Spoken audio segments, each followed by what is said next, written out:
There's no agenda. I see. I can't believe it. That says, that's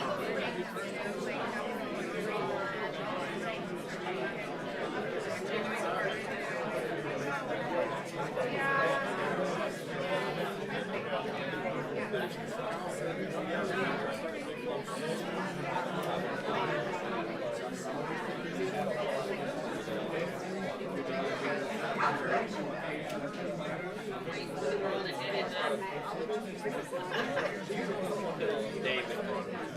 No, David doesn't call it.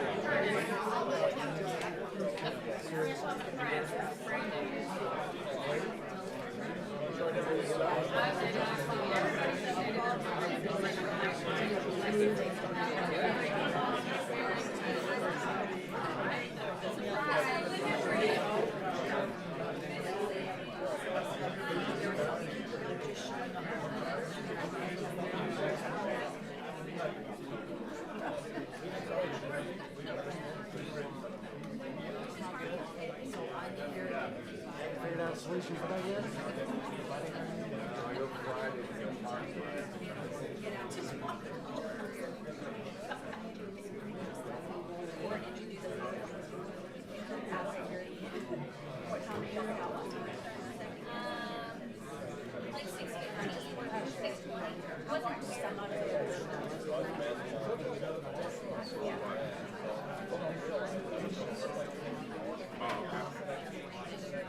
I'll get to it by the end of the summer.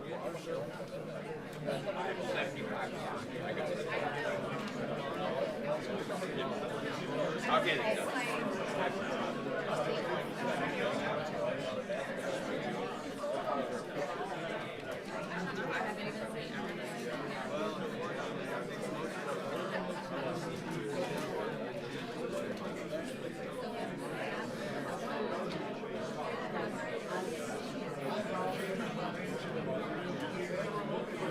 Sir, those aren't.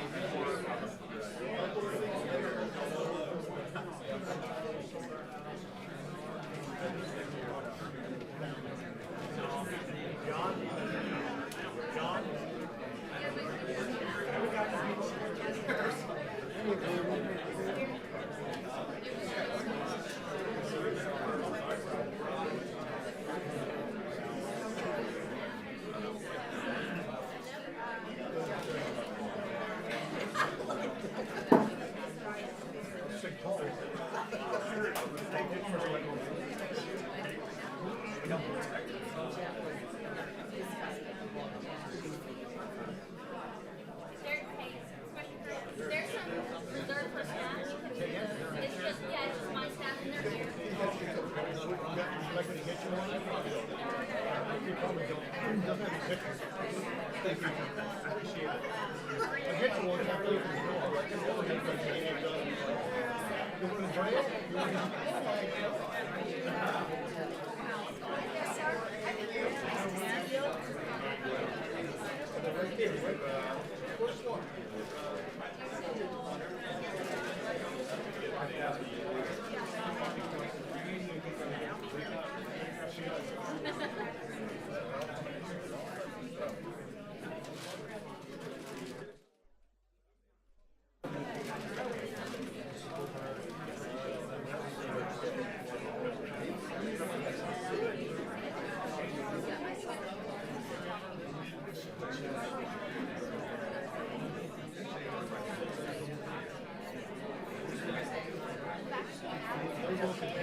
That's okay.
ready.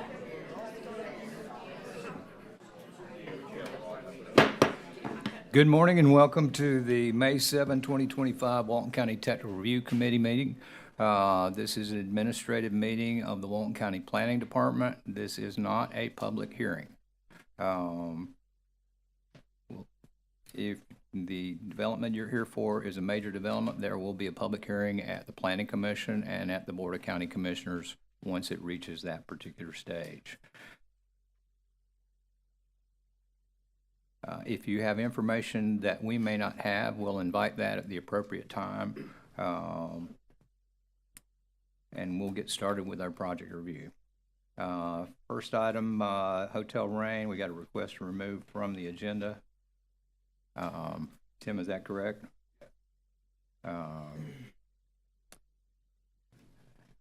We'll take that administratively. Number 2, All In Santa Rosa Beach, request to continue to May 21, 2025 at 8:30 a.m. in this location. Do we have a motion at the dais? So moved. We have a motion. Do we have a second? Second.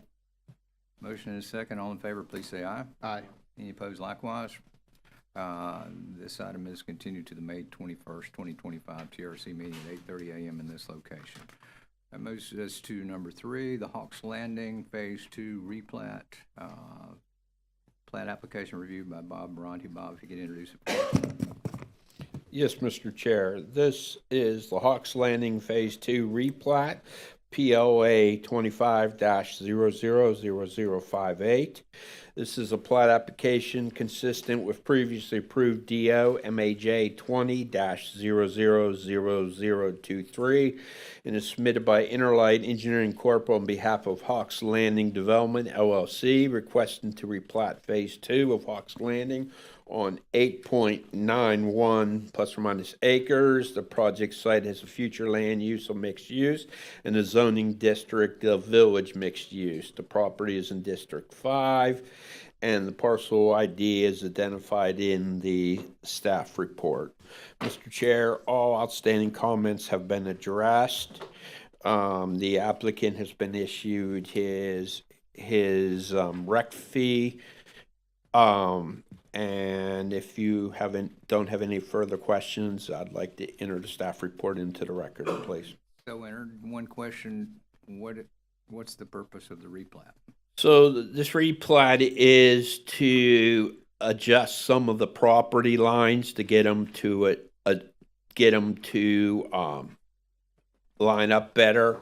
There was an addendum done earlier this month to allow for that, and this is just coming back to replat the plat to make it look like the addendum. Okay, so no change in density? No change in density at all, sir. Recommend a motion? Make a motion to approve and send the Mylar to the Board of County Commissioners at the appropriate meeting. We have a recommended motion. Could we have a motion at the dais? Motion. Motion, do we have a second? Second. Motion and a second. All in favor, please say aye. Aye. Any opposed likewise? Hearing none, this item is moved forward to BCC subject to satisfaction of comments and production of the signed Mylar. Thank you, Mr. Chair. Thank you, Bob. That moves us to number 4, Alice Beach, Block RR, lots 1 through 10 and 22 through 27. Minor development order reviewed by Tim Brown. Tim, could you introduce it for us? Yes, good morning. This is a minor development order application submitted by Interlight Engineering Corporation requesting approval to develop 16 single-family residential lots and associated infrastructure in Block RR of the Alice Beach PUD on 2.99 acres with the future land use and zoning of, future land use of mixed use and a zoning of traditional neighborhood development. Property is located in District 5 on the south side of Highway 30A. There are outstanding planning comments, have not received comments from fire or environmental. With that, I'd like to enter the staff report into the record, please. So entered. I'll take any questions may have, or I'll turn it over to the applicant. The planning comments are relatively minor. They're mostly labeling issues.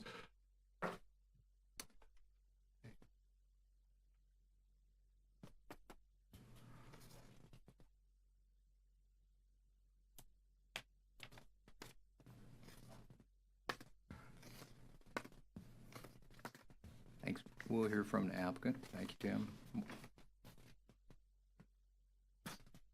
Thank you, Tim, and good morning, committee. My name is David Smith. I'm with Interlight Engineering, and I won't repeat what Tim said, but this request is consistent with the Walton County Land Development Code as well as the approved Alice Beach PUD. This is just the next phase in the Alice Beach PUD master plan, and it's very straightforward. All the comments are very minor too, so we can easily address those. So I'd be more than happy to answer any questions that you all may have. Any questions for the applicant? Sammy, have you had a chance to look at this? No, sir, I don't see anything here that's troublesome. Okay. Anyone have any questions for David? Thank you, David. Thank you, Bob.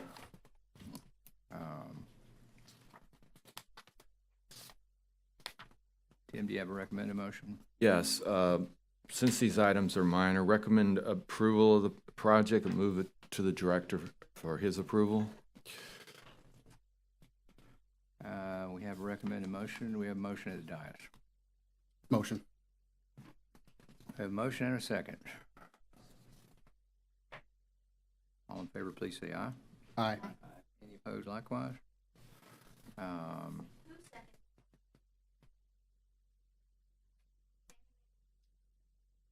Second. Second?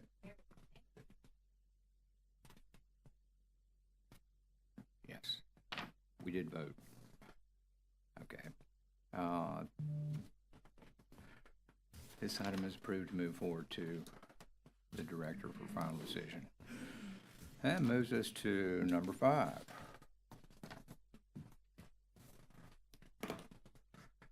The Sunliner Diner. Yes, Mr. Chair, thank you. As you said, this is the Sunliner Diner. Request to approve by development order, project number MIN 25-000094. It's being reviewed by myself. Can I interrupt you for just a second? I got to get a tissue, sorry.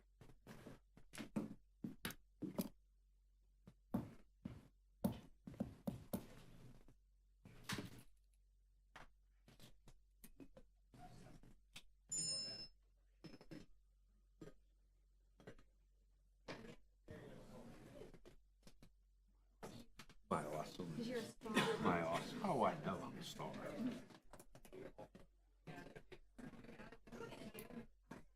I don't know, but I know I'm gonna be do my little happy dance. I'm gonna miss my buddies. Jamie?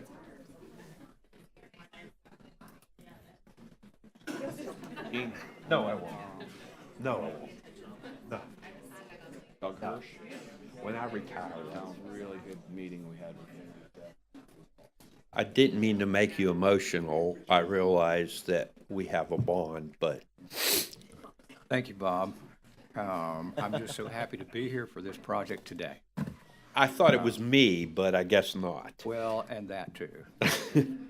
So I'll start over again. So this is the Sunliner Diner, request to approve by development order, project number MIN 25-000094. It's being reviewed by myself.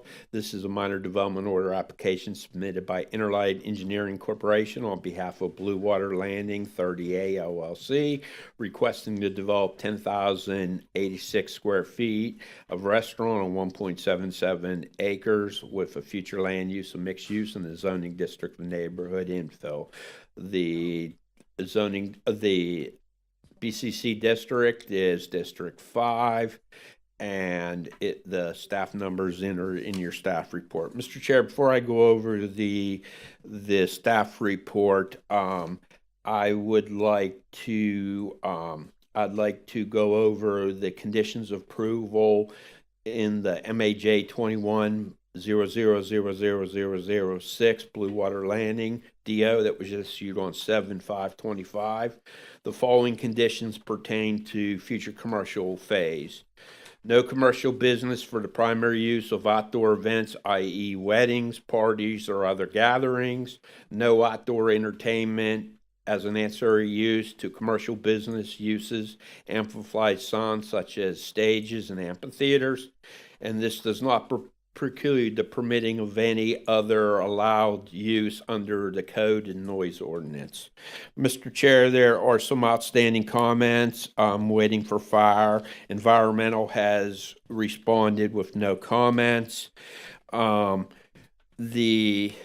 major issue here is the lighting affecting the flight patterns of the Air Force Base. Made that recommended conditional approval that the light will have to be directed down so it won't interfere with Eglin's mission. If you don't have any other questions, I'd like to enter the staff report. And can you hold up the packet, please? And the public comments that were current as of this morning walking in to the meeting. So entered, Bob. Thank you. And may I turn it over to the applicant if you don't have? Yes, but if you would, if you've got a printed copy of that final order from Blue Water Landing. I don't have the, just what I sent to Stephen. I just put that, I apologize. Is that the exact language? That's the exact language I typed. I'll take that. Pertaining to the commercial use. Unless you've got a copy of it. Oh, I'm sorry, I misspoke. It's small neighborhood. I correct myself. Do you have any questions for me before I turn it over to the?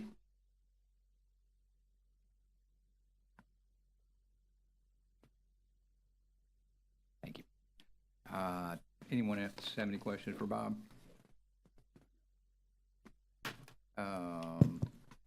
We'll hear from the applicant. Thank you. Thank Bob. you.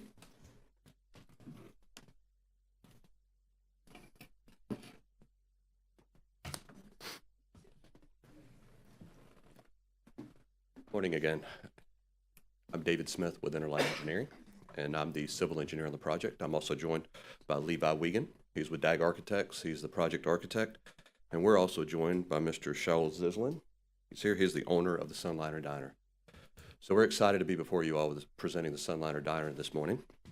And we'll just do a brief presentation, the three of us, and then we would be more than happy to answer any technical comments that you all may have. So getting started, Sunliner is part of a mixed-use development planned unit development known as Blue Water Landing. And the future land use of Blue Water Landing is mixed use and the zoning is small neighborhood. So I'd like to begin by pointing to an aerial here. This is an aerial of the property, and this is Blue Water Landing. Blue Water Landing was approved in 2 phases. Phase 1 was 31 single-family homes. They're built today, and people live there. Also, this access road, which is Jetty Lane, was also approved as phase 1 and is also constructed today. And then phase 2 to the north here is approximately 1.8 acres is the commercial parcel. That's the Sunliner Diner that is before you this morning. I do want to point out, and I'll show it later in my presentation, there's a stub out here that was designed in the master plan to connect to this commercial parcel, and that's where we're connecting for the Sunliner Diner entrance. There's no new connections to County Road 38. This is the approved Sunliner master plan. Excuse me, Blue Water Landing master plan. The master plan, as I mentioned, was in 2 phases. Phase 1 is 31 single-family homes. Phase 2 is the commercial parcel, which is approximately 1.8 acres, and it was approved for up to 20,000 square feet of commercial in the Blue Water Landing PUD. I do want to point out that the development order for Blue Water Landing was originally submitted on February the 5th, 2020. The development order was issued on July the 5th, 2021. And as we all know, small neighborhood has a requirement for a minimum of 5% commercial, and that's the reason for the commercial phase 2 that's part of Blue Water Landing. And I do want to point out, as many of us remember, I know you remember, Mr. Carpenter, that this property had a lot of community participation. And I'll go on a limb, probably the most of any project I've ever seen in the history of Walton County. We had multiple community meetings, probably somewhere in the neighborhood of 20. We were on the TRC originally, March 2020. We stayed on, I think, every TRC agenda for the rest of that year, or most of them. And then, ultimately, we did come back and we were approved by the Board of County Commissioners in May of 2021, and the development order was issued in July of 2021. So something we did at the beginning of the Sunliner Diner, just because of the public participation, the respect for the community, and Shaul was completely on board, wanted to be a good neighbor, we held 3 community meetings prior to coming before this TRC committee. Our first community meeting was on November the 20th, 2024, where we presented a conceptual plan to the neighborhood. We also presented a building elevation to the rendering rather to the neighborhood as well. The building, and Shaul will tell you in his presentation, he has numerous restaurants around the country, several others, and it's Sunliner Diner, so his theme is it's red. It's 50s Diner, so all of his restaurants are red. We presented a red building in the first community meeting that I'll say was not well received with the color. So we went back, made some changes as a result of that community meeting, and he'll speak here shortly. That was a very difficult decision because all of his other restaurants are red and his branding is red. So you'll see when Levi presents here shortly that we changed the building color to aqua. And so we had a second community meeting on December the 5th, 2024. And the color of the building was better received. There were still some comments in the meeting on December the 5th, but it was generally well received. So we took the next step. Shaul purchased the property. We designed the building. We made application to the county last month, which then placed us on TRC before you this morning. Once we were in under review, and I know Ms. Morano's here, she'll talk here shortly, but she reached out to me and requested we have a third community meeting, so we did agree. And we had a community meeting on April the 21st, 2025, where we presented the same building, the same color, and the same plan at that time to the residents. There was concern, and the main concern was what Bob presented. It's lighting and outdoor music, which I'll touch on music, and Levi will present the lighting plan and the lighting study that we did in his presentation. So I'd now like to lead in with our proposed site plan and what Sunliner Diner is. Sunliner Diner, it's a proposed 10,000 square foot restaurant. And for reference, this is 30A on the top of the presentation board. You can see the restaurant building is located here, closer to County Road 30A. The parking is behind the building, which was well received by most of the neighbors. So when you enter in off of Jetty Lane, that stub out I mentioned earlier on the aerial, you come into the property, customers will have the opportunity to turn right for ADA parking closest to the building. And as you continue in, we do have a circular parking loop design, which from a vehicular operation standpoint is better. So people can come and just drive around until they find a parking space. This is our back of house. We have a trash compactor that's completely screened from County Road 38. It's not visible. We have sidewalks so customers can safely walk to the building. I want to point out to this area here, this is our focal point area where we have hardscape and heavy landscaping. It's kind of a plaza area where, again, it's the focal point of the project. We do have a connection to the bike path along County Road 38 because we do want to promote people riding bikes and walking along the bike path to come in and visit the diner without having to drive a vehicle to get there.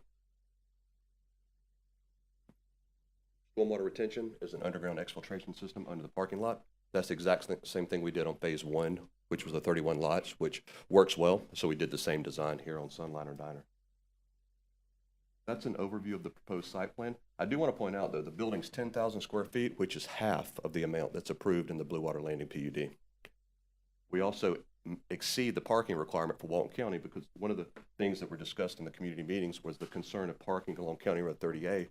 So we provide more parking on our property that's required than what is required by the Walton County Land Development Code. We also have bicycle parking here too. So when people ride their bike up, they can park their bike and then enter the restaurant facility.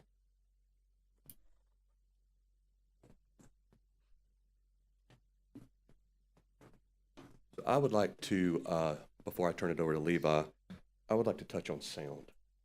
And I would like to read the same 3 conditions that Bob read that are part of the approved development order for Blue Water Landing. So I would like to start with condition number 1. No commercial businesses for the primary use of outdoor events, i.e. weddings, parties, or other gatherings. Bullet number 2, no outdoor entertainment as an ancillary use to a commercial business that uses amplified sound such as stages and amphitheaters. Bullet number 3, this does not preclude the permitting of any other use allowed under the code and noise ordinance. And those of us that remember, I worked with an attorney, Melissa Ward with Dunlap and Shipman. She represented Redfish Village condominiums.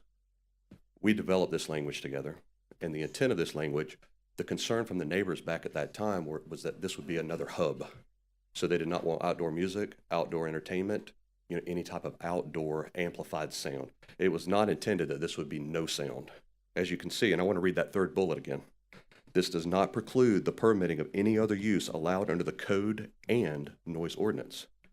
What we are proposing are speakers under the soffit of the building, and that's with the 50s diner theme. So when customers come up and are about to enter the restaurant, they can hear the music as part of the theme before they enter the restaurant. This is not amplified sound. This is not an outdoor concert or event. This is not anything with large speakers that residents will be able to hear the sound. This is simply a speaker under the soffit of the building so customers can hear the music as they enter the restaurant facility. So I wanted to clarify what the intent was, and I know all of us that remember back at that time and all the meetings, the intent was not to have zero music. It was no amplified sound or concert activities, which we are not proposing any of those. Lastly, and I'll turn it over to Levi, I want to comment on the staff report. Bob presented, there are a few very minor comments, but these comments we can easily address. There's nothing major. They're more, again, very minor. So we do have approvals from most of the agencies. Planning had 5 comments, add the title to the survey, the total acre to the survey, the building height to the site data table. We're well below the maximum allowable height per the Walton County Land Development Code. Building signs will need to be approved by separate review. That's just a comment noted, and add some additional plantings along the building. So I'd like to point out that these are extremely minor. We can easily address these and get staff approval from planning. So we would respectfully request to move forward with the conditional approval that we address those comments satisfactorily. I'm going to turn it over to Levi, and when we finish, I would respectfully ask after the public speaks if I could come back up and speak again and then have a closing. So thank you all. And Levi? I do have a couple of immediate questions. Okay. The parking, is there going to be anything that screens headlights from the parking lot, since we're going to be at a higher elevation than most of the vegetation? Good question. But if you notice, we have preservation here that's in place. That's vegetation that will not be removed. That was part of Blue Water Landing. We also have heavy preservation along the rear of the property. You dropped your pen, Levi. So let me show you the aerial map. I'm going to turn it the same way the site plan is, because I know I keep turning the boards. But notice the amount of vegetation here along the water. All that was dedicated into a trust and is in conservation and will never be developed. That was something we agreed to do during the Blue Water Landing approval. We coordinated heavily with Mr. Harrison. He's here today. We agreed to do that. D.O. Horton did transfer that property, and that is in conservation. We also have preservation in the rear here, even closer to the development in these locations here. And then as you can see, the site's vacant and wooded. That strip I just pointed to along County Road 38 is a vegetative strip that will not be cleared. So that will obviously aid in screening the headlights. And I appreciate that. How about on the lake side of the parking lot? There's vegetation just to our south. I mean, those are tall trees. And that's my specific question. Will headlights be visible from the lake, from the parking lot? No. And then we have a lighting study where we took a piece of equipment and raised a light that Levi will present to us elevation of the top of the building, and it's not visible. So if the top of the building's not visible, the headlights will definitely not be visible. So I'll let him present that in his study so you can have that. But to answer your question, no, the headlights are not visible from the lake. I mean, that is a concern because we got a serious change in elevation from the actual development site to the lake. And it's something that was important to us. So you'll see we went to the extra effort to go and ensure that it's not visible. And we'll be able to show that to you in our lighting study. Let's take a look. And then I'll come back up at the end. Thank you.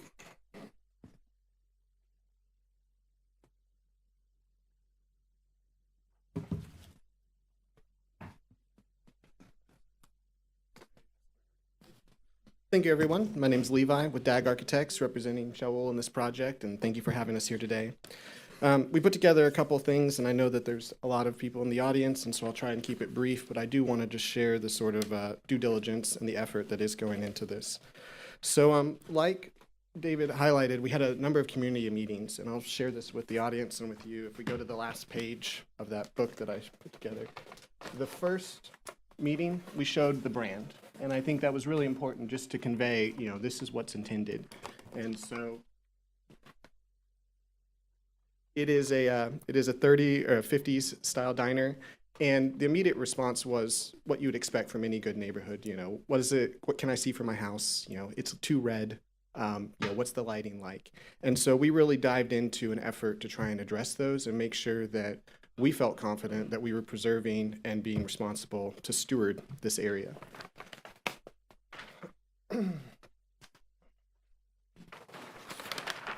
So if you go to the first page, I have an aerial here just to kind of highlight, you know, the same thing that David already shared, but I think it's important to note that, you know, the most concern was actually to the south towards the Draper Lake or the retreat, preserve those areas. And so the first thing that we did was we finished the design. And so if you go to the next page, this is the proposed elevations and look of it. And, you know, the question was, does a diner fit on 30A? And, you know, a lot of the comments were just about the context and what makes it appropriate. And when I think about all the work that we've done on 30A and the rest of that, you know, it's not that 30A is really restrained or that those scenic corridors are restrictive. It's really that it's curated. You're trying to curate an experience. You're trying to curate a atmosphere. And that was our goal here too, was to get to an aqua color, a coastal feel for a diner, something that felt like it fit in that neighborhood and added to the kind of diversity in the experience across 30A. So some other changes that we've made, we've reduced the height of the fin elements. These colors, this aqua and cream, would be compliant on 98 with the Munsell color system. And then the question was, well, what does it look like at night? And so if you go to the next rendering,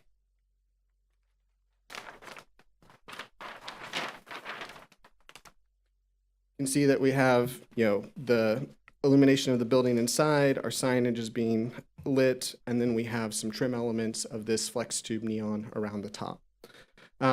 Again, the question was, you know, how much of that is visible and what can you see? And so we'll get to that study in just a minute, but I really, you know, we're trying to show the whole building here. You know, it's not like there's any,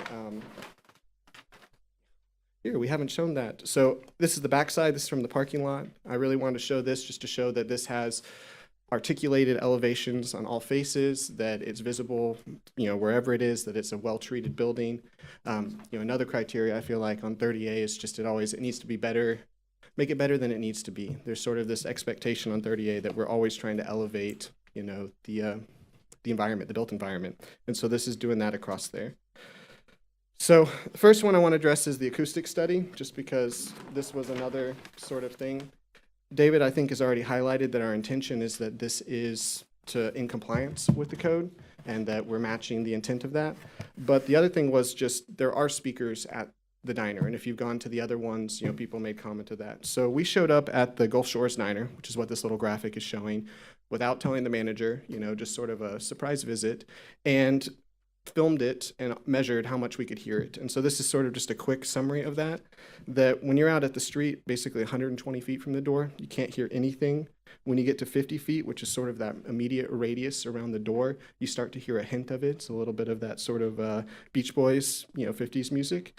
And then when you get underneath the soffit, that's where you start to hear it. And there's some pictures on the next page that show that sort of, you know, the distance, the approach, and the rest of those. I wanted to highlight on the soffit here, you know, these are not directional speakers that are mounted, they're in the soffit. Shaul actually also is responsible for the Hangout Music Festival in Gulf Shores, so he has a lot of experience with sound control, and, you know, those are down-facing, cut-off speakers. And so really the goal is that just as you get into it, you're entering that experience. So we feel pretty confident that, you know, even the neighbors immediately next door in Blue Water Landing would not hear this at all. And so there's another graphic which shows those same radiuses in relation to the front door that, you know, we are not proceeding beyond the property line, that we're keeping it tight to that volume of music is immediately there at the parking area. You know, just trying to localize that and share that we're not projecting and we're not doing outdoor music or having, you know, a live band or any of those. So the next one was the lighting study. So I'm going to go actually one more page past the view. Draper Lake is beautiful. I love all these coastal lakes, and we've had the privilege of getting to, you know, do homes and other things on them. And so it is something important to preserve. And I want to highlight, you know, the success of these plans, having those preservation zones, because you can see it here. So with permission, we got into both of these neighborhoods. We've taken photos, and you can see what it looks like at daytime. If you were to be able to zoom into this, you can see the top of the Draper building just very slightly, which is the two-story building across the street from the diner. So then we created this apparatus. It was a triangle. Basically, we used the same flex tube neon, making those bands, because we feel like that's the biggest concern, is the neon, not the undersoffit lights. And we brought a forklift out to the site and lifted it up. And, you know, based on the math of where the existing grade is, where the future is, we started to look at what you could see. And we got the brightest flex tube we could get just to make a worst case scenario. So if you go to the next page, and you look at these images, you know, we've identified that you cannot see the Sunliner Diner at any of the elevations. That lantern was not visible on those. There are some context points for you to see, you know, the Draper building, or even there's a 3-story house that's also in Blue Water Landing that you can see the lights out of its room. And if you're out on the beach, you can actually see a little bit of the tower at Nemo's.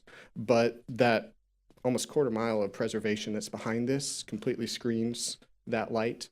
We had some floodlights out there too, trying to shine those on. You know, the headlights of the truck that was out there, and that buffer zone is really highlighting and keeping that closed. So then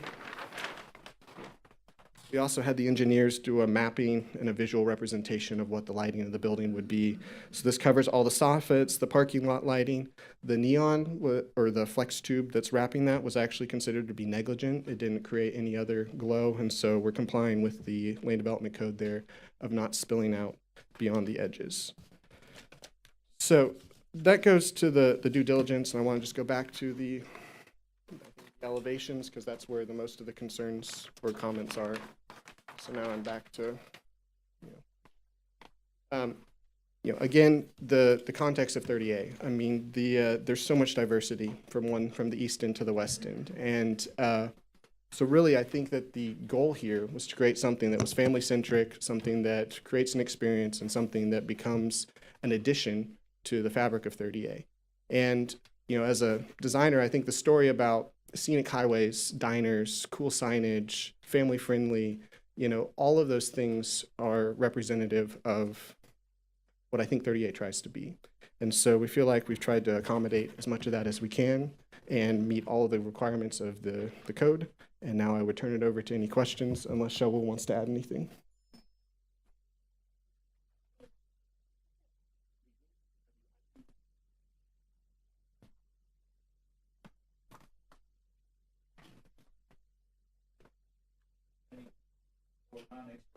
Good question. Has this information been submitted through the portal?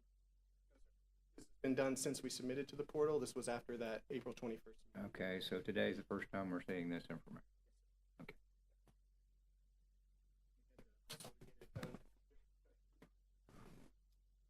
Morning. Thank you for giving me an opportunity to be here today, present. I don't think I can add any more technical, even though this is a technical review board. I think that the professionals have done a phenomenal job doing that. I just want to make a couple of things, because this is from my own feeling of speaking to the community through these 3 meetings that we had. It always came back to, but it doesn't fit. So when we kept on saying, but we're allowed to do this and we're allowed to do that, it was still a fitting. It may be exactly in tailored exactly, but it still doesn't fit.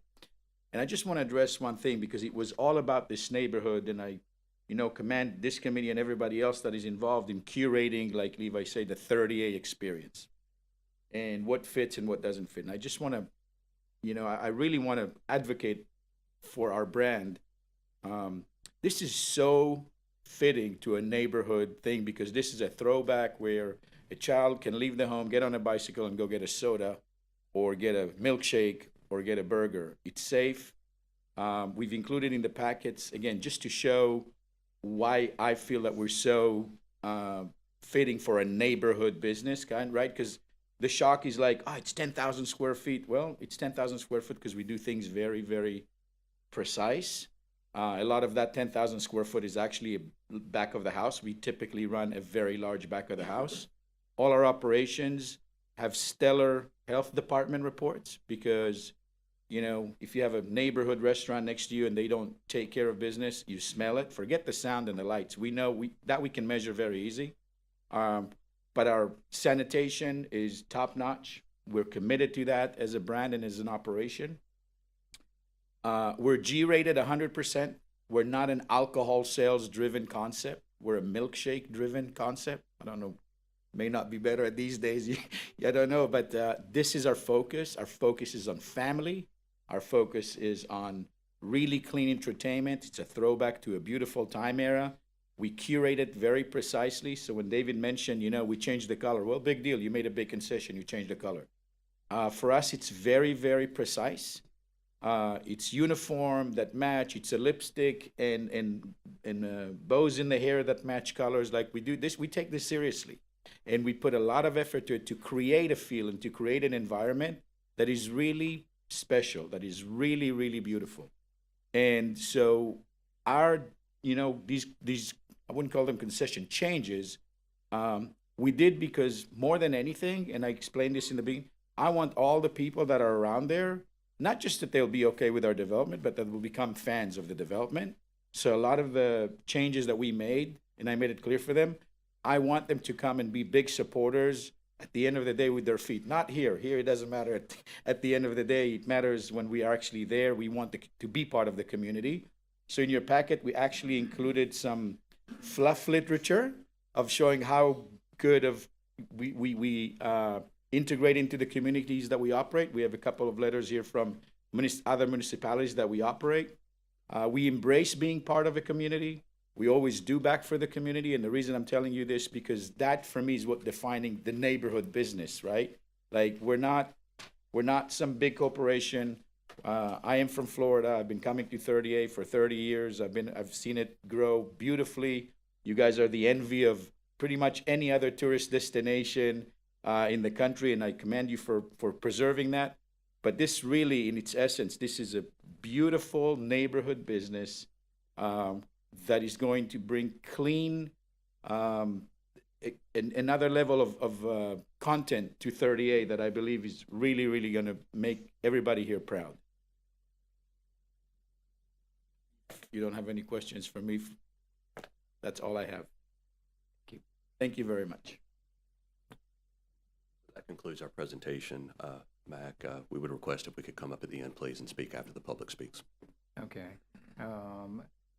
We are going to take an opportunity to let members of the public speak on this particular issue. Right now, this is a minor development today. And in that context, this may be the last opportunity for the public to speak on this particular application. So I'm going to afford them that opportunity today. Okay, thank you. And you can come up, back up, and rebut. Thank you. But I do have a couple of things I want to say first.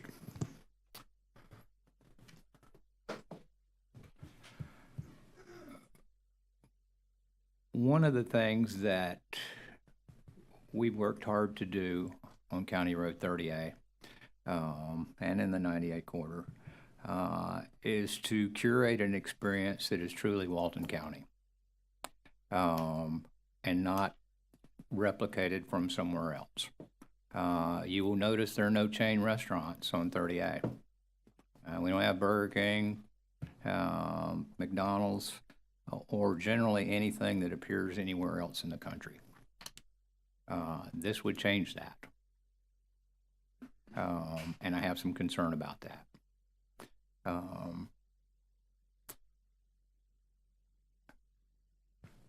We talked about the lighting and the music and and I appreciate the presentation. We're going to need some time to digest the information you provided today. But we'll give you an opportunity to come back up and at the end. Can I make one comment? Sure. So the name Sunliner, yes, there are other restaurants named Sunliner. There's no restaurant like this anywhere. I mean, this is specific to comments received from the community. The color, he's never done this color restaurant before. So I do want to make a comment that there's nothing like this. I understand the color has changed, but you showed us pictures of an existing restaurant, and every reference has been another restaurant just like this in But another it was location. red. It was very bright red. So I do want to let you know that was something that the public, And I think that's a significant concession. Right. Yes. so I do want, this is one of a kind. So I'll end with that, and I would, if I could please come up at the end. Okay. All right, thank you. If you wish to speak on this particular item, if you can raise your hand, and we'll get to you in a chaotic order, but we'll try to get through everyone. Yes, ma'am, up at the front here. And if you can state your name and spell your last name for the record, please. Hi, I'm Deborah Caraway. I'm the Caraway. I am the HOA president for Crescent K Homeowners Association, and I believe our homeowners have all written in with their comments and concerns regarding this development. I have been to the restaurant in Pigeon Forge. We have a rental home there, and have been there on several occasions. And this is very similar to that, even though they've made tweaks and changes. It is an aluminum building with a lot of lighting, and it's a theme park style restaurant. Any way you look at it, that's kind of what his brand is.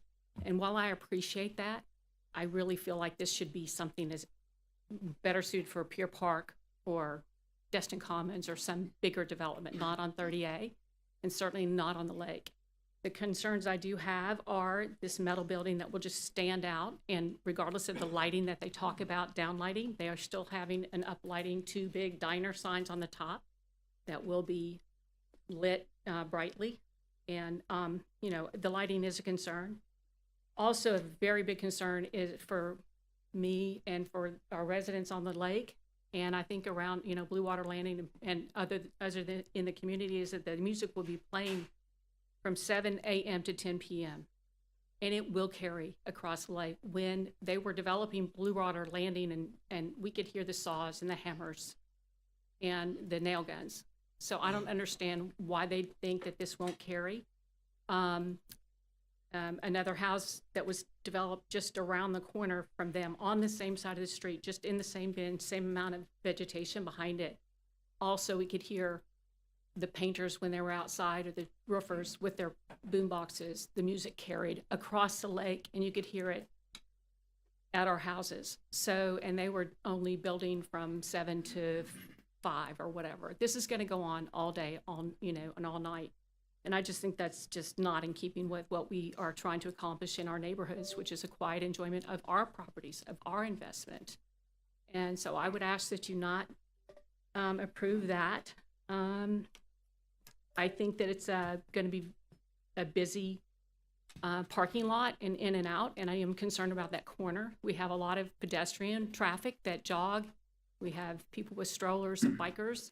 It's already congested with the volume of people that we have on our pathways, and the in and out traffic is a concern as well. So for those reasons, I ask that you not approve this plan. And again, all of those in our community did write letters, so I hope that you take that into consideration. Thank you. Who'd like to be next? Yes, sir.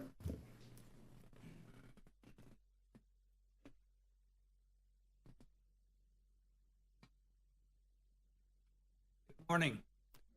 My name is Jim Morano. I live on Draper Lake Coastal Village. I'm hoping I can clarify a term that was used earlier where they said there's no amplified music. I think we all know if it's electronic, it's amplified. Now, why is that important? Because on 30A, there was a mom and pop Greek restaurant, and they put in speakers 10, 15 years ago under the soffits, And then it was changed for use. And the new people came in and they said, we already have amplified music. So we can put amplifiers anywhere we want. And we had outdoor music. It was approved for that. And it became a absolutely horrendous situation. I caution you, when you go into this direction, let's understand what that amplified music does. I would hate to see the neighborhood betrayed simply because of the semantics of the situation. We're going to be depending on an employee to determine volumes, and the wind and the water will amplify that to no end across the lake. Please keep us in mind as you make your decisions. Thank you. Who'd like to be next? Yes, sir.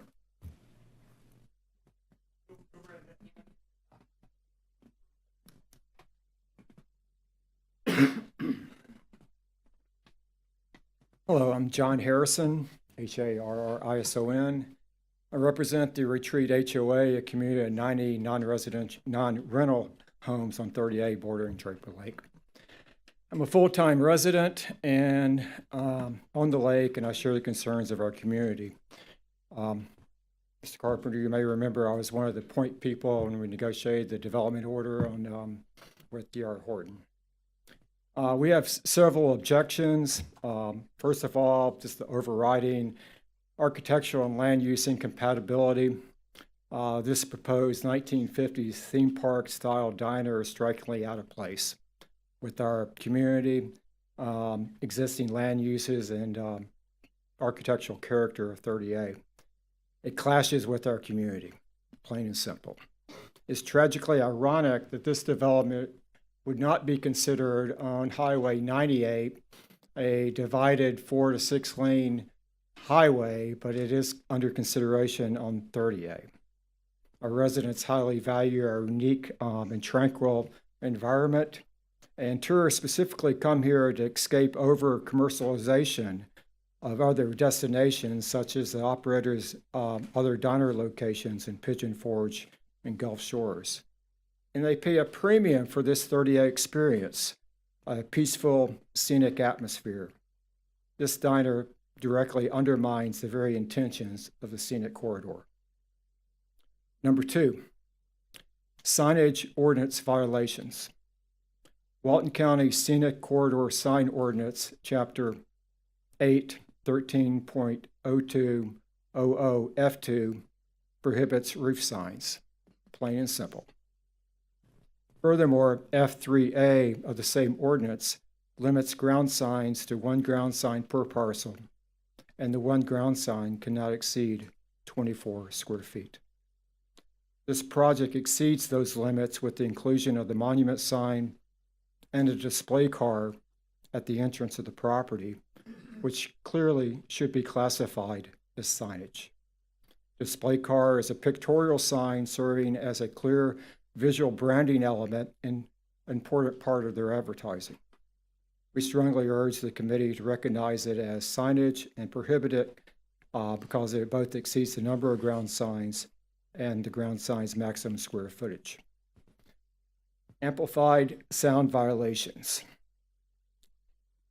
The proposed continuous amplified music is in violation of the carefully negotiated development order that, as Mr. Smith alluded to, took almost 2 years. It involved Walton County, the property's land seller, D.R. Horton, and over 27 38 residential communities and numerous citizen organizations. And Provision 8 of the development order prohibits amplified sound. Specifically, it states no outdoor entertainment such as an auxiliary use to a commercial business that uses amplified sound. It's not limited to a shopping center or restaurant, but it simply states a commercial business. The diner is clearly a commercial business. And I think it's clear when you read that the intent and the goal of that provision is not to have sound that travels outside the property. And maybe they didn't specifically say, music 24/7 or 12 hours a day, but they did not want sound traveling across Draper Lake or on 30A. If you can hear it on people on the bike path on 30A, I can tell you can hear it across Draper Lake due to the echoing effect and possibly the beach. We clearly hear Local Catch and Redfish Taco when they have people play occasionally on the weekends. This is going to be every day from in the morning till late in the afternoon. Number 4, lighting issues. If you're concerned that the Eglin Air Force Base is concerned about the lighting of this project, I think that kind of speaks for itself about the tranquility of the light pollution on 30A. It's clearly going to be seen from a far distance on 30A. I believe you're going to be able to see it from Draper Lake and the beach. I took note of the pictures that Levi showed us, but I did notice that those pictures were taken at water level from a great distance away and at certain angles. And as you know, the properties around Draper Lake, they're all on elevation 20, 30, 40 feet. And if you take it at those elevations, you'll clearly be able to see this light and the light coming up from the buildings. I think this project is egregiously incompatible with our local community.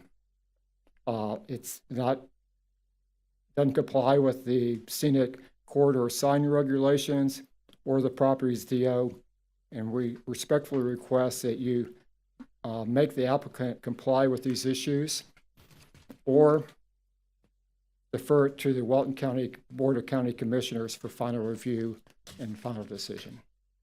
Thank you. In closing, I know y'all get nothing but problems up here. We appreciate your time and dedication to our community. Thank you, John. Yes, sir.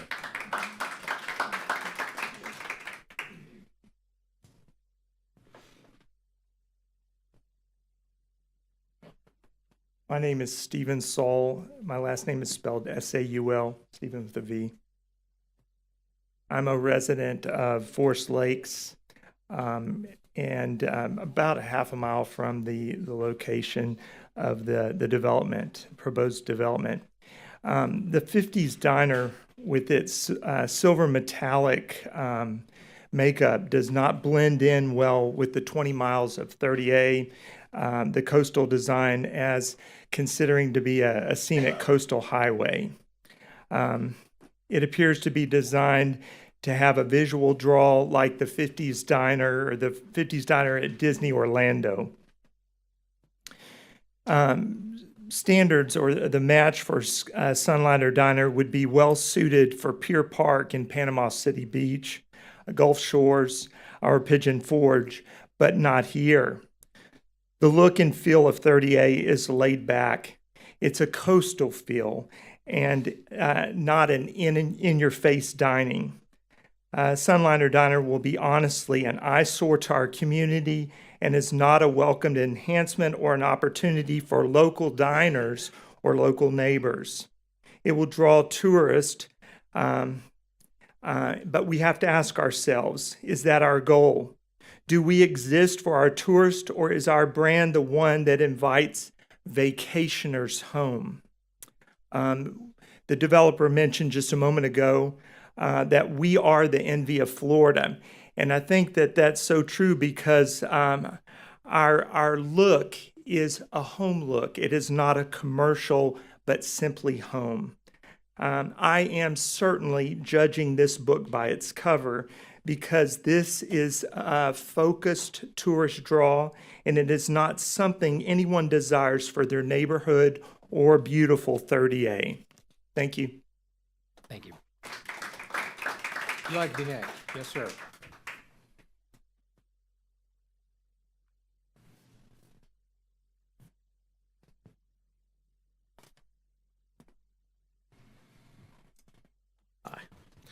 My name is Brad Webster. I'm the full-time resident and president of the Blue Water Landing HOA. Last name is W-E-B-S-T-E-R. I can't really restate a lot of the concerns that's already been out there. They make perfect sense. Being a full-time resident of Blue Water Landing, one of our biggest concerns that we've heard multiple times here today, that there was all kinds of community meetings. Blue Water Landing, the residents there have never heard of any of them. We've never been a participant in any of them, and I don't know if that's because they were held during the D.R. Horton handling of the Blue Water Landing, but as full-time residents, nobody has ever heard of any of these meetings or been a participant in them. One of the biggest concerns that we have is just the access to the restaurant has to come into our entrance and where our gate is placed. As our understanding, the county made that gate go right on the entrance of Seaboard Lane to not back up traffic on 30A, which is understandable. But with the additional traffic coming in and out of there, it's already tough at times for us to get in and out on 30A when we have traffic backed up from Mimos, the curve coming around there for safety reasons. Those are all issues that we have. On the one side of, I guess that would be the kind of the east side of the restaurant, there seems to be a lot of vegetation barriers going around the perimeter of that, but on that side of it, that directly faces the homes right there, I don't see any vegetation there to block any lighting or the additional noise and traffic that those homes right up front are going to be dealing with all the time. Again, we've heard it all on the lighting and the noise. We all agree with that, but the primary concerns we have is going to be safety on the sidewalks and the road getting in and out of the restaurant, and the lighting for those homes right up front. We think that's going to be an issue. We ask you to just take all that in consideration. Thank you. Yes, sir.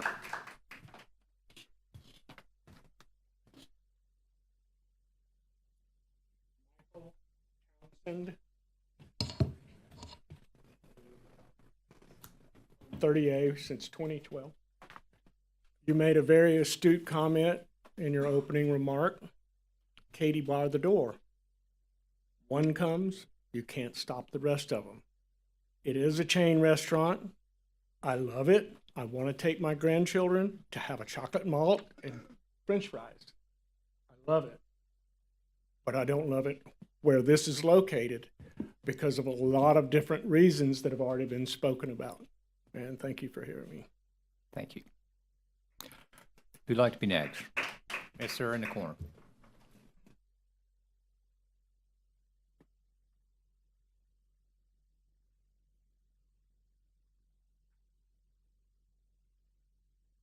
Good morning, Scott Kaminsky, Kaminski. I'm a full-time resident in Draper Lake Coastal Community Villages, and we live directly on the lake by the pedestrian bridge. Listening to a lot of the comments here from also owners, I'm with the board of directors with Draper Lake, and you know, we agree with pretty much every comment that's been made here today that this particular establishment does not meet what we believe 30A is all about. You know, one of the comments made was about parking, and then they said that they actually increased their parking allotment because they run a really big back kitchen. So if you take staff to run the back kitchen and subtract that from parking spaces made available, I'm not sure that we'll get to excess spots that maybe other places, that they have more excess spots than other places do. Overhead lighting is a real big concern for us, especially living on the lake. It does get quiet, it does get dark. We enjoy those times. You know, we talk a lot about our own personal living experiences, but it's also a preserve for a lot of wildlife.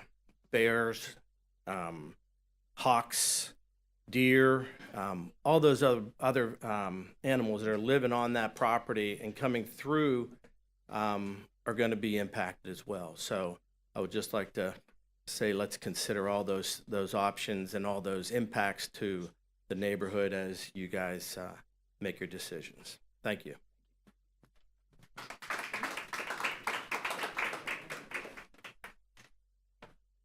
Yes, sir. Thank you, Mr. Director. John Disharoon, Disharoon. I'm the president of the Highland Parks Homeowners Association. We are directly across 30A from the development. And three primary concerns. You've heard about sound, you've heard about lighting. I want to talk about safety. Several years ago, we asked the county, and this is nothing against Saul, because he doesn't do the county planning, but we asked for a crosswalk outside of Highland Parks, crossing 30A. We were told at the time that they couldn't put one there because it was too close to a dangerous curve across from the pines. So now Highland Parks is completely developed. We've got 167 homes.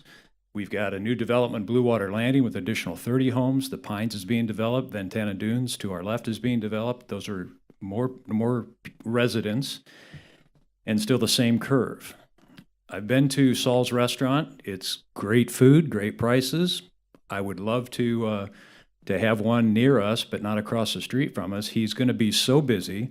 We anticipate 300 to 500 cars a day, breakfast, lunch, dinner, a couple of turns for the tables, full parking spots, on a dangerous curve with no crosswalk on a multi-purpose path. How the folks at the landing or the Blue Water Landing across the road from us are going to get in and out is beyond me. How we're going to make a left-hand turn on 30A coming out of Highland Parks is beyond me. How the bikes and the strollers on the walking path are going to yield to all these cars coming and going. It's a bad location. It's a great concept. It's a bad location. We've heard a lot about noise today, and I know they've done the study. Levi, great job. I appreciate you coming out and doing that. Sitting on my neighbor's back porch that backs up to 30A, I can hear the conversations coming from Blue Water Landing's porches. It's not amplified. Angie's getting a new BMW. I don't know who Angie is, but congratulations. We heard that conversation. Noise travels. You're going to have noise pollution. You're going to have light pollution. Again, love the concept, hate the location. Saul, I want you all the success in the world. I just wish you'd put it in Panama City or 98.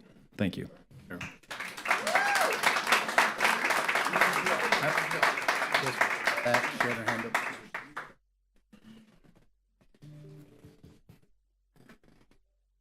Jim Vernon, like Mount Vernon. My concern is the number one thing. I spend more time probably than anyone in this room on the paths. I bike, ride every day. We already have a lot of traffic and what have you. I'm curious about the deliveries. Is there area behind the building or on the property for the deliveries that would cover and all that? Because there is tremendous issues that go on, especially between like Gulfview Heights and Gulf Place, with the trucks parking on the paths and creating even more havoc for those strollers and bikes and walkers and strollers and all that kind of thing. So that was my biggest concern. We do need restaurants, there's no doubt about that, but we just need them to fit and be the ones that everybody would like in that area. So thank you.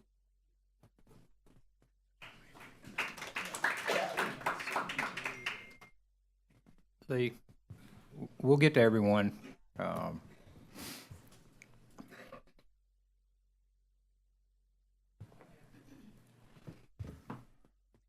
Hello, thank you for everything you do. I'm Lee Moore, representing Scenic Walton, and I have attended the community meetings for this project as well. We have a lot of the same concerns, quite honestly, all of the same concerns that have already been expressed here today, so I'm not going to go through all that in the interest of time and everybody's sanity. But one thing I will say, I served on the design review board previously, and we heard projects for US 98 and 331 south of the bay. And I agree with a couple of comments that were made that this particular project, I'm not saying it is the right fit for 98 in Walton County, but it does that is a better environment for this particular restaurant and this development. And the irony of that is that the way it is presented currently, it would not pass Design Review Board for US 98 without variances, which are hard to come by, as you know, because we as a community are so protective of the codes that have made South Walton different and better than a lot of other places.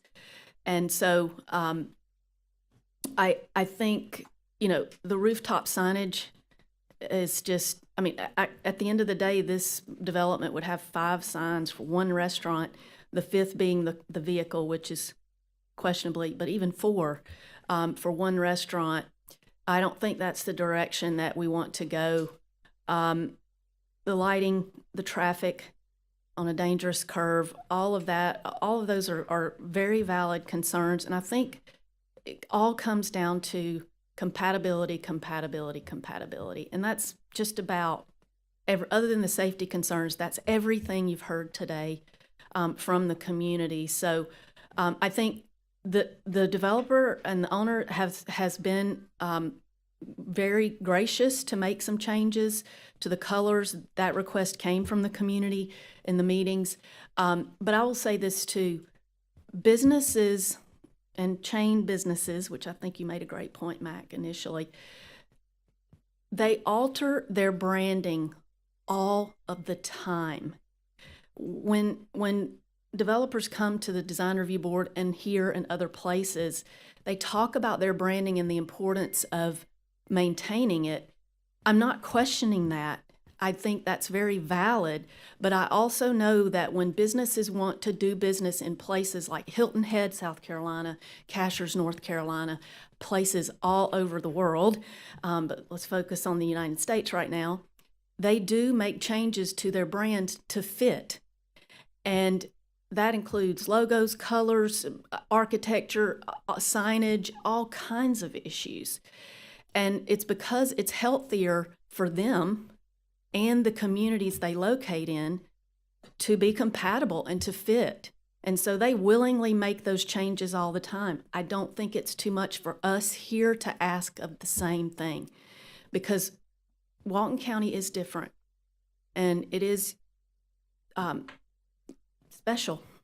And I think it's important that we continue to be vigilant and keep it that way as it grows and grows and grows and grows and grows. I mean, the growth has been exponential. So I think signage and lighting are big concerns from Scenic Walton's perspective. The architecture and the fit is also a big concern. Again, if businesses want to be a part of this place that is special, they're going to need to make changes, significant changes. And I honestly don't feel that the signage and the music are actually those aren't really big asks of a developer. I mean, I've seen those things changed drastically in other places and for other businesses. So we agree with everything that's been said here by the community today. And I think, last comment, someone said earlier that 30A is different. It is a beach tourism destination with a good permanent population as well, but it definitely has a home feel. As was mentioned earlier, that means subtle, that means quiet. And I'm not saying every single development on 30A is those things, okay? And at one point in one of the meetings, the developer brought up there's music from other establishments in the area. Well, our point is, let's not add to that. If it's disturbing the people who live there and to a great degree the people who vacation and stay or visit for second homeowners, whatever it is, then the last thing we need to do is add to that. So I think these are all really critical points, and just urge you to take it all into consideration as you consider the project. Thank you. Thank you.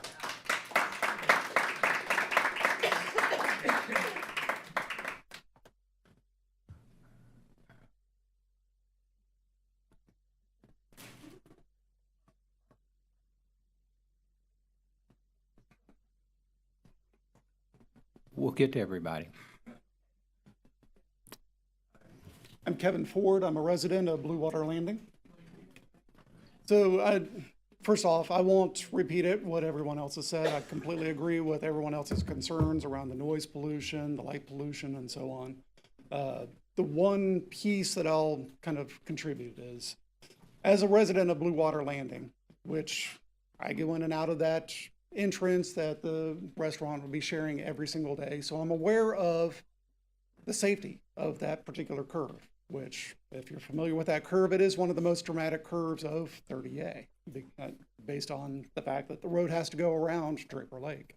So just looking at, this is sitting at that intersection, this is basically a blind curve with the, I'm actually parked on the bike path at this point.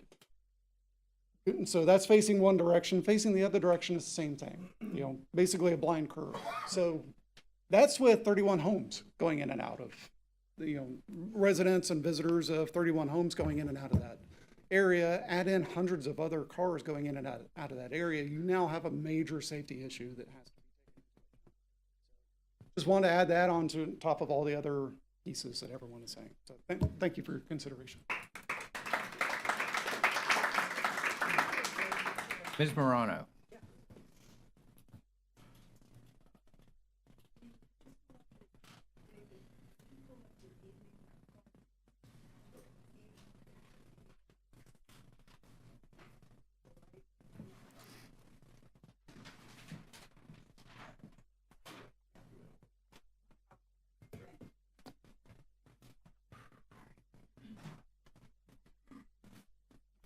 Good morning, Barbara Morano.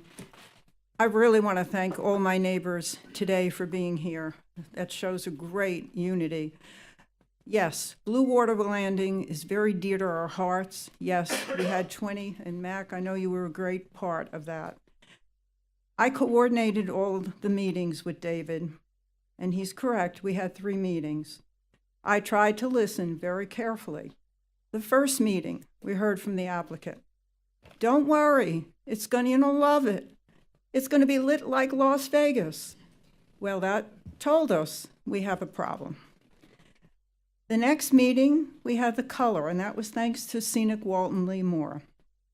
We still had the same concerns: safety, lighting, music, and signage. Take a look at this particular diagram. As you see, Lee Moore pointed out, the lit diner signs on the top would not be allowed on 98. You see the car, as Mr. Harrison pointed out, is another advertisement, another sign, and the other one, 4 signs.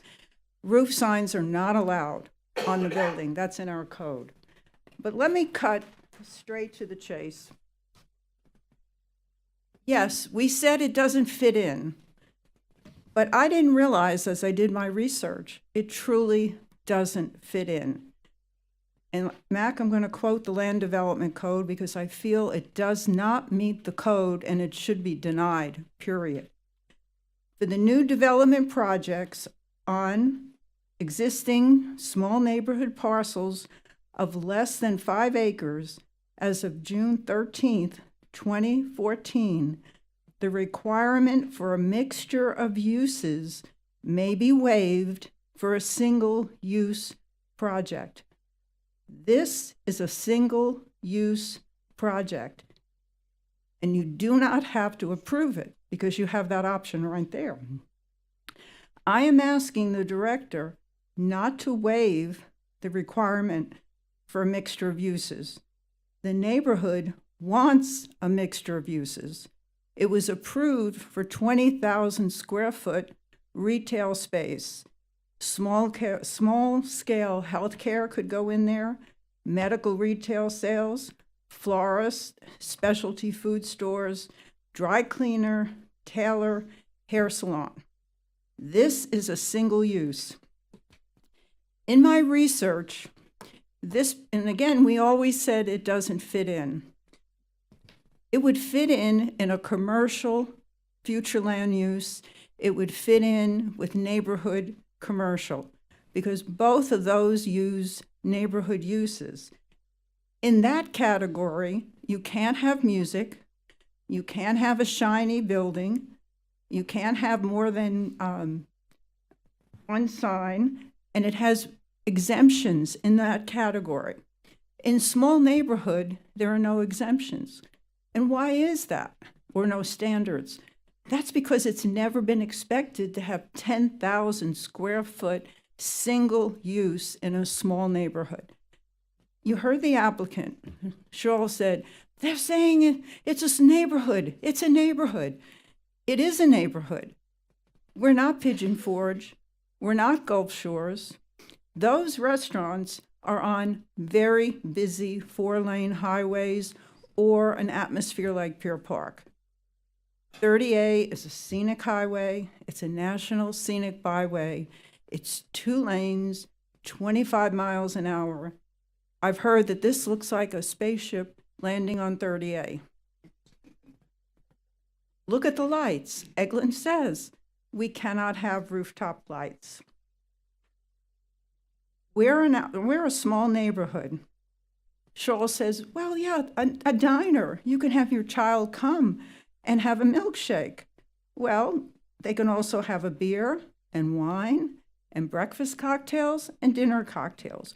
But it's not about the milkshake, and it's not about the cocktails. It's about a small neighborhood. It is about a 10,000 square foot restaurant as a single use in a small neighborhood zoning. And did I mention music from 7 a.m. to 10 p.m., 7 days a week? It does not fit. And the code tells us it doesn't fit. It's a single use in small neighborhood. We can deny this, but this can also be a major development and go on to the Planning Commission, and it can go on to the Board of County Commissioners because we're changing a development order. We are a neighborhood. This is our home. We are asking that you deny this project for all the reasons stated. The least that the applicant can do is eliminate the rooftop lighting, which is not really allowed, eliminate those signs, absolutely no music. But I'm also asking you to deny this entire project. Thank you.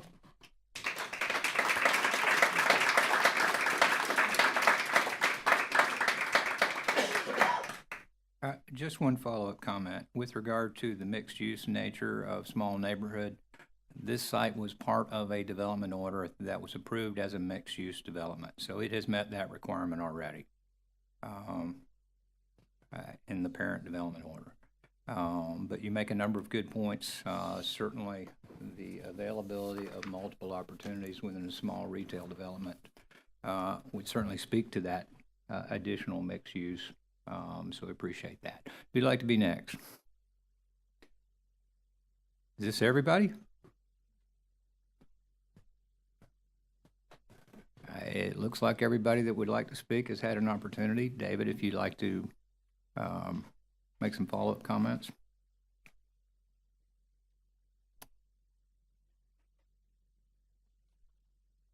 Thank you. I did make some notes, and I'll go through the comments, but I'd want to start with Levi discussing the scenic corridor requirements on US Highway 98 and how we relate to those requirements, and then I'll come back. Yeah, so thank you so much. I think, we're fully aware of the different layers of permitting and the opportunities that happen there. And, when we were looking at this project and its context, the comment about it would never be allowed on 98, we kind of outlined a thought here that, there is a path forward that could happen. And so some of these comments are being made, kind of broadly, and I would like them to be specific to this project and those sort of technical reviews. But, just in general, this is a list of the Scenic Corridor 98 requirements. Development width with the max lot width, we met all of those requirements. The setbacks and buffers, this project would be permitted there. The roof form, the gable, hip, shed, parapet. We have a stepped parapet roof. We have the massing changes. We have the different articulation that's required. Regarding eave height and building height, it's compliant on those. Massing and facade variations, it's meeting those with the roof line and fenestration. Approved colors, like I said, we're using the aqua and the cream, which are compliant with the Munsell color system. We have the reflective material, which typically, when that goes before the scenic corridor, that's in relation to reflective glass. There's been a precedent for, the kind of corrugated metal or integrally colored materials such as brick and rock, and this is stainless, which is an integrally colored material that's affixed to it. I'd also, just as a personal, architectural historian, you look at Mies van der Rohe and the Barcelona Pavilion and these classics of architecture, using a reflective stainless material is how you make structure disappear. And in this environment, it's going to be reflecting all the green and the preservation zone around it. We're meeting the landscape requirements, and if there's a desire to add, and I'm going to just go on this, some additional landscaping between the Blue Water Landing that's over there, our plan already exceeds the required planting requirement there, and there's no headlights facing that direction. They're facing towards the building, away from the right-of-way or away from the neighborhood. Driveway access, there's a requirement there for access coordination and the desire to use a shared access drive with adjacent parcels, which is how the Blue Water Landing was put together. Signage, there's been a lot of talk about that. That will be a separate permit, and we know we're going to have that discussion at a later date. This is about the project, not about the signage. We're allowed a monument sign with the 24 square feet, so that can be there, and it's competing with the colors and matches the building aesthetic. And then you can have a building sign. These are not rooftop signs. My understanding of the rooftop signs, that those are the freestanding letters, similar to like a Ponce City Market or whatever. And the idea is that those become hurricane obstacles. They easily are blown away. This is attached to the building element and part of the architecture. It also isn't advertising the brand. It's a diner, and the brand is the Sunliner, so they're not indicating that.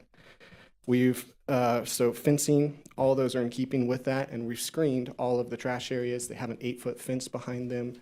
That's keeping all of that in line. Canopies and awnings, we're not using any vinyl or internally lit elements. Any of this is part of the metal canopies, and they're consistent with the architectural design language. All of our equipment is screened, and so there's no rooftop equipment or any of the kitchen equipment that you can see. We have extra high parapets. So I'm just saying that that's the list of the items for the Scenic 98, which has been made very clear is more stringent than the 30A. And there's a path forward where we can describe how this project fits into each one of those. The other thing that I wanted to say was just, context-wise, there's Airstreams on 30A. There's a 40-foot tall purple mural on 30A. There's houses that are 5 stories tall and fit 40 people inside them. There's a lot of diversity across 30A. And so to say that this is all residential is also another one of those sort of generalizations. The last point I wanted to make was just that the Shaul has been very clear, and all of his brands are about the community. And we shared the letter from Gulf Shores to talk about that. But what he shared in those community meetings, and I apologize that Blue Water Landing wasn't on there, my assumption was that they were invited, is that this is about, his success is about the community buying into the idea of it. And he's committed to that long-term play. The students at South Walton High School are going to work there. This is going to be a job generator. There's going to be community events. He's going to sponsor, the elementary school down the street. There's so many other layers that this gets sewed into the fabric that it has to land and it has to be involved in order for it to get connected to the community. I thought of one other comment, which was just that, Mimo's across the street is a repeat restaurant. There's another one in Destin. There's a handful of these things, all the retail, Lululemon, those guys are also on 30A and they're repeats, the AJs. And so there is a small brand repeat that I think is appropriate for 30. Correct. And so this would be the third active one, Gulf Shores, Pigeon Forge, 30A. So it is a small brand operation. And at that, I'll let you go.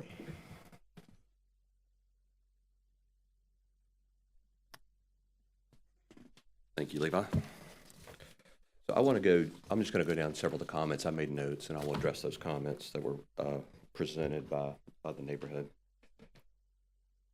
I first want to touch on the chain restaurant comment, and there's nothing I'm aware of in the Land Development Code that prohibits a chain restaurant on 30A. And I know it was mentioned Burger King, McDonald's. I know it does prohibit drive-through facilities. And that, in my opinion, is why you do not have those chain restaurants on County Road 30A. But other than that, it does allow restaurants without the drive-through facility. So I did want to clarify that point. I won't go through every comment because there were a lot of duplicate comments, but I'm going to hit on the main comments. Regarding the curb is dangerous, The curve is there because of Draper Lake. I mean, we have multiple coastal dune lakes. The County Road 38 was designed to not impact those lakes as it should have been. So the curve is there. It's been there. I know we discussed this thoroughly with the Blue Water Landing development. We interacted heavily with Public Works, with the community on that curve. I mean, we've designed it with one connection. That's why that single connection is there, to make it as absolutely as safe as possible. And during those discussions with Blue Water Landing, I want to point out that it was approved for up to 20,000 square feet. We are proposing half of what was approved as part of that mixed-use PUD planned unit development that was approved back in 2021. Signage ordinance. I mean, we have to go through a signage approval for any of our signs, so we have to meet all the rules and regulations as it pertains to signage, the ordinance, and the code. The car being a sign, that's a new one on me. I've never heard of a car referred to as a sign. I do want to point out what Ms. Morano used. The car looks just like all the other cars that are parked beside it. I mean, I've never heard of a car being referred to as a sign. As a sign. Yeah, that's my point. It's not a sign. I've never heard that. We are going to consider it a sign. But that's a new one on me. So a car is a sign, so it would require a sign permit? In this particular case, I mean, it's not going to be allowed. Based on? Because you're exceeding the requirement for your ground sign. So if the car, well, when we It's go, there to attract attention. So when we Is go, it not? Well, when we go through the sign application, if it's considered a sign, we'll have to address it at that time.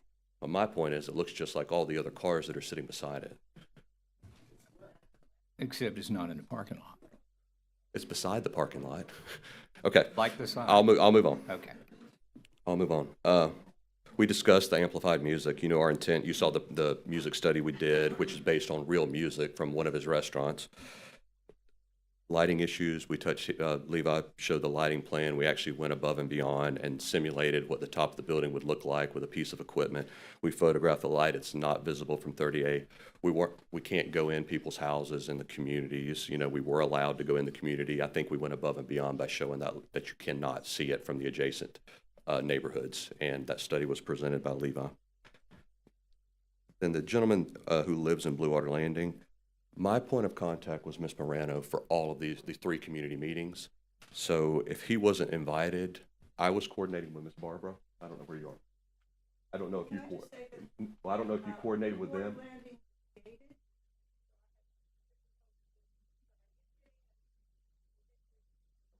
So I did coordinate with Ms. Barbara. There was an attempt to invite every neighborhood in that area to these meetings. So I apologize if they weren't, but I just want to let you know that I did coordinate, and our attempt was to invite all the neighborhoods. So also pertaining to the gentleman, there's two gentlemen that live in Blue Water Landing, the access is there because of the safety of the curve. It was designed that way in the original master plan, and their community, which is phase one, as I mentioned, 31 lots, is a fantastic neighborhood that they live in today. Because of all the effort of the neighbors that are here, us as the developers, they have a fantastic neighborhood, but it has one connection because of the safety of the curve, because County Road 38 does have to go around Draper Lake there to preserve the environmentally sensitive area of Draper Lake. Our parking, you know, the Walton County Land Development Code requires parking for restaurants to account for customers and staff. We exceed the requirements for customer and staff. As I mentioned, all the parking's behind the building. We exceed those requirements. We went above and beyond from a parking standpoint. The wildlife, Mr. Harrison, and he presented it too, and we went through a heavy discussion, thorough discussion on transferring the area closest to the lake because of the wildlife corridors to protect the wildlife. If you think about the percentage of Draper Lake, as it was called, now Blue Water Landing, that was dedicated in conservation, it's substantial. So wildlife is being preserved along the lake, and that was the intent back then. The crosswalk, Mr. Disherman, he's correct. I contacted Public Works. They do not want a crosswalk in the curve just because of the safety. Thankfully, the multi-use path is on our side of the road, so people can go down further, cross down at Triggerfish or somewhere further south, but on the curve, they do not want a crosswalk in that curve. We did contact Public Works. We've talked to them numerous times throughout the Blue Water Landing approval process, and we did speak to them, as I committed to the neighbors I would do on our community meeting.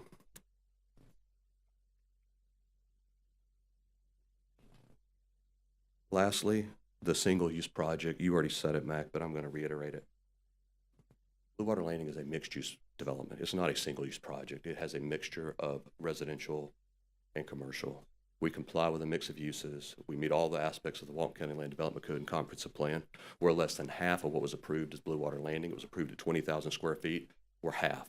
So what the traffic concurrency, which D.R. Horton paid at the time, is a lot higher based on 20,000 square feet than we're actually coming in for this application here this morning.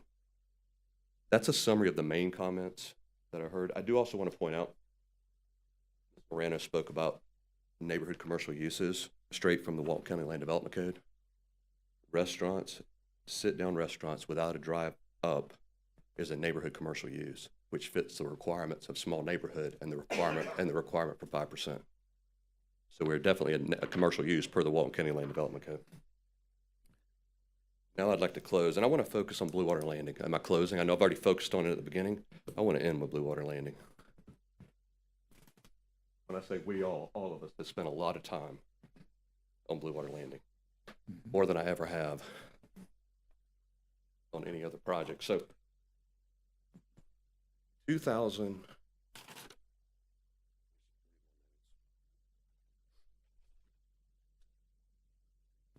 February 5th, 2020, we originally submitted Blue Water Landing. It was a planned unit development. This is the site plan we submitted. This is 186 triplex units. And D.R. Horton's vision at this time was to replicate the triplex units that are on the north side of Prominence. I want to point out here, this is the commercial component. 0.6 acres, 6,000 square feet on the original Blue Water Landing application. 186 triplex, 6,000 square feet of commercial, 0.6 acres. This was met with heavy resistance. We all know. I recall that, yes. We all lived it. I got to know the neighborhoods very well. And we worked together to come up with this plan today. Which is a very nice plan, and that's where the people live today that just spoke, and it's a great neighborhood. But I want to go back to the original application. We originally went to TRC March 2020. If you recall, in all the TRC meetings, the neighbors, their statement when they would speak, and I'm summarizing, follow the code, no deviations. And I'm going to say it again. Follow the code, no deviations. I want to flip this around. We submitted this plan in February of 2021. We actually went to TRC March 3rd, 2021, a year later. This meets all the aspects of the Walton County Land Development Code and Comprehensive Plan. If you notice, to meet the 5% of small neighborhood, because when we submitted this plan, we were requesting a deviation from the Land Development Code, if you recall, for the 5% of small neighborhood. This plan has no deviations. So the commercial went from 0.6 acres, on a parcel of 0.6 acres, to 1.8 acres, 3 times the size. Follow the code, no deviations. 31 units. Question. Sure. What level of detail was provided for phase 2 when that was presented? We didn't know what we were doing at the time, but it was 20,000 square feet of commercial. I was very clear, we did not have a design at that time. But the parcel size, 1.8 acres, because of 5% small neighborhood relates to the parcel size. 20,000 square feet of commercial was approved on the 1.8 acres, which was formerly 0.6 acres. So 186 to 31, 0.6 acres up to 1.8 acres, following the code, no deviations.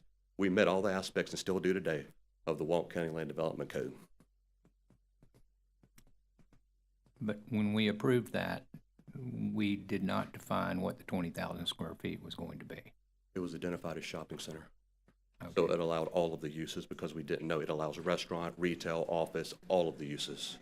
And that's what the traffic concurrency was paid on as a shopping center.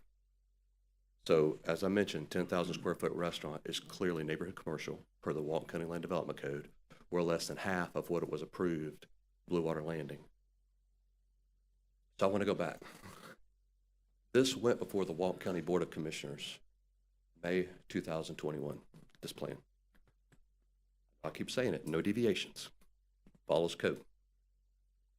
It was approved unanimously. I'd like to quote Ms. Morano in that meeting. We avoided the perfect storm, right? This was the perfect storm. And we came up with a perfect solution. I agree, that was much better, and the community supported the approval of that plan. My concern was phase 2, while it was defined as a shopping center, was not defined as a 10,000 square foot restaurant, although that could have been a component of that. Absolutely. Just Shopping trying to center make allows this- restaurant. Yes, it does. It would be more intense.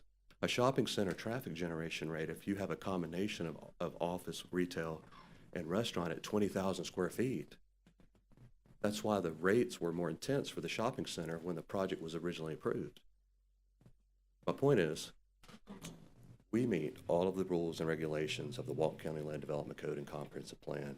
This layout was met with support, very favorable, and I thank the residents. I'm doing this very respectfully and humbly. I've gotten to know many of them very well. Ms. Morano spoke in support of this at the Board of County Commissioner meeting. You were there. I was there. You and I have been at all of these. But, and your hair was darker back in those yeah, days. it was. I didn't have the gray hair. Yeah. So I'm going to end, and that'll conclude our presentation. We follow the Walton County Land Development Code. We have no deviations, and we would very respectfully like to answer any questions that you all may have of us.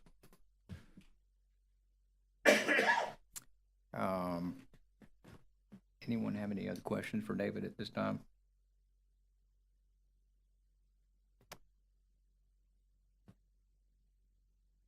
Thank you. Thank you.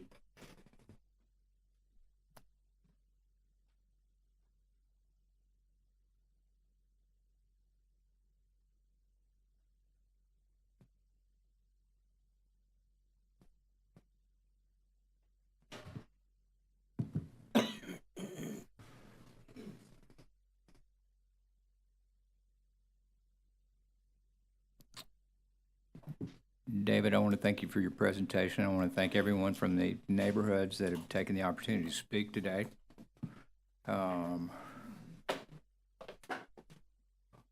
We've had new information presented by the applicant, which I think staff has seen for the first time today. And I think, given that all of the issues that we've discussed, the new information that's been provided, the comments from neighbors and their concerns about specific things that are in the Land Development Code, and how that might have been treated both in the Blue Water Landing original DO compared to what is being proposed today. I certainly think that this project has met the mixed use requirement, and that is cannot be a concern going forward. But given the additional information that we've received today, I'm not prepared to approve this project today. Here's what I'm going to recommend.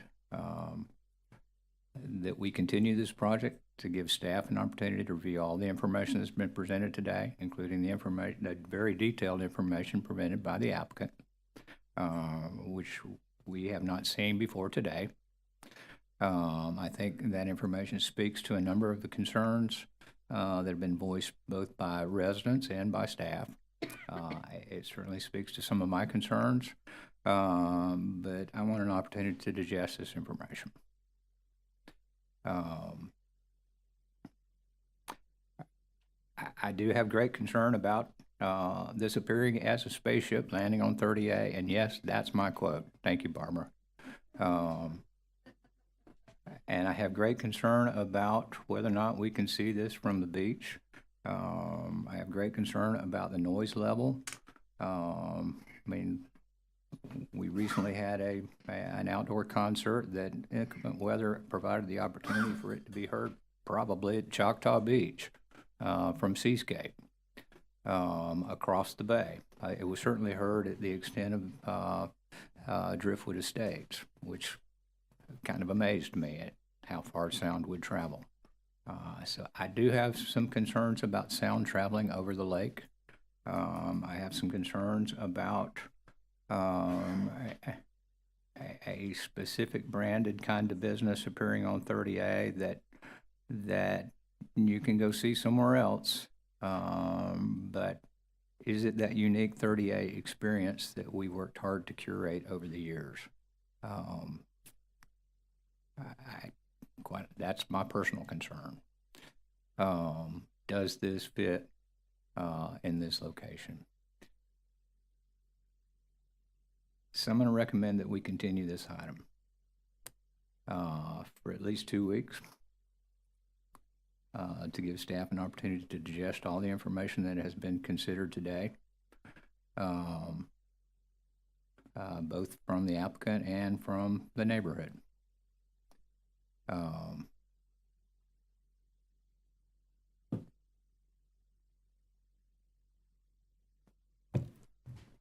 So that's my recommended motion, that we continue this for 2 weeks to the next TRC to give staff an opportunity to review all the information that's been presented today. And we'll see where we are in 2 weeks.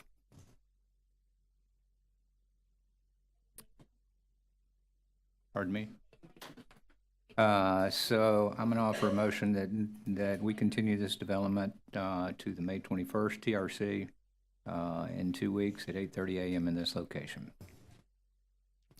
I'll second that motion. Well, could you make the motion? So move then. Second. Motion and a second. All in favor, please say aye. Aye. Any opposed likewise? Hearing none, this item is continued to the May 21st TRC.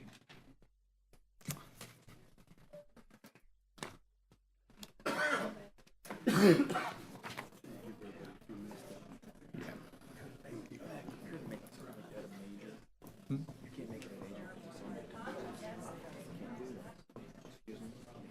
may.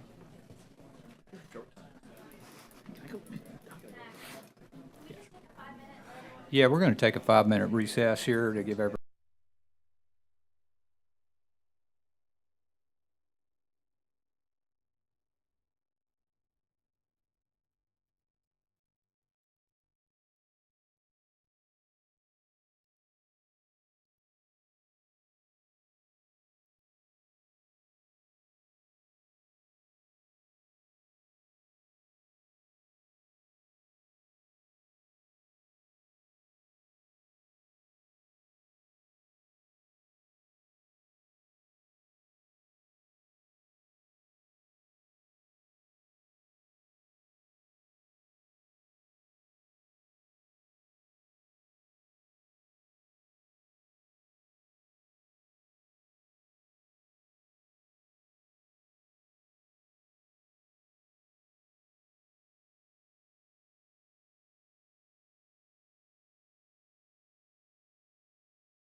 Yeah.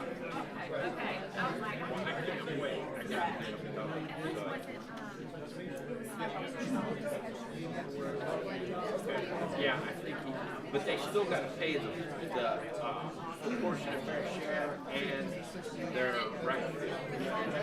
And I gave them those numbers for you.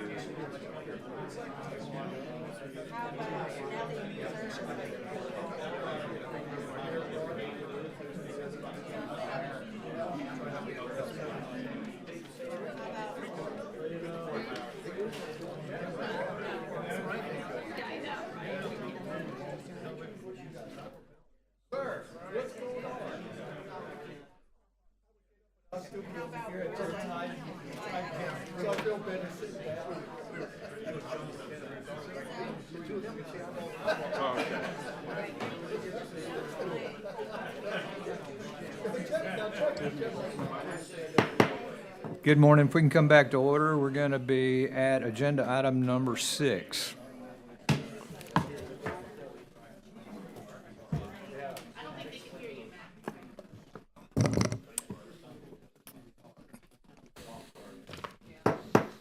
If I could have everybody's attention, we'll restart here, and we're going to restart at agenda number 6, the Thompson Woods Phase 2. This is a plat application reviewed by Bob Baronti. Bob, if you can introduce it for us.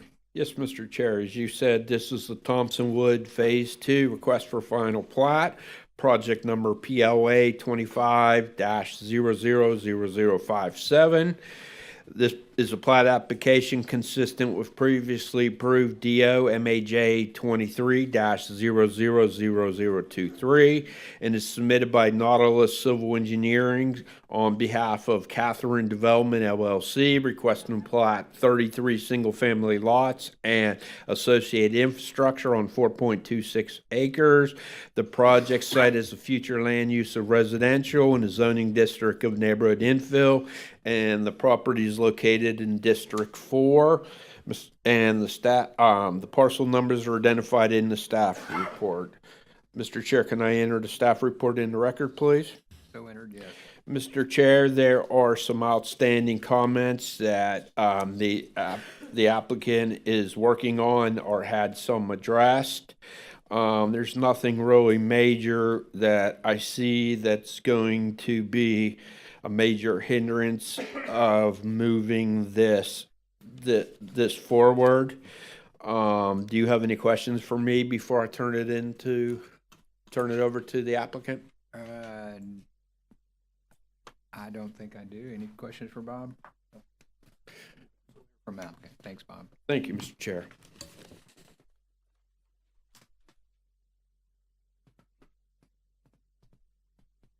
Morning, Curtis Smith with Nautilus Civil Engineers. We had the survey and comments addressed. I was getting ready to upload those yesterday and realized that we had some new engineering comments that we hadn't pulled down yet. So our surveyor's working on those this morning. Should probably have those late today or tomorrow to finish up those comments.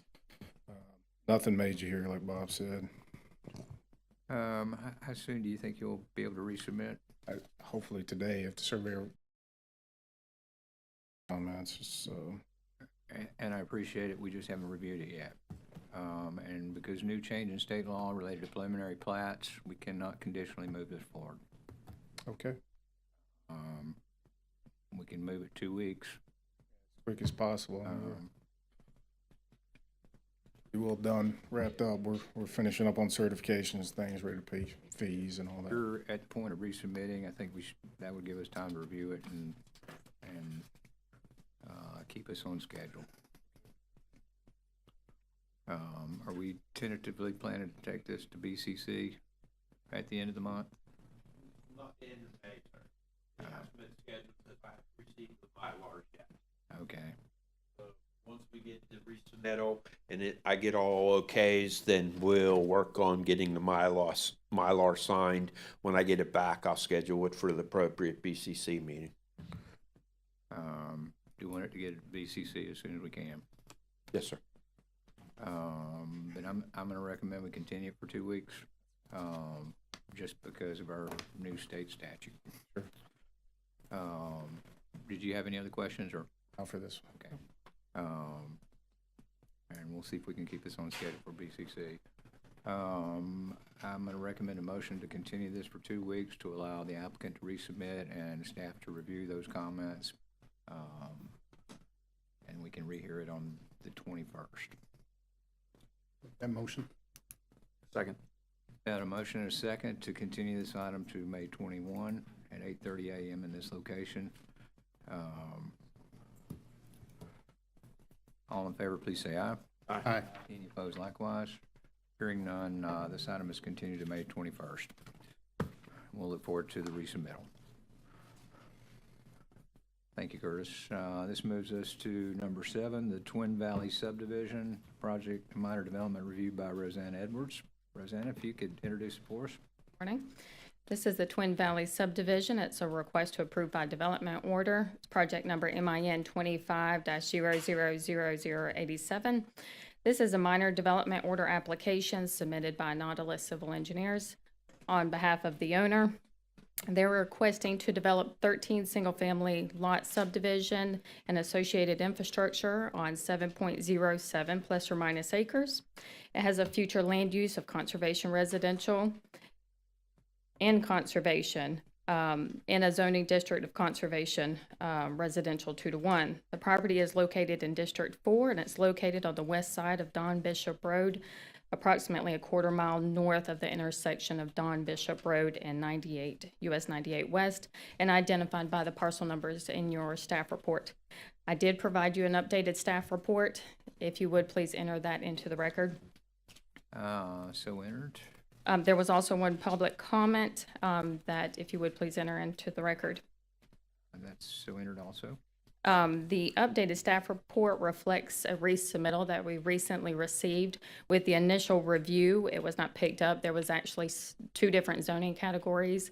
So there's approximately 1 acre of conservation. So the applicant has reduced the density to 13 units. So if you see 15, those are comments that have not been updated per the reviewers. So it is 13, and actually with that acre of conservation, it is 8.07 plus or minus acres. So hopefully that did not cause any confusion. We did get most of the reviews back from the resubmittal.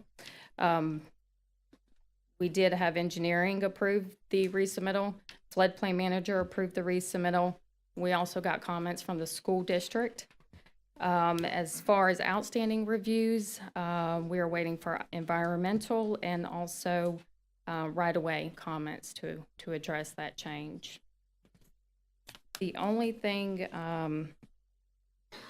I also wanted to add is the applicant may be requesting a buyout of approximately 132-foot strip that's within that 30-foot access easement. So we may need to, there is not room within that 30-foot easement you'll see on that additional parcel. It cuts through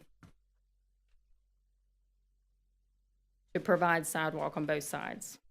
So there is that, and then also on Don Bishop Road, whether a buyout will be required or if it's it's a local road, if that's necessary. Public Works does not want the sidewalk there.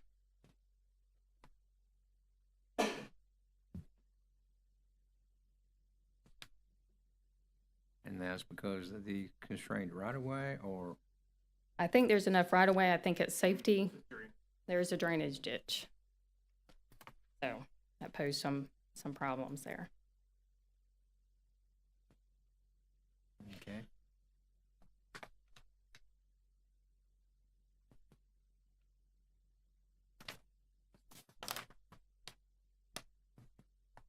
As far as planning comments with the updated review, I think there's 2 outstanding items is all.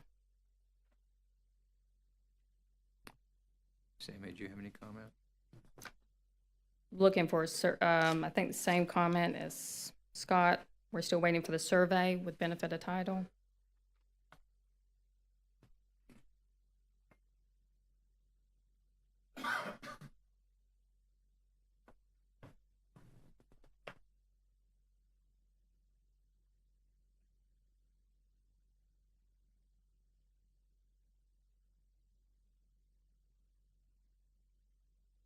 So what is our biggest outstanding comment?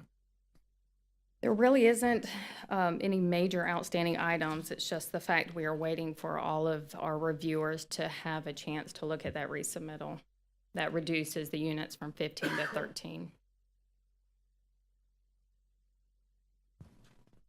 And that would just be, like I said, environmental and public works.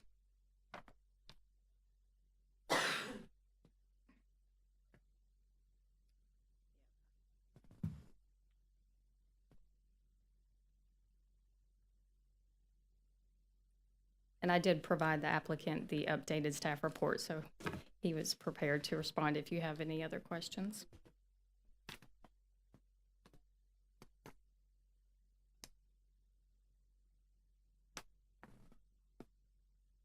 We got an initial environmental review, we just don't ever re-review. We did, and I think a lot of that will be addressed with that memorandum that was provided, the director's determination and the memorandum regarding the open space requirement. So I think a lot of those will be resolved with that. Okay.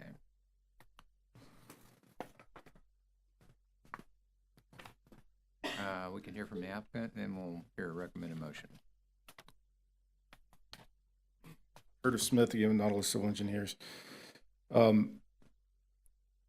So we addressed all the comments last week. We didn't come to TRC. We just continued last time because of that conservation issue. Some background on that. I researched a little bit after that. That owner, the previous owner, bought that property like a month or two after the initial 2011 maps were adopted. So it didn't get captured. And prior to the adoption of 2011 maps, it actually had no future land use category. And then it got stuck in conservation. I went back and looked in GIS. It's blank, just like the electrical easement. It had no category on it.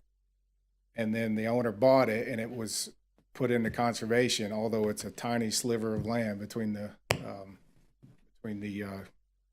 power line easement and the actual property. So, I told the owner this may be probably as a good candidate for rezoning because it probably should have been conservation residential since it was all in that time period. But, at this point, he said, we'll move forward with the 13 lots and maybe address it later if necessary. I will say it does negatively affect the cost of doing a development. It's already a small development. It's already cost $100,000 a lot to make a lot. Now it's $120,000 a lot because of losing 2 lots. It's tough, but that's the route he wants to go at this point. So we met all those requirements for conservation residential and everything, just removing the density from those portions. The environmental comments were, as Rosanna said, one of them was about the 5-foot setback on that's adjoining the rear yard and preserved common space. That was addressed in that determination. So we actually have, now that we've revised it, we have way more common area open space than was actually needed. I could have just put that area back in the lots and made it 15, but just in keeping with what we were trying to do here, I just left it at the 5. And the lots are actually pretty big, so they won't, I highly doubt they'll build houses to fill those lots. They're pretty big size. These are more like the existing estate lots that are around it. They're all pretty sizable. The other environmental comment was replace river birch with a tree that's approved for street trees. We addressed that and show the 10-foot state lands buffer on the north. That's in that conservation parcel, so there's nothing there. So I just noted that. So environmental comments were addressed. Public works comments were also addressed. The deal with the sidewalk is we were having to cross the street because there is not a small ditch. It's a very massive ditch there on the west side of the road. So we put a crosswalk in and put the sidewalk on the east side of the road. John Alamod said, I don't think you need a sidewalk because it's local. It's not a collector arterial. So we discussed with Public Works also. They said, yeah, let's not do a mid-block crosswalk. Let's just buy out if we have to. If we don't have to buy out, then just leave it off. So we put a section in on the north side of the entrance just for an area for bus stop traffic. But we took it off on the south, so we didn't do a mid-block crossing there. Okay. So other than that, all the comments are addressed, and other than the survey of benefit of title, I don't know if you all are aware, OWN is the surveyor on this, and they had a lot of turnover after they originally did this survey. We're working with them to make sure they update it. Title was provided, it just wasn't noted on the survey.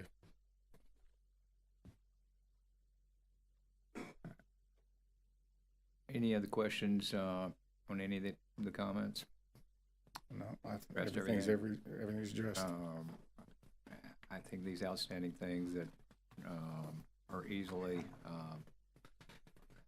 resolved, and I don't have a problem moving. Providing that's Rosanna's recommendation.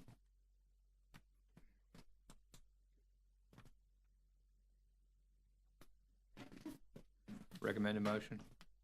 Yes, I believe the applicant has made a full resubmittal that most agencies have been able to review. So at this point, I would conditionally approve, subject to addressing those outstanding items and final approval by the director.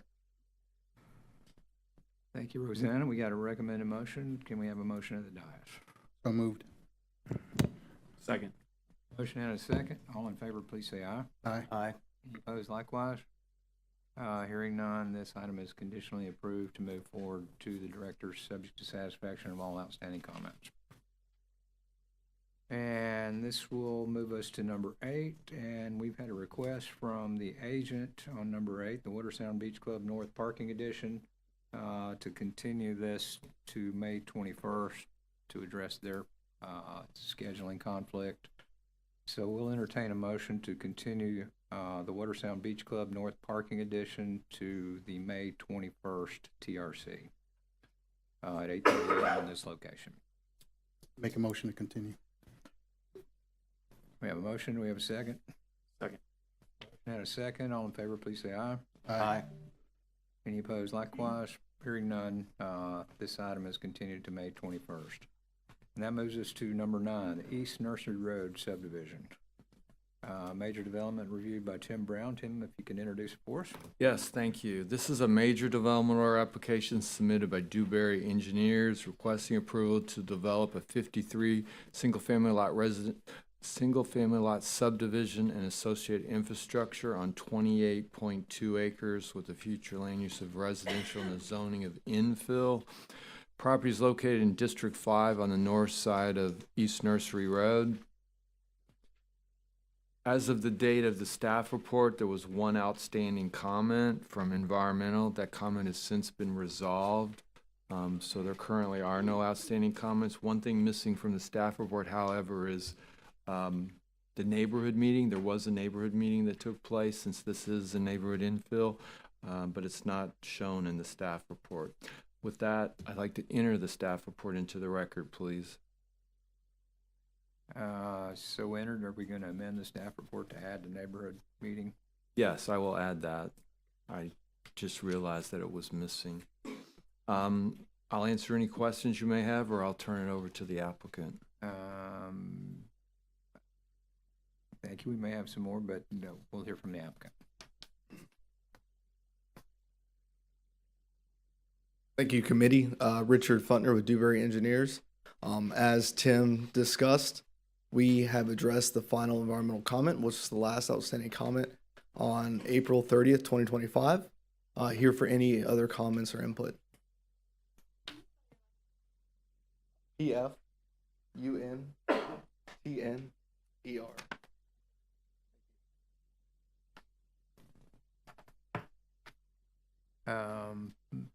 Anyone have any questions for the applicant?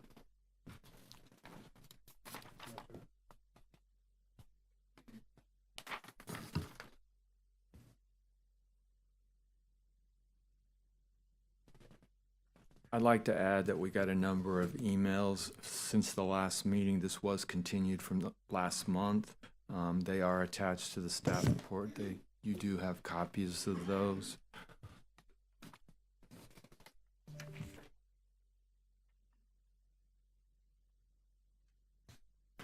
I have one question though, Mac. Yes, sir. You guys did a great job with giving us our setbacks and stuff for our ditch maintenance. What does common area have to do? I've never seen that before with the explain that? I Oh, don't know. When it says that, common area. that was a ask of the environmental reviewer, just to note all those areas that are buffers and screening and setbacks, both from the mosquito control ditch setback, denoting that that's going to be common area for ownership of the HOA. Yeah, since all these streets are going to be private, anything that's not a lot becomes common area. Correct. Do you think they've adequately addressed mosquito control? Yeah, as long as we have access and that 25-foot setback. Yes, sir. Yeah, as Yeah, I mean, you guys yeah. did a lot and helped us out. Yeah, quite a bit, yeah, 'cause that's of course. big drainage ditches, those are. Yes, yeah. After our first TRC meeting and before, we were requested on the north side of that east-west ditch to add an access. So we provided a gravel access on both sides. Saw that, thank you Yep. very much. Yes, sir. Yep. Any other questions from the committee? I don't have any, but we received a number of public comments. I'm going to invite anyone that might have information we don't have to share that with us. If you don't mind, and I'll give you an opportunity to come back up to rebut any of that.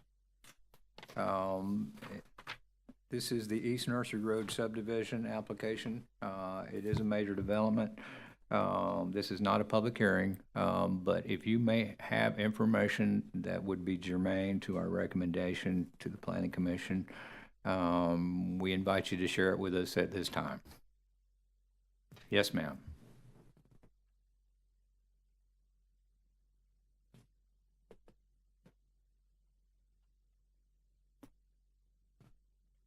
Hi, how are you? Margaret Landry, Landry.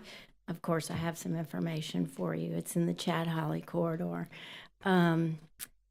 This development does not, it's just a lot larger than anything around it. When I looked at the land development code under the definition of neighborhood infill, this doesn't fit the criteria for neighborhood infill, which is vacant parcels 10 acres or less. This is almost 30 acres. It's going to have a huge impact on the area. I don't think the intent of neighborhood infill was to allow such a big development to be dropped into a neighborhood, completely changing the character of the neighborhood. Also, the clearing. If it was a vacant parcel 10 acres or less, there would be a lot less clearing that is right on the bay. It seems like they need to get either a variance or a rezoning to do what they want to do at the property. What do you think? Because the Why do you think definition so? of, well, the neighborhood infill, the definition, the criteria doesn't meet it. It's under 10 acres. And I that's mean, for- it's over 10 acres. That's for placement of new neighborhood infill designations. This one was placed by the Board of County Commissioners a number of years ago. Well, it's a lot larger and it's right on the bay in an environmentally sensitive area, and they're going to clear almost 20 acres of that property. I don't think that was the intent of neighborhood infill, to allow that much clearing on a piece of property like that on the bay. And if you want to just talk about compatibility, there are many properties around that are zoned neighborhood infill that have not cleared their property, less density, the lot dimensions, the lot sizes, the clearing of the property, all of that is completely incompatible with neighboring properties with the same zoning category. They did have a community meeting, which was great. I think a lot of people attended it because it is going to have a huge impact on our area, thereby giving you an idea that it's not compatible.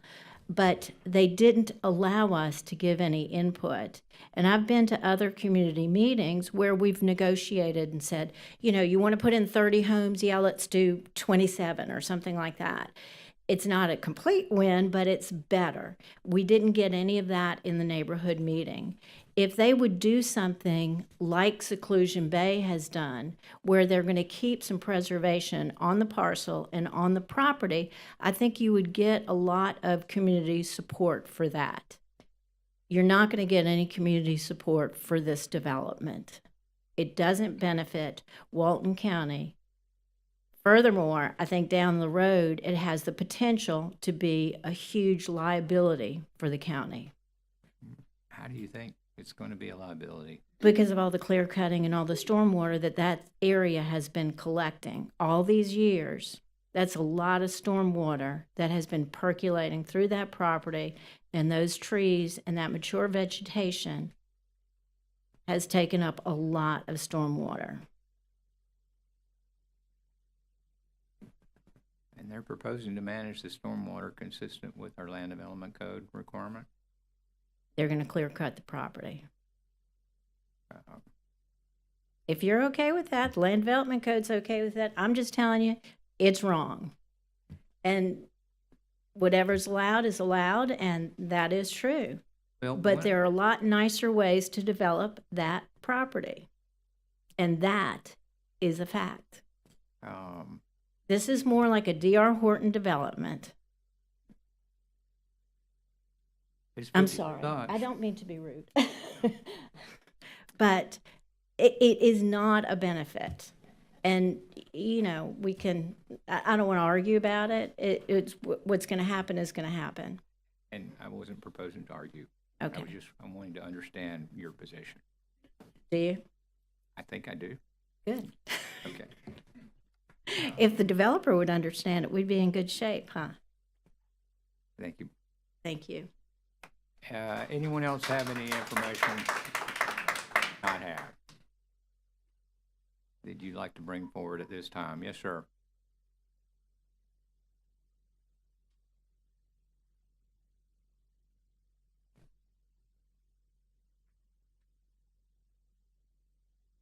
Andre Raymond.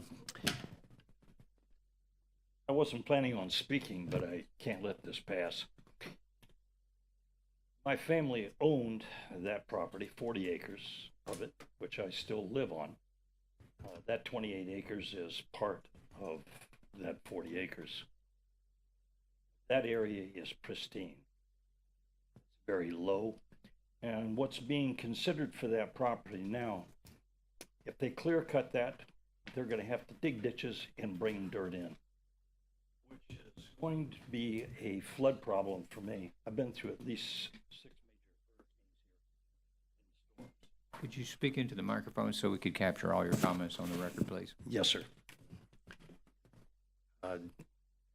The storms that we get here are buffered by a great deal of the existing vegetation and trees that are set here. Stripping this area and putting up 58 homes in through here is also going to expose us to additional flooding. We've been flooded numerous times here. This is also an estuary that's built in through here. Our family allowed and gave easements for the mosquito control district to dig all these ditches in order to try and drain that area because of the mosquito infestations. The Kellogg's property abuts right to the back of my property, and you have a park there. This whole area could be better addressed by leaving a good deal of this property in its pristine condition and reducing the number of homes that there's going to be built here. I pray that, you will reconsider the zoning for this, because the infill is the wrong designation, and how that got slipped in, I don't know. Because I've lived on that property since 1967. My family owned that property and purchased it from the L&N Railroad, so I know it well. Do you think the zoning was something else and got changed? Yes, it did. When was that? I can't tell you the specific date, I don't have that, but it was rezoned. The infill. If you look it up, you'll see that. But do you know that when one little might have been rezoned? Was rezoned, sir. But I mean, when? I don't know. I can't give you the date. I wished I could.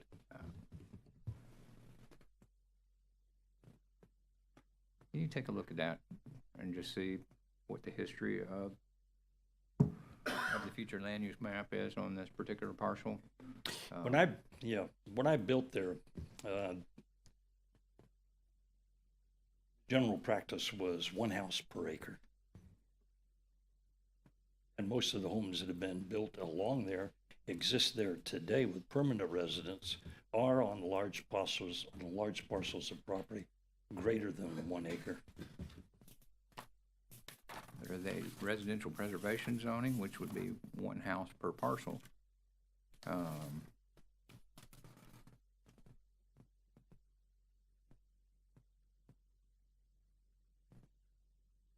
And I think there is some of that in adjacent neighborhoods.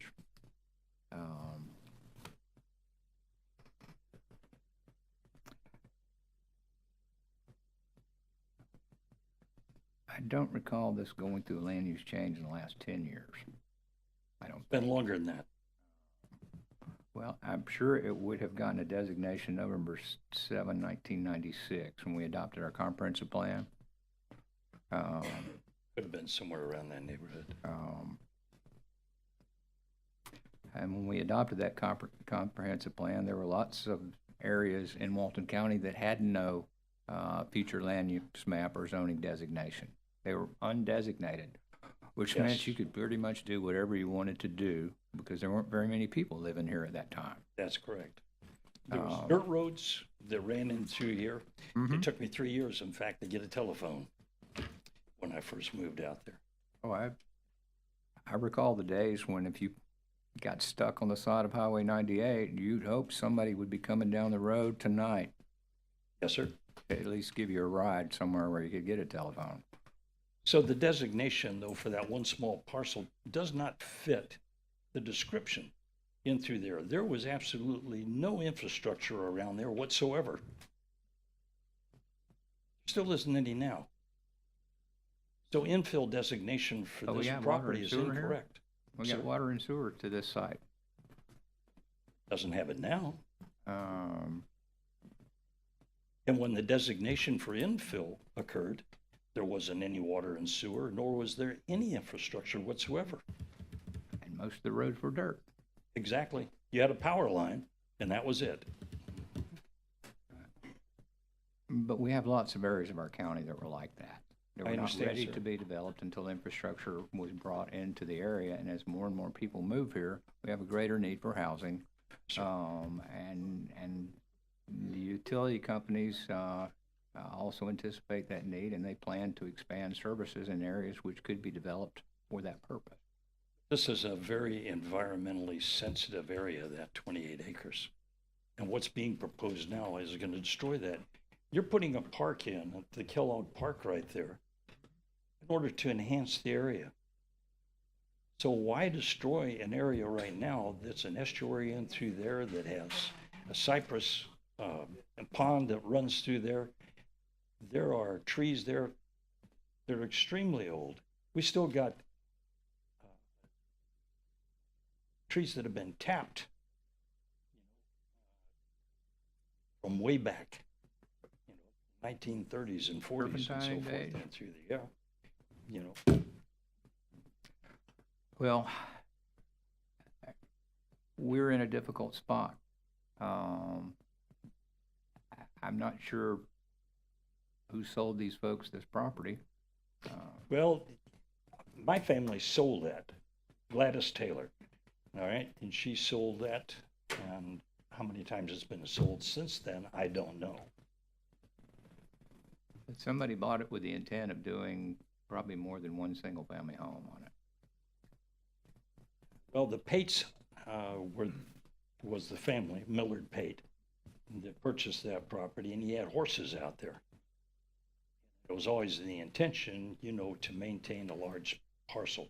I think Mr. Pate passed, and what's happened to that property since then, is. But obviously, what's being proposed now is to develop that property, and I'm not against development of it. I'm against the development that they're proposing. When they bring in that extra dirt, dig all those holes, then my property is going to be affected by flooding. It's already been flooded numerous times.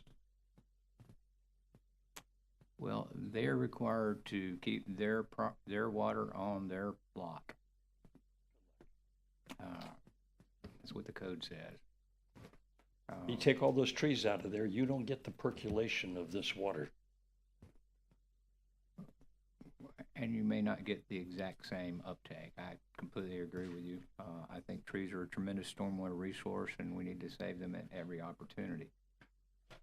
But we're also in a circumstance where this particular property owner, whoever that is now, has some vested rights to be able to make application to develop his property. We've adopted a private property elements component to our comprehensive plan that mirrors state law that essentially, if I could summarize, says I have the right to develop my property if I follow the county's rules. Now, it's incumbent upon us to allow somebody to develop their property, but to absolutely make sure they follow the rules.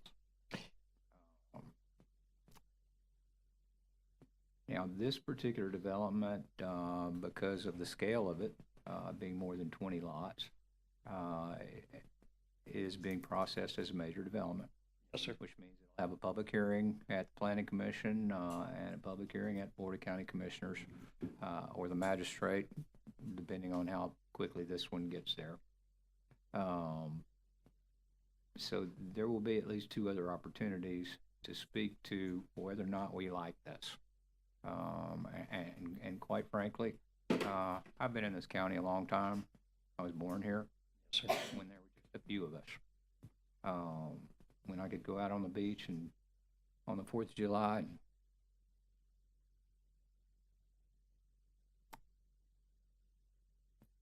and we see a dozen people in both directions on the 4th of July.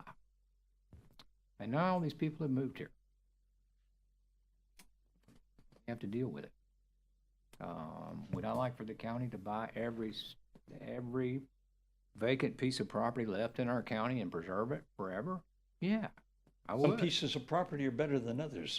Oh yes, there absolutely are differences in quality of property, and I certainly agree that once it's developed, what was there before is not there anymore. And that absolutely concerns me.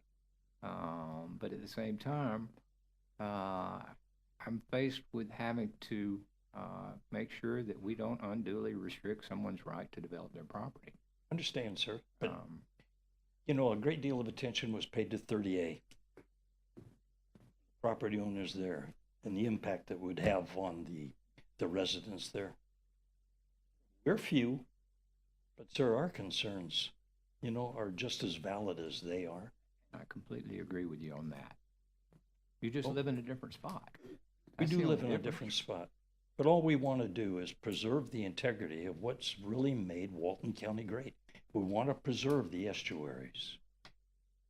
We want to have conformity for the type of homes that we've already built here. We're just asking for you to be considerate of that. I understand the property owner's desire to make money. It can be done. They don't have to jam those houses, 58 of them, up together.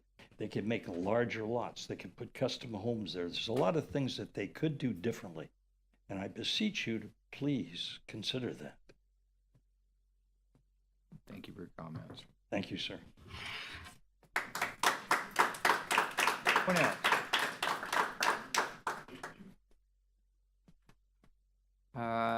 This item will get a public hearing at the Planning Commission and the Board of County Commissioners, which is absolutely the opportunity to say, I just don't like this in my neighborhood because of a list of reasons. At this particular stage, our responsibility is to ensure that what's being proposed fits within the requirements of the Land Development Code, which are the implementing regulations for our comprehensive plan. Would I like one house to be built here? Yeah, I'd love that. And I think everybody that's already moved here would agree with that. The only problem is we got other people moving here that we can't stop. And in order to accommodate that need, we need additional housing. But this is not the final stop for this application. It will get a hearing at the Planning Commission, and the Planning Commission will make a recommendation to the Board of County Commissioners for final action. So, with that said, Tim, can you give us your recommended motion? Yes, my recommended motion would be to approve it and move it forward to the Planning Commission, which is scheduled for tomorrow. This is scheduled to go to the Planning Commission tomorrow. Thank you. We have recommended motion. Do we have motion at the dais? So moved. We have a motion. Do we have a second?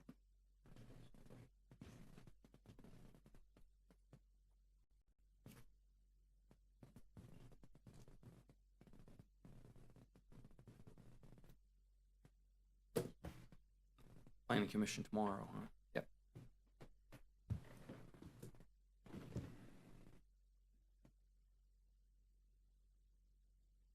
A second. We have motion and a second. All in favor, please say aye. Aye. Aye. Opposed likewise. Hearing none, this item is approved to move forward to the Planning Commission. And that will be tomorrow night at 4 p.m. in this location. And that is the opportunity for a public hearing and for the public to voice their opinion about how they feel about this particular application. And with that, we'll move to number 10, the Jarvis Cove Plat. This is a request to approve by final plat. It's been reviewed by Bob Baronti. Bob, if you'll introduce it for us. Yes, Mr. Chair, thank you very much. This is Jarvis Cove Plat, request to approve by final plat, project number PLA 24-00000052. It's being reviewed by myself. This is the plat application consistent with previously approved DO MIN20-000006 and submitted by Jarvis Cove LLC, requesting the plat 8 residential single-family homes on 5.60 plus or minus acres. A project site has a future land use of residential in the zoning district of neighborhood infill. The property is located in District 4. Mr. Chair, the staff report was due before my final clearance from engineering came through. As you know, you allowed this project to be scheduled for the BCC at the 22nd meeting. The Mylar has been submitted. It has been completely signed, and it has been advertised for that meeting. The applicant has paid their rec fee of $18,103.44 and their 911 fee of $100. As I said, engineering has signed the Mylar since there's no outstanding comments, and I would like to enter the staff report in the record and turn it over to the applicant if you have any questions. The project has been certified by the engineer of record, so I'd like to turn it over to the agent. Thank you, Bob. Can I enter staff report and record, please? So entered, yes.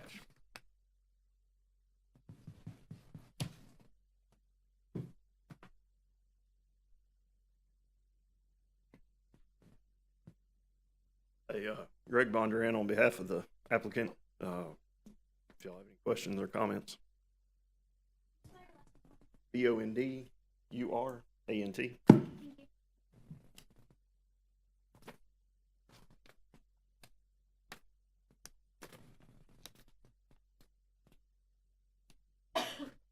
I don't think I have any questions. We're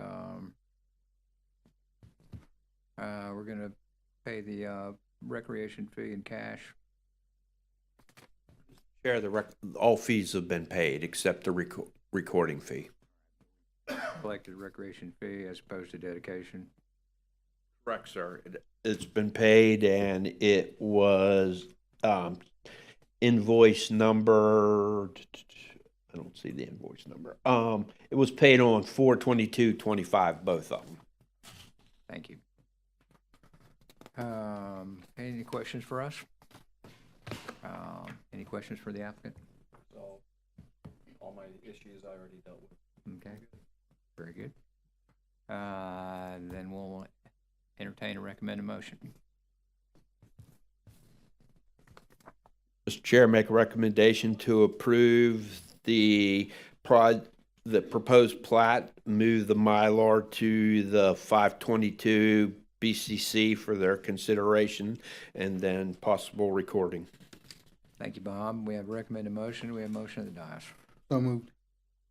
And a second? Second. Thank you. Second. All in favor, please say aye. Aye. Opposed likewise. Hearing none, this item is moved forward to the BCC for their consideration.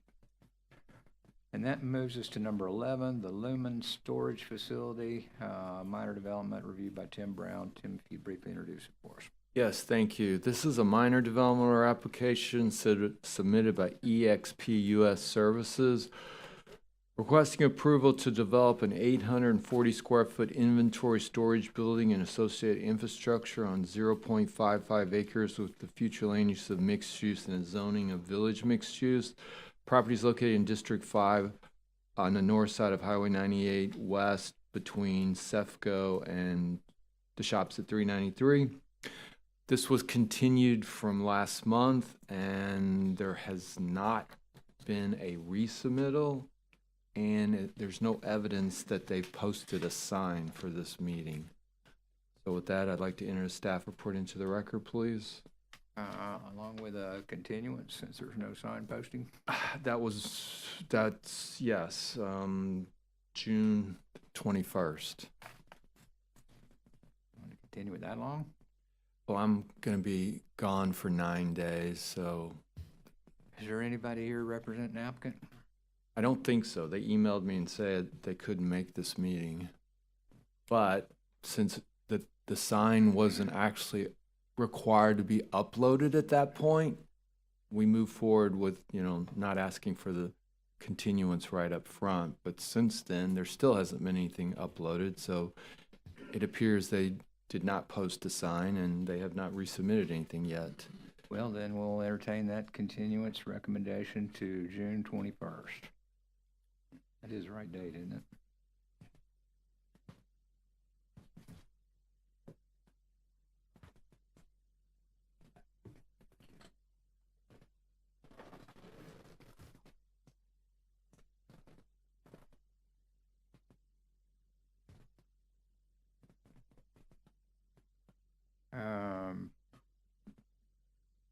June 21st? June 21st is a Saturday. 18th?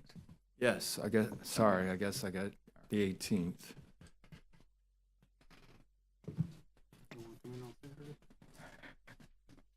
Not in June, I don't. Then we'll entertain continuance to June 18th. Move to continue. I have a motion. Do we have a second? Second. Motion and a second. All in favor, please say aye to continue this item to June 18th, 2025 at 8:30 a.m. in this location. Aye. Any opposed likewise? Hearing none, this item is continued to June 18, 2025. And this moves us to the final agenda item this morning, if it is still this morning. The SEC Freeport Hot Mix Asphalt Plants. This is a major development reviewed by Rosanna Edwards. Rosanna, if you could introduce it for us. Yes, and I do want to read into the record the correct project description. As you know, this started as a minor development. It's since been moved to a major development, so I want to make sure the correct information is in the record. This is the SEC Freeport Hot Mix Asphalt Plant. It's a request to approve by development order. It is project number MAJ 25-000035. This is a major development order application submitted by Baker Engineers on behalf of Highway 20 Properties, LLC. They are requesting to develop approximately 400 square feet of hot mix asphalt plant and associated infrastructure on 15.3 plus or minus acres. It has a future land use of industrial and extractive uses and a zoning district of heavy industrial. The property is located in District 1 and on the south side of Highway 20 West, approximately 0.92 miles from the intersection of Site C6 Road and State Highway 20 West. It is identified by the parcel number in your staff report. If you would please enter the staff report into the record. So entered.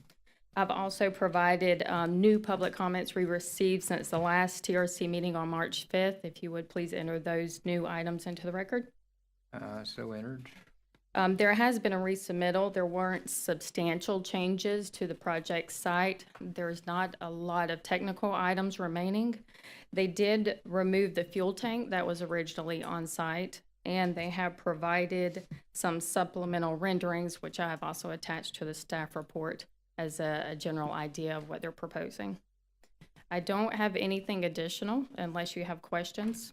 Otherwise, the applicant is here, and I know there's a public presence that would like to also make their comments if they're able at this time. May have some questions for you in a little bit. Okay. Let's hear from the applicant.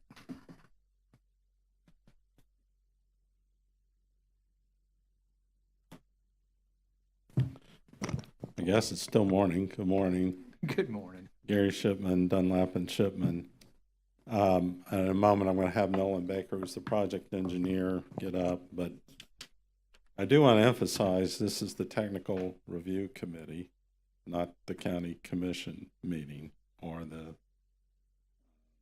Planning Commission.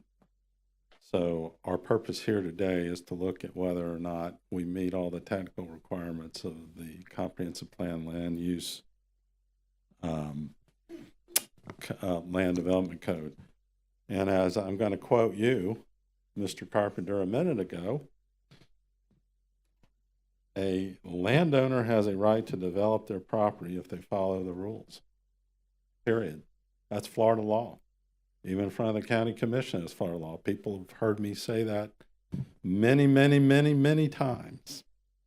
This property is zoned heavy industrial.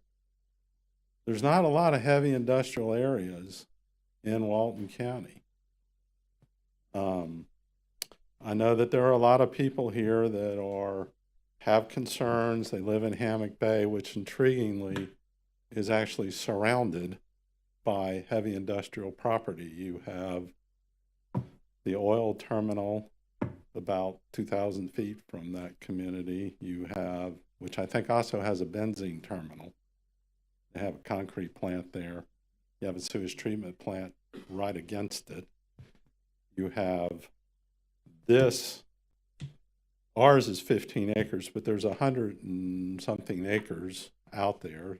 Immediately to the west of this is heavy industrial. Across the street to the north on 20 is heavy industrial.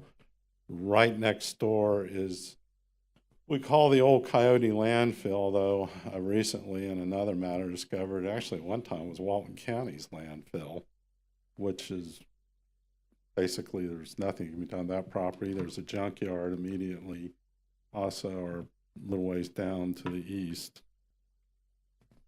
Under heavy industrial, an asphalt plant is a use by right. This particular property had an asphalt plant. We went back and looked at the aerial photos. It began operating as an asphalt plant somewhere between 1987 and 1988. We do have an aerial photo of 1988 where there was an active asphalt plant there. It continued to operate at that location until 2019 when the company that owned it was bought out by another company. And the actual DEP permit at the time permitting an asphalt operation at that location ran through December 16th of 2022. So there's nothing new about this property. A hot mix asphalt plant, and I believe there's a lot of stuff out there that where people just don't even understand what a hot mix asphalt plant is. Asphalt consists of three things. It consists of bitumen,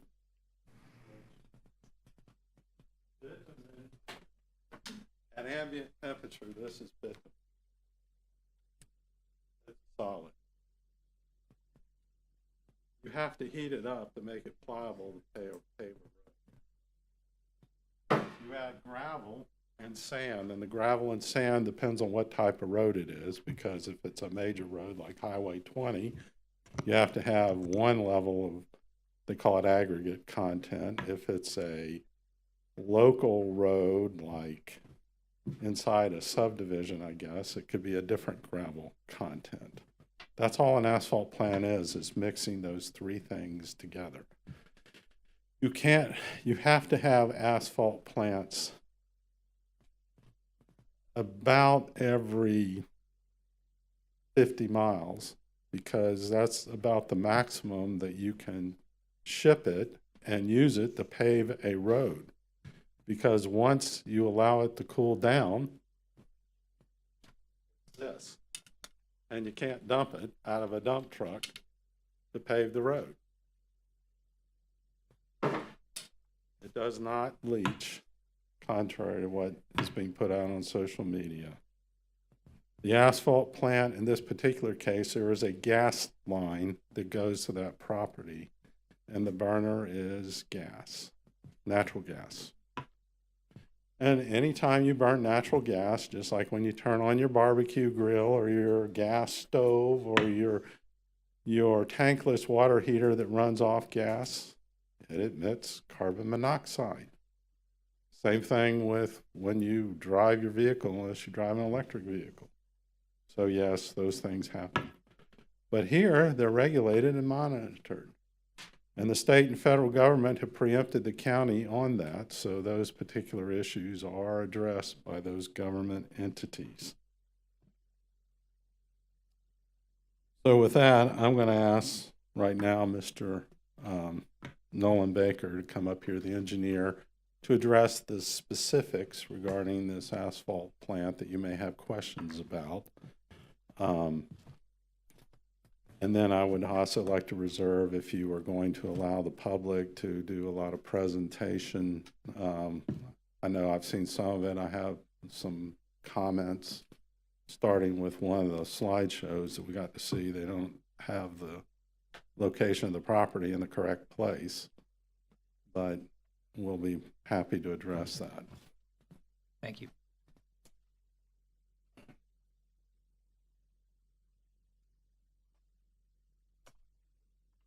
Morning. Nolan Baker, Baker Engineers. As Mr. Shipman described, this is a project area is 15.3 acres. About 10 of that is already has been used in the past and always cleared. And this project will not clear any more of that additional acreage. So you'll still have 5 or so acres in preservation, in trees and buffers and in wetlands. This site sits down in a hole, basically starting at State Route 20 and goes down as you go into the site. And by the time you get the back of it, there's a 20-foot berm in the back of it. So the silos and the equipment will be sitting down probably about 10 feet or so below the grade level of State Road 20 once constructed.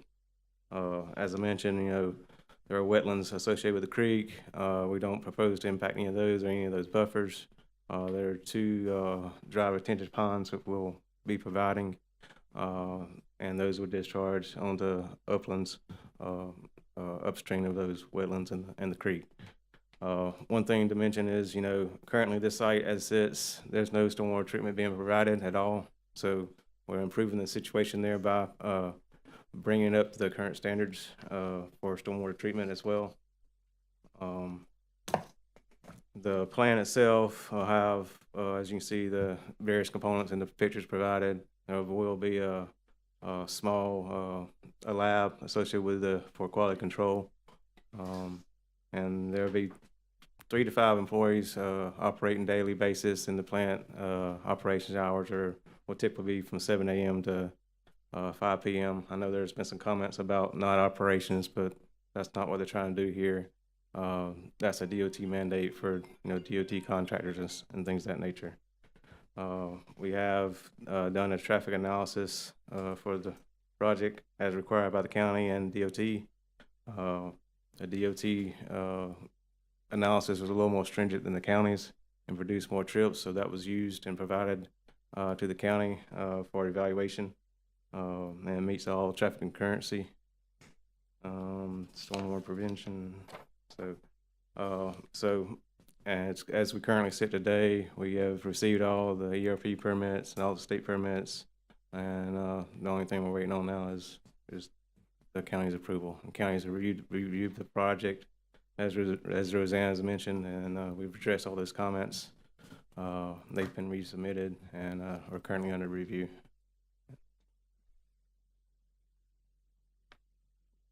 Questions?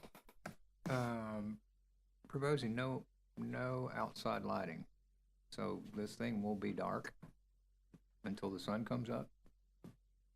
We're not proposing any at the time. I mean, if they do provide any, we'll come back to you and present that as a plan.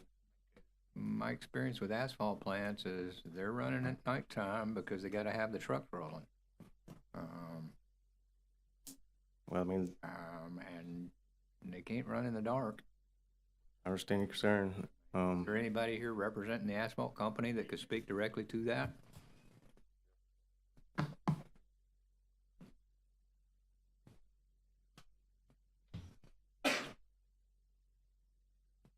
Morning. Morning. Jeff Howell, Howell. As far as lighting goes, as Nolan said, it's not our intent to be a 24/7 facility. I can't really speak to that right now. I'm not sure that's sort of determined on what contracts are obtained, or, like Nolan said, that's a DOT requirement. If you run at night, our intent, we have a plant in Geneva right now. We don't run nighttime operations there.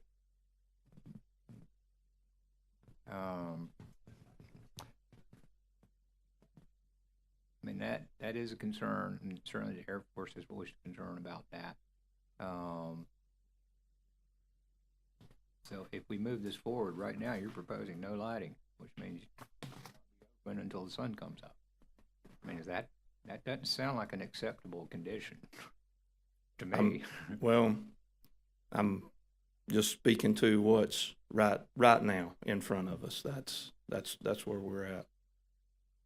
I would think we'd be proposing this anticipating the kind of work that we were going to get for the asphalt plant at its maximum extent. Well, we don't just service ourselves. There's another market for FOB sales and for other customers during the daytime. We feel like Freeport's an area that would be focused on that, not just FDOT paving contracts at night. Usually those are your major thoroughfares. We currently don't self-perform those at the moment. I know there's 7 miles of roadway to be paved in the car property PDP in Freeport. And I'm anticipating that this plant is anticipating that potential work. Whether this plant gets that work or not, I don't know. But there's a bunch of paving work coming up. And typically it would not be work that would be done at nighttime. It'd be daytime paving because these would not be state or federal roadways. Which speaks to the traffic coming in and out of this site and when that happens. Because one of my concerns, and it's why I initially determined this needed to be a major development, we subsequently were reminded that the comprehensive plan requires this use to be a major development, was that additional traffic coming out of this site interfacing with the kind of traffic that's on Highway 20 today, not 2019, 2021. That's my concern. The volume of large trucks hitting Highway 20 at peak morning drive, peak afternoon drive. Highway 20 is a pretty dangerous roadway right now, and I understand our engineering department did not offer comments related to the access of that state highway. If it were a county roadway, they would have. But I am concerned about coming out of that small driveway with the volume of large trucks that are going to be required to service the contracts that are coming up. Carpenter, the traffic study was based on current data. The DOT had the more recent data.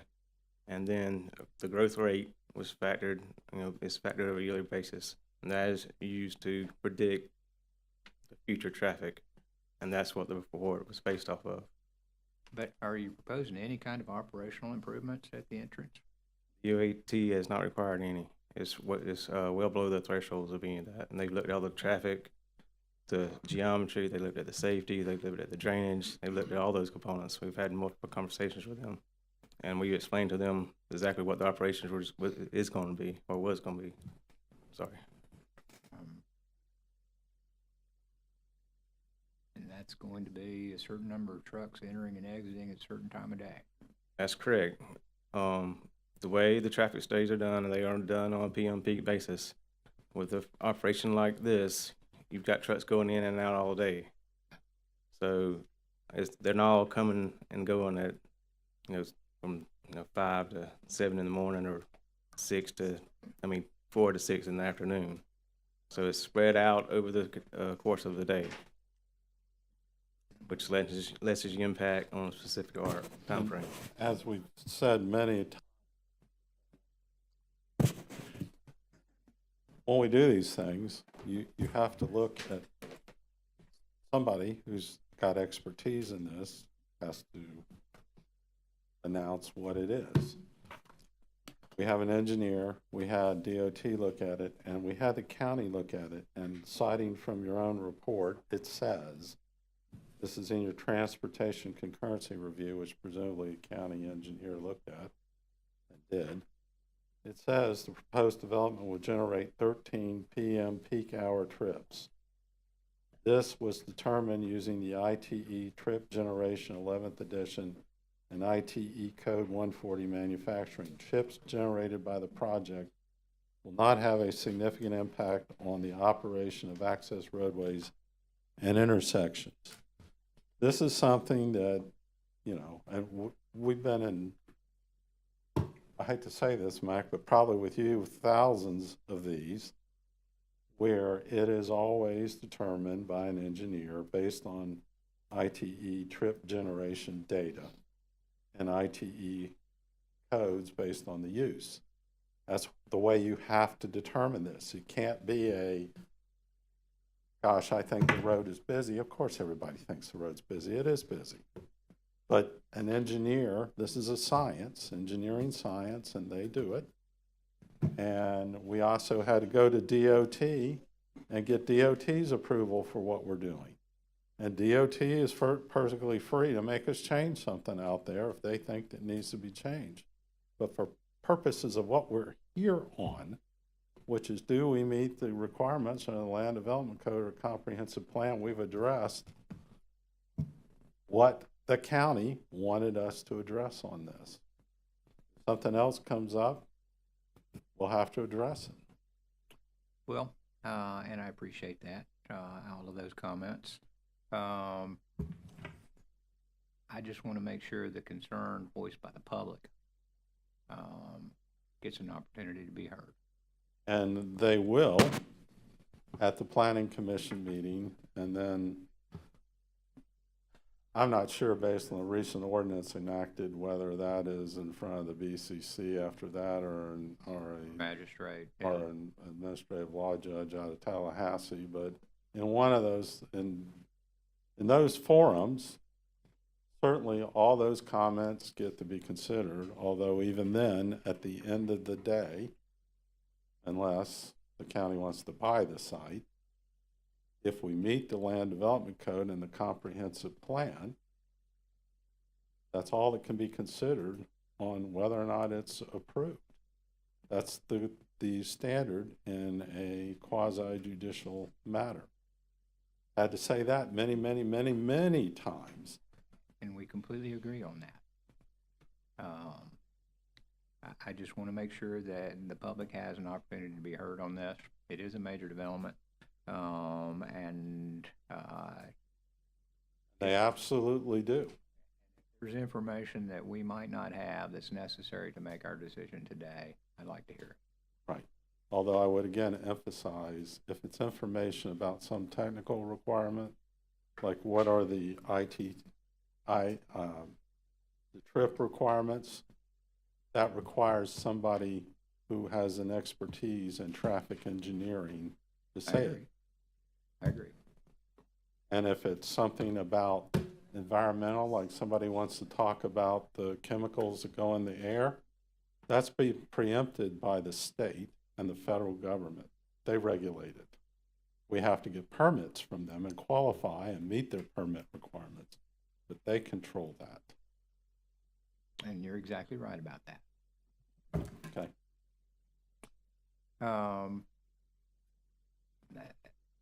Given the popularity of this particular application and the large number of written public comments we've received on this,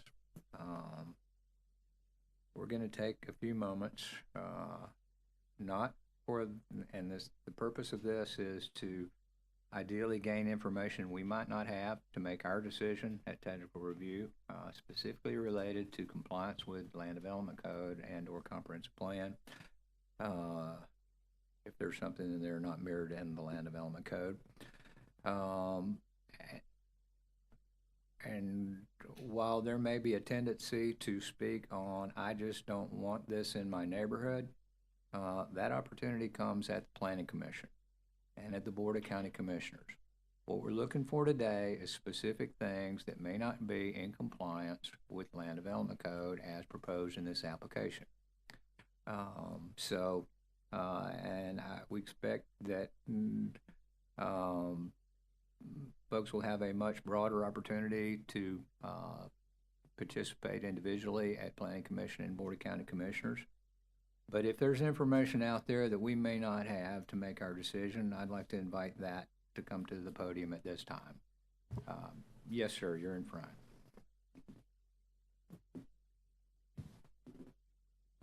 Are we able to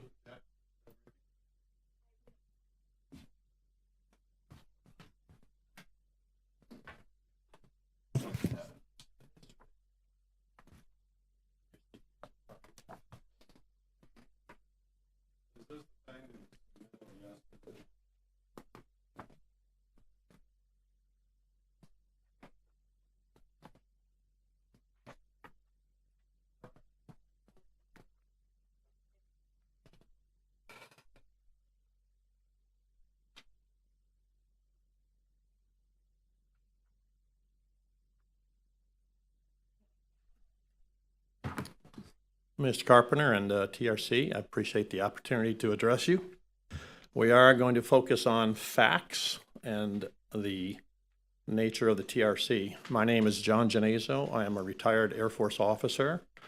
I'm a graduate civil engineer. I have produced a product here as a result of my prior experience as a county commissioner. This report is backed up with a PhD in environmental science. It also has input from graduate marine biologists, as well as some other public health and safety people. So with that. Is there a list of that, what you just said, attached to this? No, that's why I read it into the public record. Well. Sir, I'm talking. No, I get to object here. There's no objection. I'm reading. Yes, there is. You are in what amounts to a hearing, all right? A quasi-judicial hearing. You have just stood up here and announced credentials trying to create expert opinion. I noticed you said you're a graduate engineer, but not a PE, and then you said you had backed up by all these people with these credentials. We're entitled to know who they are, or it's not admissible. And what their credentials are. I'll be glad to provide that. I'll send you a note with all the credentials and a resume. I'm going to object to you considering this because it's doing now in the hearing. I'd like to hear it. And I appreciate the objection, but I want to hear this too. Now, I will also hear this, taking a grain of salt. If you're promoting expert testimony, then we need to demonstrate Not promoting expert testimony. No, we're trying to tell you that this was not just a bunch of people that got together and said, hey, we don't want this thing. I know, and what I said at the beginning was, this is not the forum to say, I just don't like this. Exactly, and that's I why may not like this, I got that. but I don't get to say that in this meeting. And we're not gonna say that. But Asphalt plants are needed. They're a necessary part of the modern world. The criteria for HMA plants and locations are almost always based on extensive research located away from residential neighborhoods, to include the local area plants we have visited personally over the past few months. 5 of them in Walton, Okaloosa Bay, and Geneva, Alabama. All 5 meet the criteria of locating away from major residential areas. The proposed HMA plant on the leased parcel, if approved, will be located within 3,000 to 6,000 feet of approximately 8,000 people, 3,000 or more who have signed the petition opposed to the HMA plant. HMA plants are not located in close proximity to residential areas in well-planned communities for multiple reasons, because the necessary operations impact of HMA plants are not compatible with residential communities' expected overall quality of life. Walton County land use and future land use, as we've heard today, has frequently failed to keep up with the explosive growth for our area. And current and allowable heavy industrial zoning land for proposed plant located immediately adjacent to current and planned residential development is a perfect example of this failure. We will provide today the members of the TRC fact-based reasons to recommend Walton County work with the applicant to find a more suitable location for the plant if so desired. We feel that reasonable people equally well informed will come to the same conclusion. The HMA plant should not be approved at the proposed location. You see the big picture. I don't know what's up there. We have aerial photographs, but I found it interesting on the Walton County maps that we were able to pull up through the website that it's listed as SEC Freeport when it's in Walton County, right there on the thing. But you Walton can see, County map? This is pulled off of your website. I drilled down through the things and pulled out the screen capture. I don't think these labels appear on the Walton County map. Oh, this is through your link. This is where I got it. I went to your Walton Planning Commission. Not a Walton County map, and the site is not appropriately identified. I mean, that Yeah. Well, it's how I got there through your site. site is actually this site, not inside that yellow diagram. Well, I'm just telling you where I went from for reference, because you don't show good pictures. But this is not a Walton County screenshot of a Walton County map from Walton County Board of County Commissioners. Right, so noted. I'll make the correction. And I would recommend changing that. The very next slide, your 1.5 acre box red, you're not locating the site. I mean, that's on the landfill site. This is just for reference to size of what I an know, acre and a but half is. I'm speaking to the credibility of your Yeah, information. got And it. when you present this at the planning commission, these things are gonna get pointed out. Thank you, So sir. I'm trying to help you. And that's why we wanted to present to you. Right? But If you look at the next one, you see how many residents and homes exist now when the plant did not exist. And I would like to challenge when that plant was operational. It did not stop in 2019.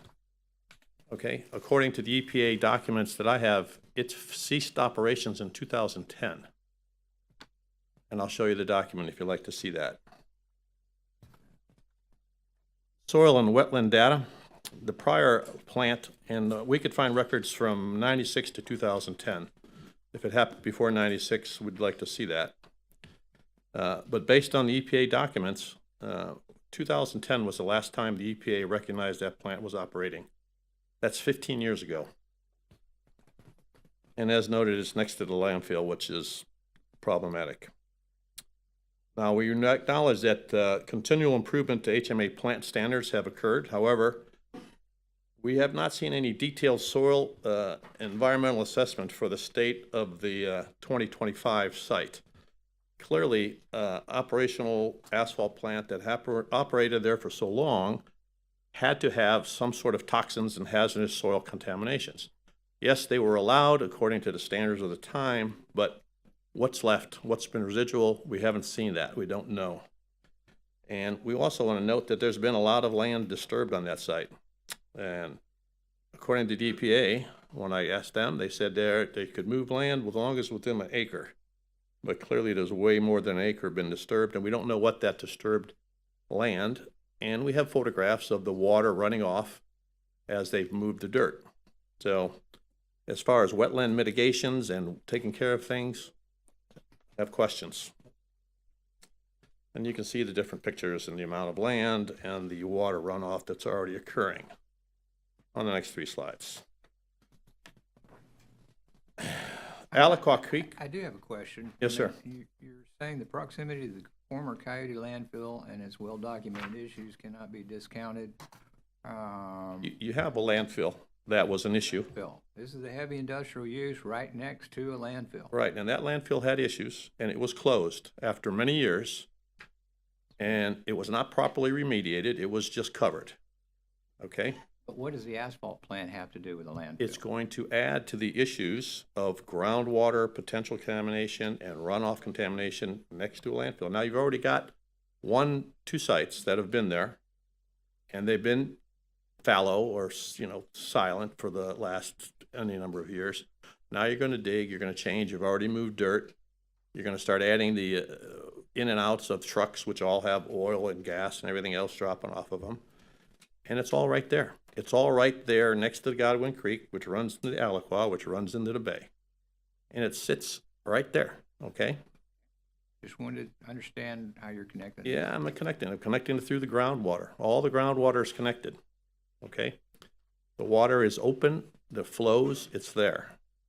The N factor, the curve number on the soil, they used an N factor of 72 when, if you look at anything where it's ground millings, it's much closer to 100.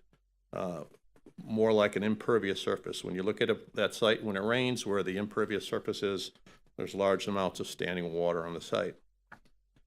HMA plants, no matter how well run they are going to create fugitive dust. Trucks come in, trucks come out, aggregate is dumped, aggregate's brought back in, they roll in, they roll out. There's no way that you can ever possibly stop all the fugitive dust. The dust flies, it goes with the wind, it goes in the water, it goes to the neighborhoods. That's just a fact. That's why you don't have asphalt plants next to neighborhoods. And if you need a picture, you can see all the water that's nearby there, the Godwin Creek and the Aliquot, and flowing out to the bay. Air quality. HMA plants emit volatile organic compounds. They are allowed by our EPA and our federal and state standards, okay? That doesn't mean it's not an issue for some parts of the population. With anybody that are older, respiratory, kids, anything involving these kind of emissions with carbon monoxide, nitrogen oxide, sulfur oxide, hydrogen sulfide, that all comes out. All part of the plant as far as the operations. They're allowable. The state and federals have set emissions. That doesn't mean that what we've done in the past with allowable makes sense. We can point to a lot of times when there's an allowable something that we come back later and go, well, that was kind of dumb. We shouldn't have allowed that. Meteorological data for the area, about 90 days a year, the wind's going to blow towards the major residential areas. Okay? We understand. Asphalt's part of the modern world. Plants produce a product we all use, we all want it, but it's not the reason to locate the plant as it is. Given all the impacts that are real and potential for this place, it's almost inconceivable the environmental assessment determined there was no impacts. No impacts are proposed. That just jumps out at us, okay?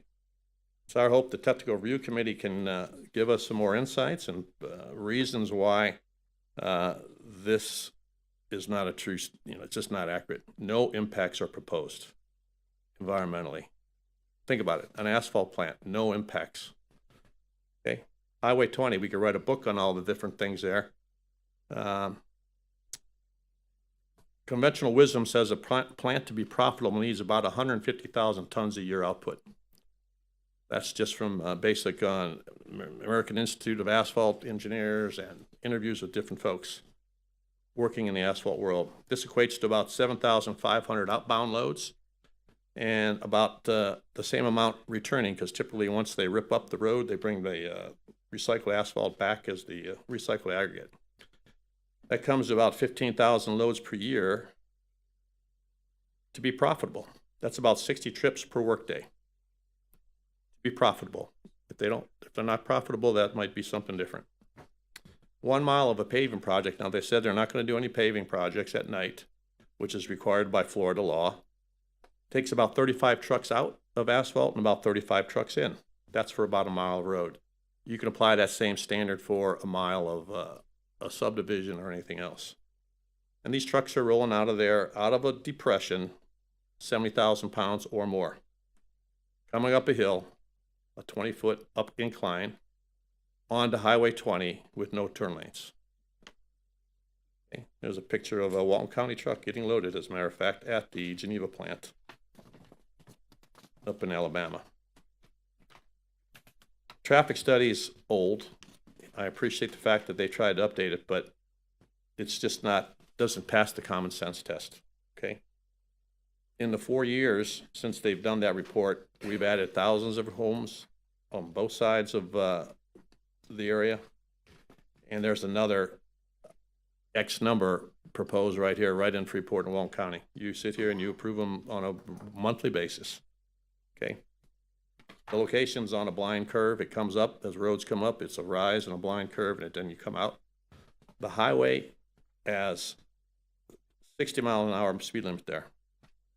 Now imagine a 70,000 pound truck trying to decelerate or accelerate on a 2-lane rural highway.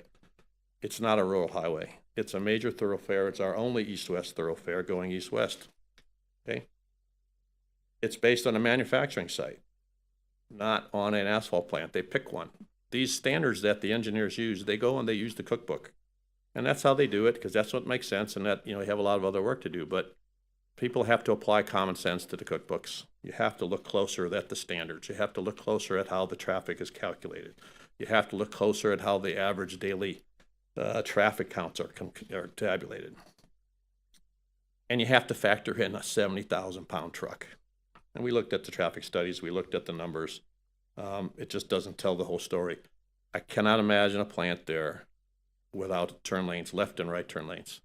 Just can't on 20. Just picture those trucks slowing down. How long does it take the 70,000 pound truck to decelerate and accelerate on 20 without any turn lanes at 5 o'clock in the afternoon or 7 o'clock in the morning? I have a question for you. Why do you think the state didn't require that? I have no idea.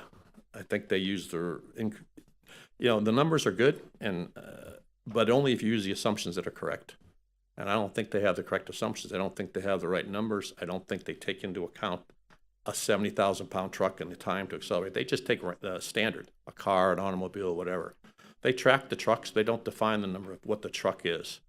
There's already, on the look on the board there, on the diagram, there's already 800 trucks a day heading down that road. Now we're going to add potential for significantly more. We spent a lot of time on this, okay? We didn't touch on property values. We didn't touch on fire and rescue issues if there's ever a problem there with the east-west, you know, Highway 20. We didn't talk about the noise. Big trucks slamming their gates as they back up, dumping their loads. Beeper, beep, beep, beep, and how that sound travels into the neighborhoods. We didn't talk about light pollution. It's inconceivable. No plant that we went to did not have lights. We went to 5 different plants. They all have lights. They all have towers, because to make money, you've got to lay concrete or lay asphalt at night. That's just the way it goes. So we understand how we got to this point in time. We also understand there's been a lot of changes. The plant doesn't work for many reasons and should not be recommended for approval. If it's approved and Southeast Construction still wants a Walton County location, there's got to be a significant mitigation. Maybe the county would do a land swap. Maybe there's other locations they could do this. Maybe the county could buy the land and do some alternative uses for it so the property owner could make some money. But the county needs to address the current and future land use for this area. The fact that this whole area is surrounded by heavy industrial is a failure. And that's not your problem right now. I understand that. But all those reasons add up. No single reason is significant enough to say no, but you add them all up, and it's not the right place. It's not the right time. It's not the right time to use for the land. Thank you. And most all of these comments will be appropriate at the Planning Commission, but I do have a question for you. What do you think the land use should be? And what do you think the impact on those owners that have vested rights in this heavy industrial land use? It's hard. I understand that And what, because are you have, proposing the county buy them out? that land has sat empty for a long time. The landfill land has sat empty for a long time. We buy land for beach accesses. Buy the land, make it environmental easement, make something out of it, do a land swap. Swap the land with some other places that the county owns the land. You need to have some buffer between heavy industrial and residential. Every well-planned community has heavy industrial, lighter industrial, commercial, mixed use, residential. Look at any well-planned community. That's how it works. We don't slap down an asphalt plant and heavy manufacturing within 3,000 feet of basically 8,000 homes. Well, do you realize that those 8,000 homes weren't there when this manufacturing plant started? That's a true statement. When the zoning started. All of that zoning was there prior to Hammock Bay being And built. that's a zoning failure. It's hard to fix that now, but you can certainly fix it by finding other uses for the land, having the county use their common sense, use some wisdom for the land. Things changed in 15 years. That plant hasn't operated, our records say 2010. All these places were built and everybody just said, well, we got industrial land and here we're going to build Hammock Bay and here we're going to build all the houses on 83 and how we're going to build the King development on the north side of Hammock Bay. Coyote landfill out there. That can't be moved. No, nothing you can do with it. It was there long before Hammock Bay was developed. They got that and it should just stay there and it should be remediated and left alone. I think that's what's happening on that side. The county's in charge of that side. They are. So extend it a little further. And I don't think there's any intent for the county to change the existing use of that side. I mean, it's a landfill that has been closed, and those appropriate closing activities have and are occurring out there. But the adjacent side is private property. Always has been. I understand that. Most of the time it has been. We may have owned that at one time. As is the stuff across the street. It's heavy industrial use. Mr. Carpenter, do you think that every possible use of industrial is appropriate for every industrial zoning property? No, and I'm not suggesting that this is the appropriate use here. You will recall that I made this a major development early on. Right. To give the neighborhood, or to give the public adequate opportunity to voice their concerns, and so many people have moved here since that plant was initially established. And have moved here since the zoning was placed on those parcels as heavy industrial. So in one sense, folks have moved closer to the heavy industrial than they were before. Well, and that's because people it trust. hasn't moved closer to them. Well, no, because people trust in the local governments to use some common sense. But how often do you see, and I appreciate that, but I'm just trying to make a point here. Where have we downzoned somebody without having to essentially buy the land, without their permission? And is that what you're suggesting, that we just go in and downzone property without the property owner's permission? No, you can't just downzone or upzone anybody's property without their permission. That's how you buy the property based on what it's zoned for. But the climate has changed. The whole area has changed. You have to have accountability or some way to account for those changes. You can't just say, well, we zoned it heavy industrial in I don't know, when did Walton County actually start 96. doing zoning? Well, zoning came in 2018, but the zoning that was placed on this was exactly the same as the future land use map designation prior to that, which was adopted in November 7, 1996.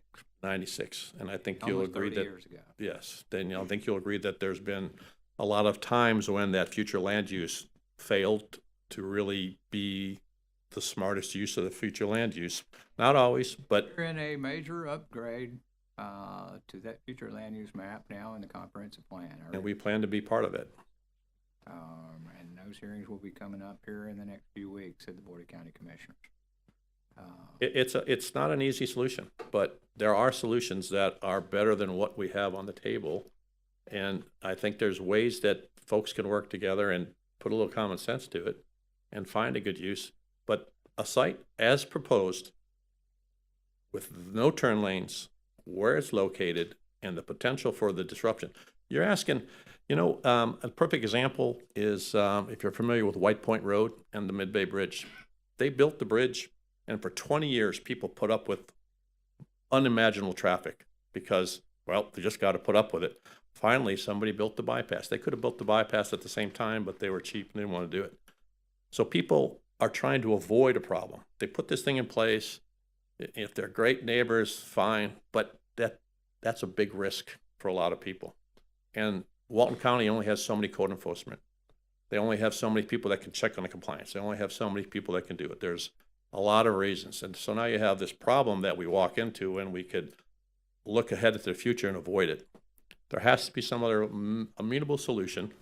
Someday we could work with the folks or somehow to do it with something better. But if this goes forward and it does get approved, there has to be significant mitigation, maybe beyond what is called for by the minimum laws and rules. We've put a lot of laws and rules in place that we've turned over later on many, many, many times. It used to be okay to dump stuff into rivers and lakes. Oh, people used to dump And we appliances figured on out, bridges, yeah. and we figured out, yeah, hey, this is probably not a good idea. Dump garbage in the woods, and we finally grew up to be big enough that Yes. we have countywide garbage collection now. We're just asking, we're not a bunch of crazy people. We're well thought. We've looked at this very closely. There seems to be better alternatives. If there's no better alternatives, there has to be significant mitigation. Well, here is my recommendation. I have concerns about this. I made it a major development We when the appreciate that. application came in. But I also I have to respect private property rights and the applicant's attempt to comply with the rules, because our comprehensive plan says it essentially, if you follow the rules, you have a right to develop your property. Now, this is going to have an opportunity for as much public comment, I think, as the Planning Commission and the Board of County Commissioners can provide. My recommendation to you in bringing this presentation forward is to look for some more specific references in the code that you believe that this proposed development would either be in conflict or doesn't quite meet. Because, as Mr. Shipman suggested earlier, it's a quasi-judicial hearing, which means we weigh the evidence based on its I've been part of many support, and understand. You and your previous, experience, you absolutely understand that.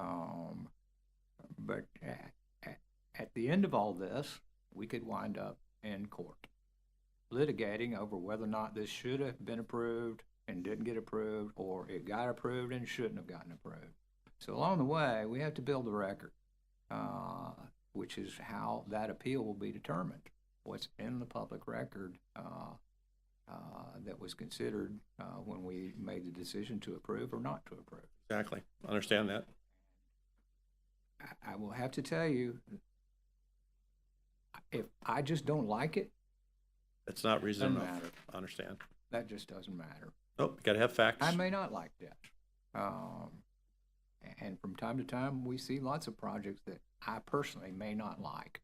But I have to make sure that they follow the rules if they're going to develop their property. And I think this one needs more opportunity for public comment. And I think there'll be a great opportunity for that at Planning Commission and Board of County Commissioners. But I would recommend going back through here, correcting some of these graphics so you're depicting the accurate depiction of the site and not something else. Because when we get in a quasi-judicial hearing, I understand that. That will be determined a weakness in your evidence. Oh, and we have a very highly qualified law firm that'll help us when we get to that point. But I would be more succinct in exactly what you think this particular project does not meet with regard to. Thanks, sir. Thanks, sir. Do we have anyone else that has additional information that we might not have?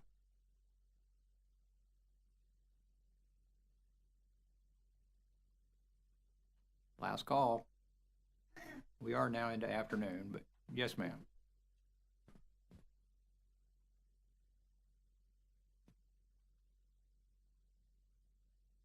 Thank you, and thank you for the opportunity to hear the public comments in this meeting today. And for moving this project to a major development. That's very much appreciated on our parts. we were a group of concerned citizens that have just gotten together in response to the location of this project. And we're not anti-business, and we're certainly not anti-asphalt plant. But we're not the Walton County of 20 years ago, sir.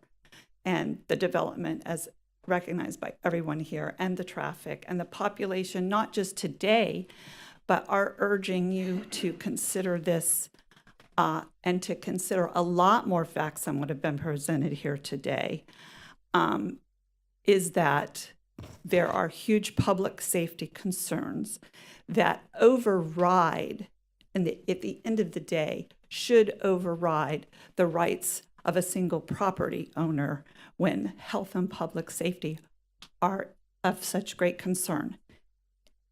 In this presentation alone, and what we do currently have, are a lot of photographs of a great amount of dirt being moved on the site already, which I would think that whoever has been moving that dirt on land that has a pretty much of a toxic history, that's already, we have reached out, and we were told that if we can prove they've moved over an acre of dirt, there should be some forthcoming violations and fines about that. And another concern would be overall, in the grand scheme of this, for the future use and future looking at this whole situation, what would maybe be, if this project was to move forward, would there be some way for, I'm sorry, I'm having a moment. Don't take your time. A bond issue to be required on the part of the developers to cover any mitigation, any damage that's done to the land or our area or population should this business fail. They have to compete with existing plants. We mentioned, and the statements made here today said there has to be a plant to cover every 50 miles. Well, we've already identified and visited all these plants that already fully cover the needs of our area. So I'm not sure an additional plant is needed in this particular location to meet the needs of Walton County. And I know that we can have a much further discussion going forward, and I certainly appreciate that opportunity and your very serious attention to the details of this, because we're not talking about a housing development or a shopping center or some of the other things that we've discussed here today, but we're discussing people, land, and very environmentally sensitive locations, including the health of our water. So I thank you for your time.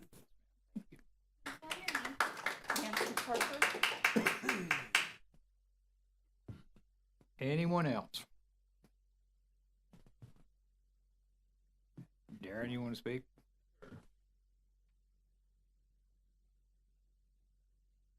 Although Darren has recused himself. I have from recused TRC myself, today. yes, sir.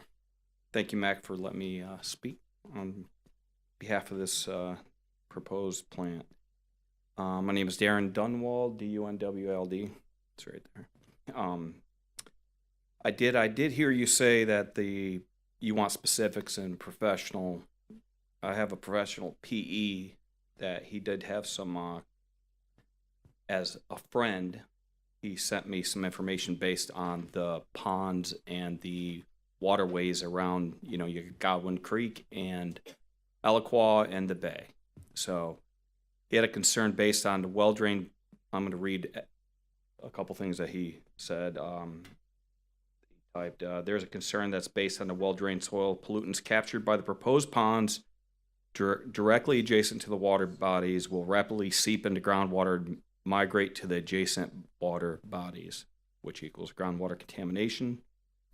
Could the ponds be moved further away from the adjacent wetlands we have proposed now?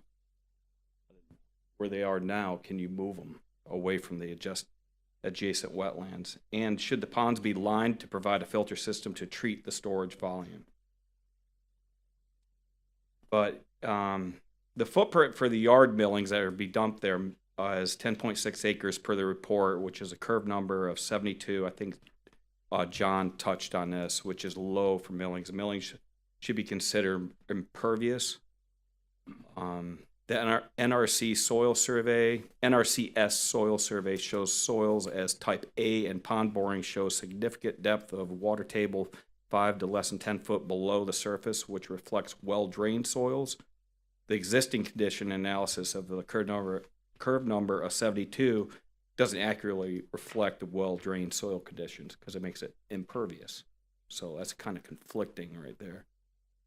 But my big concern is the waterways being contaminated, which are right there with Godwin Creek, which flows into Aliquah, right to the bay. But my big thing is the highway, the traffic study was done in 2019. A lot has changed since 2019 or 4 years ago, whenever it was. It took me 30 minutes to get here just from Hammock Bay. And I'm not speaking just for Hammock Bay. There's a lot of people that I know that are single people. They're afraid to speak on this. They don't want it. Some people remember back when the plant was there before. And remember, this is not the place to say I don't want it. Yes, sir. Because there's a whole room full of Yes, people that yes. would like to Okay. say that. But I'm just saying the facts for the stormwater stuff. I just want to make sure that in the traffic study, I just see like a more current one because took me 30 minutes to get 3 miles. So, and I've seen a lot of accidents. That's it. Appreciate it. Thank you, sir. Anyone else? Yes, ma'am.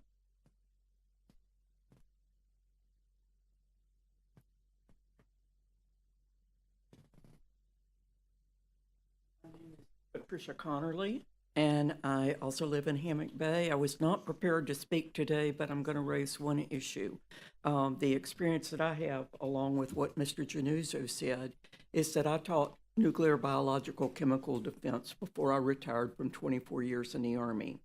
As such, there's one thing that comes to mind for me, and this goes back many years. A lot of experience went into that. So there was something that this gentleman spoke about when he spoke about the fact that they were going to lower the 10 feet of ground, that it was going to be lowered. Along with the groundwater survey, there is something that happens when you have the kind of conditions there. And I haven't been to the site, but from what I've seen on the maps, there is going to be something that is created called inversion conditions. And inversion is a temperature condition when you have output, chemical output. Some of the products of this that go up, and then they tend to drop, and they tend to sit there, and it's based on temperature, humidity, airspeed, some other factors. However, humidity and temperature are what I'm specifically thinking about here, because it tends to keep things close to the ground rather than dissipating. That said, with the 8,000 homes that we're representing here, if you've got inversion conditions, the out products of this asphalt is going to sit there. The groundwater is already a condition. More people who are educated have spoken to that. I think the groundwater is going to be polluted with things that need further study. I'm a native Houstonian, so I've lived around chemical plants all of my life. And I know the health studies. Houston has the greatest medical center in the world. Still, the effects, the respiratory effects on the community that we live in, I don't think that they've been studied accurately. I think we do need to get more environmental studies, EPA studies. I'm sorry to bring this up again. I was not prepared to speak, but I remember what the byproducts were for all the people in uniform. I saw it. I lived it. I'm still living it. From an asphalt plant?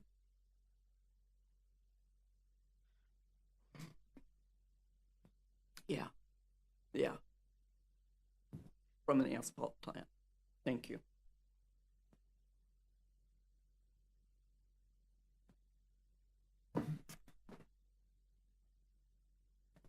Thank you. Is there anyone else that would like to speak?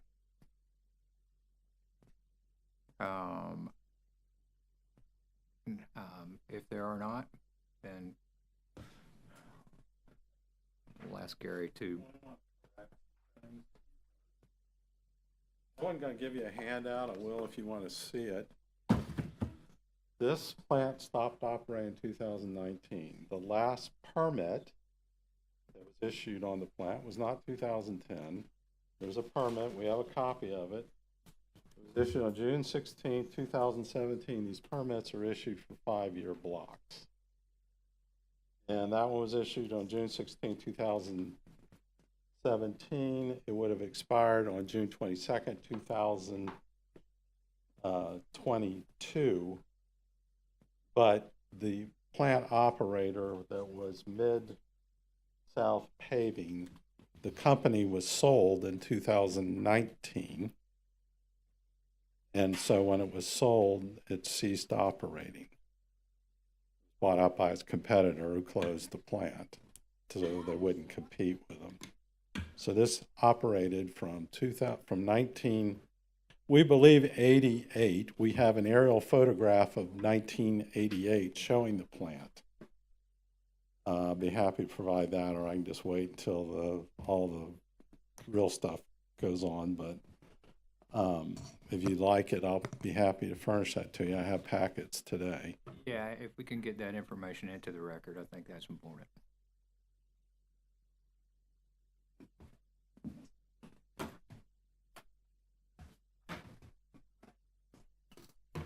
Thank you. Okay, so going to the specific tabs, first of all, the permit is tab 11.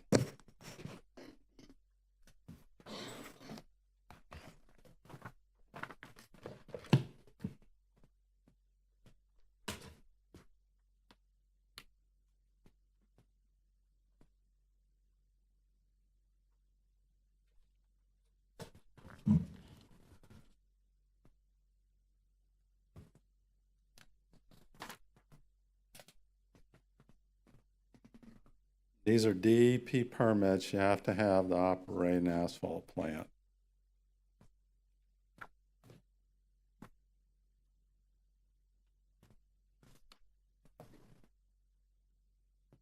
Okay. And if you look at tab 4 on the second page, there's an aerial photograph from 1988 that shows the asphalt plant at this location. So for 30 years, actually over 30 years, what would that be? 31 years, an asphalt plant operated at this particular location. I'm going to have Mr. Baker get up here and show a number of these things. And as I listen to it, if people are open to hearing about it, we'd be happy to have a community meeting to try to make people understand a lot of the misconceptions seem to be floating out there on what an asphalt plant is and what it does and how it operates and what is there. But, you know, we're happy to do that if somebody wants to. As far as it being heavy industrial, as you succinctly put it, Hammock Bay, the entire community. Now, I admit, Hammock Bay, the actual community, took a while to get off the ground, but it's been out there since, I think they started developing around 2010. You probably know, Mac. That's somewhere. This plant had been in operation for 22 years when they started building it, and it was still there.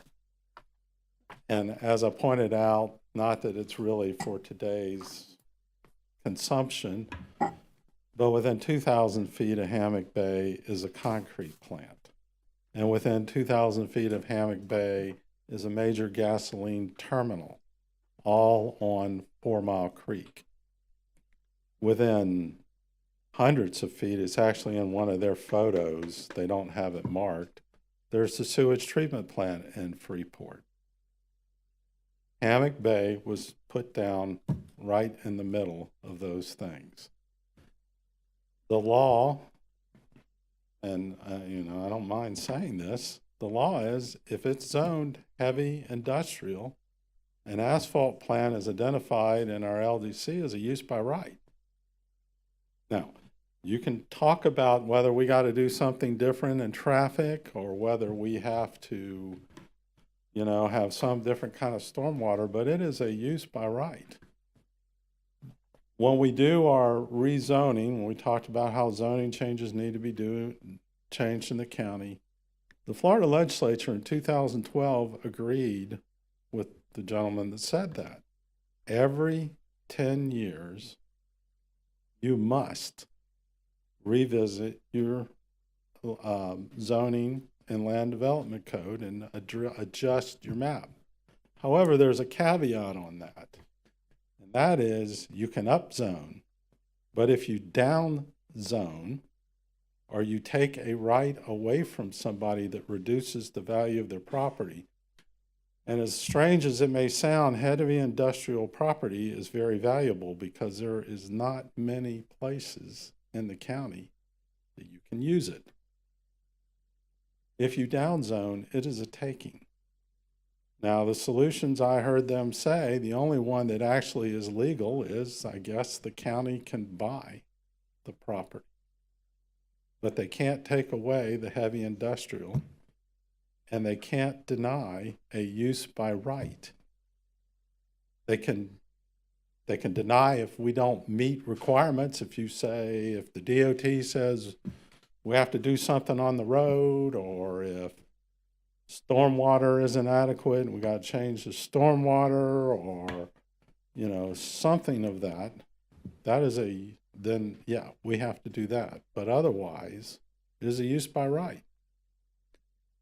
I'm going to ask Mr. Baker now to address a number of things we heard about the engineering that also seems to not be clearly understood what is required, and I'd like him to clarify that right now.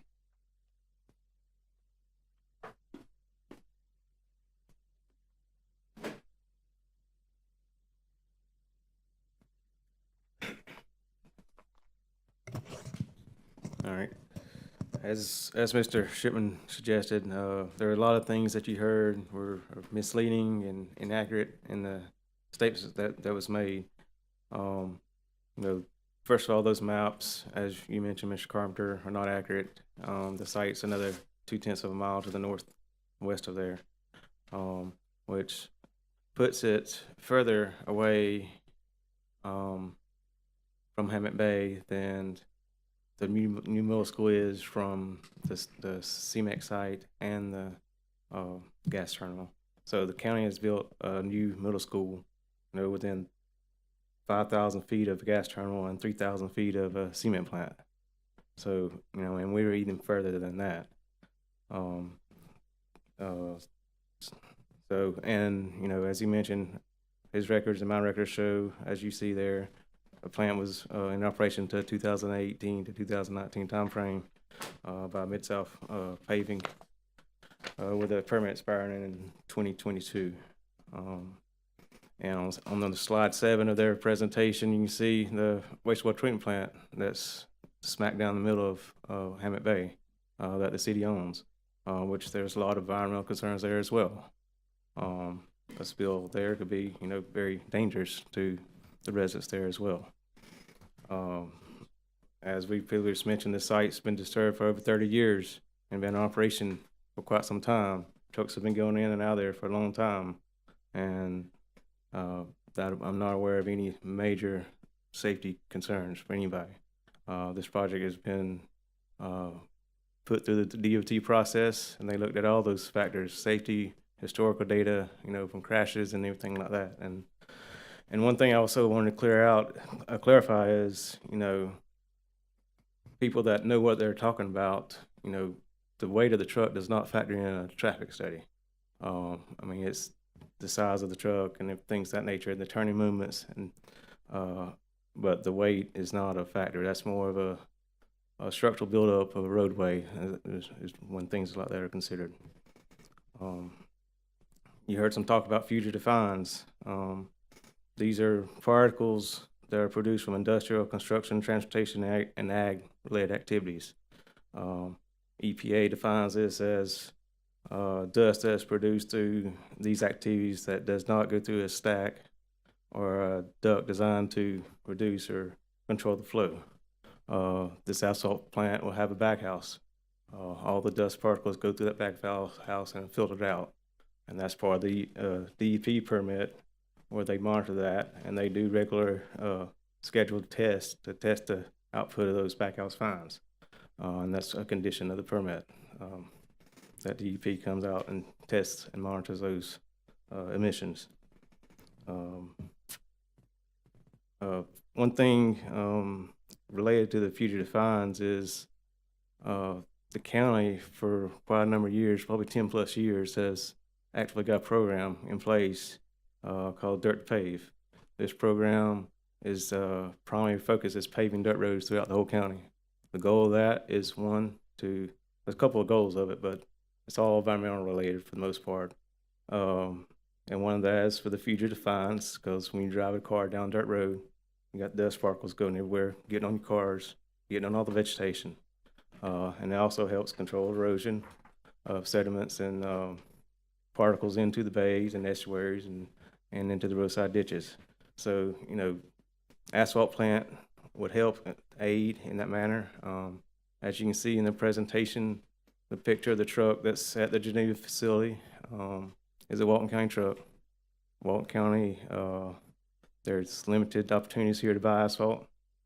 So just more opportunities to buy asphalt, helps the county as a whole pay more roads because they can do it for a cheaper rate. And that's presently why we're buying asphalt in Geneva. That's right. Cheapest rate. Right. As I mentioned, the backhouse, collects the dust. These asphalt plants, they're not like a lot of these people think, in the sense that they're out there crushing aggregate, producing rock. This all happens at the mine or the quarry and it's trucked in. The actual dust particles, which is the minus 200 material, is a critical part of the asphalt mix that's required to make the mix stable. So these guys, they're not trying to actively emit dust everywhere. They are trying to capture that as much as that dust as possible because that's money in their pocket. And just since you mentioned it, just for clarification, the applicant is not proposing to crush concrete on this site. Correct. Yeah. So there's no crushing operation being proposed at all.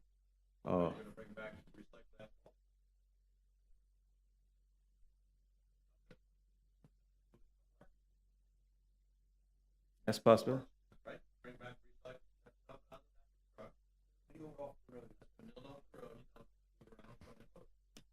That's correct. That's just like moving rock around.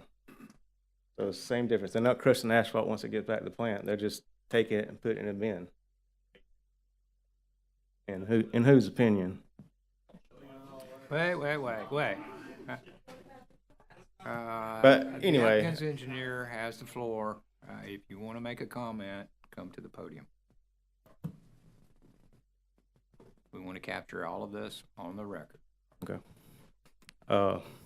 So there's a possibility of producing millings, not producing, but using wrap to produce mix. That would be hauled in just like it is with the aggregate, and they want to preserve all those fine materials and things of that nature. From a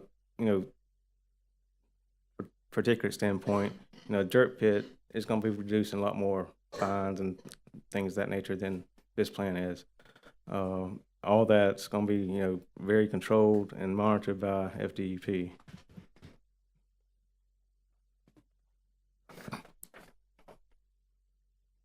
Let's see what else here. Traffic. There's been a lot of discussion about traffic and drainage. Drainage. The CN number. They don't fully understand what we're talking about there. The CN number is a composite number. We take all the vegetation and concrete and asphalt and all those areas, quantify them, assign a different number to those, and then you form a composite CN number. So that's how that number is determined. That's been reviewed by the county's engineering staff. Has been reviewed by DP, not DP, Water Management District. Sorry, it's getting late. By Water Management District, and all those engineers have looked at that, and they all generally agree with our assessment of those values and those methods of determining the stormwater discharge. In regards to the comment about the percolating through the soils and getting into the creeks, you know, these ponds are designed to capture contaminants, potential contaminants or whatever it may be on site, and treat those at a certain rate, and to prevent those from entering into being discharged off site. So that's the way these ponds are designed. That's done throughout the whole state of Florida this way. I don't know what they keep referring to toxins. I'm not exactly sure what they're talking about there, but they're asphalt, as he showed you right here. You try to pour that out of that can, you can't. So if it hits the ground, you know, it's not going anywhere. They just scoop it up with a loader and recycle it. If it was truly a toxin, would you have asphalt paved roads throughout the whole nation and whole world? I mean, if it was that bad material. Just a question. The trips, get that here. The traffic study, they keep saying is done on 2018 data, which is inaccurate. The traffic data was used from the Walton County Traffic Concurrency Spreadsheet, as well as the July 26, 2023 FDOT traffic counts. The 2023 traffic count numbers provided by FDOT were expanded using a growth rate determined by the 8ADT from the 2018 to 2023 data. That's where you get your growth factor, and that's where that 2018 number they're getting. They're trying to say that that's what the study's based off of, which it's really not. It's using a block of data there to determine a growth factor. And we use that growth factor and apply it to the most current available rate to extrapolate and project future traffic. And in this case, so I forgot to mention, in the Walton County spreadsheet also accounts for projects that are in the hopper per se. And in this case, which includes future projects that everybody knows about that's coming down the pipeline. In this case, the DOT traffic data was higher than the Walton County projected traffic data. So that data was used in the report for the traffic study, which is conservative in nature. So, let's see.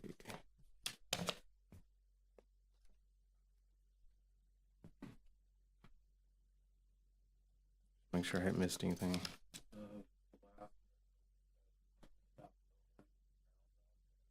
Oh yeah. Oh, the site, as I explained previously, slopes from 20 down as you enter the site. So by the time you get back to the site, it's 20 feet or so down in the ground. And it has been that for years and years and years. What I was saying earlier is where the plant is going to be located, it's going to be about 10 feet below the grade of Highway 20 on existing ground. Not submerged. Not submerged. Why would we spend money submerging an asphalt plant? Actual elevation is lower. That's right. Than Highway 20. That's right. And that's why nobody ever knew it was there, because that thing has been in this hole for years and years and years, and nobody saw it. Nobody, because you had trees there buffering and everything there. It's not very apparent that it's there, but it's been there for many, many years.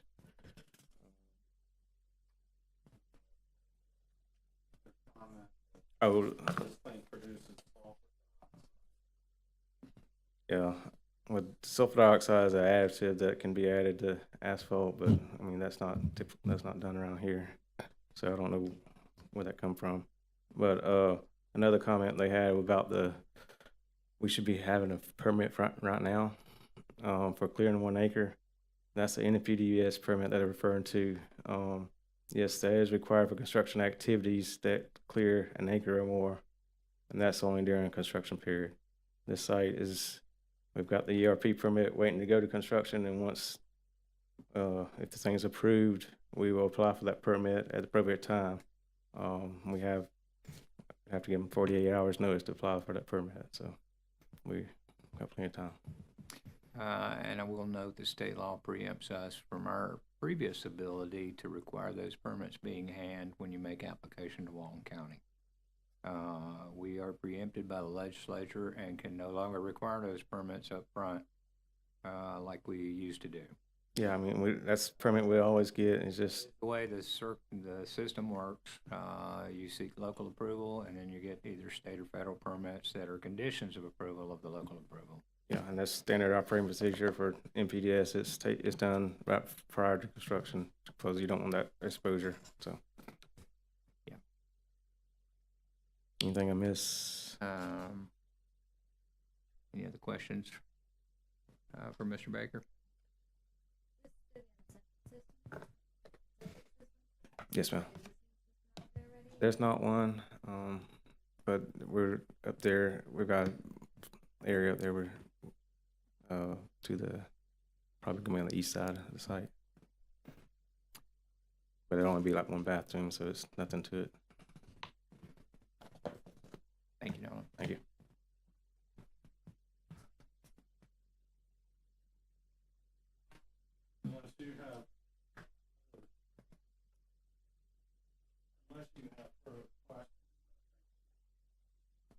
Technical aspects, we don't have anything further to. Well, I think you mentioned earlier, and thank you. I don't know that I have any more questions right now. You mentioned earlier the possibility of a community meeting. We'd be happy to do it. I mean, the purpose of the community meeting is try to explain, because I admit there's a lot of stuff that I read out there on social media that's just not true. Or it's confusing the Coyote landfill with this site. Well, and certainly the Coyote landfill is clearly identified in here instead of this site. I appreciate you mentioning that because, I mean, this is going to go to Planning Commission and Board of County Commissioners. And it will benefit them if some of these inconsistencies get answered or get resolved. Because I think there's a great fear of the unknown from a neighborhood, and I can understand that. And I can too. I agree. And it's unfortunate today that social media seems to be a place where you can say anything and it becomes the truth.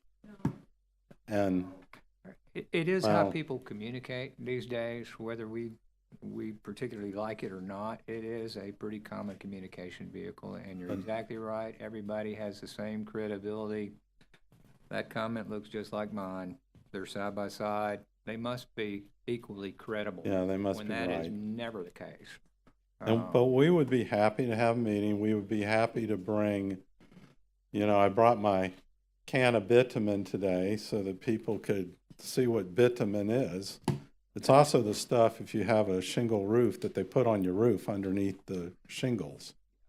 And I think that's helpful, but I think in an effort to try to quell some of the misconceptions and also to get the true concerns of the neighborhood, directly to the applicant, with an opportunity for the applicant to speak directly to those without being in a formal hearing. Right. Have all the rules of all that stuff. No, we would be happy to do that.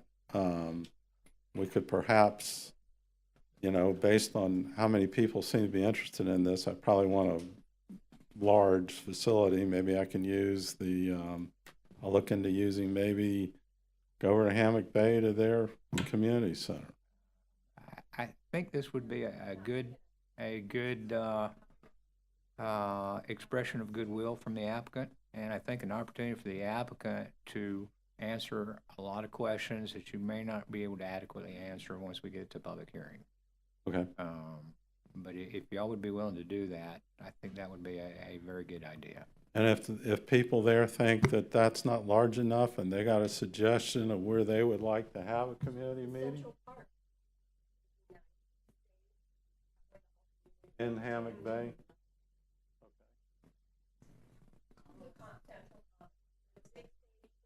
All right. We can bring our lawn chair. Yeah, we can have that. If you're willing to do that and the neighborhood is interested in having that opportunity, I think it'd be a very good idea. As long as you give the correct date, you can put it on social media.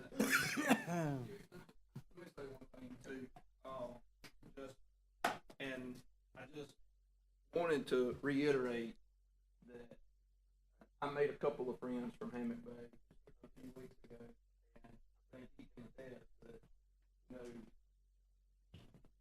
we have a plant in my hometown, so we're not trying to bring something to Freeport that, you know, just there's all this opposition to and all this pushback and put all this on someone that my kids go to school right down the road from the plant in Geneva.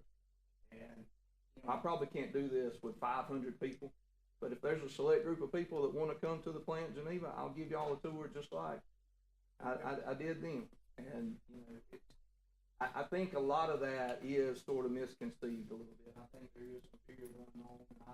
I understand that, I get it, and I respect it.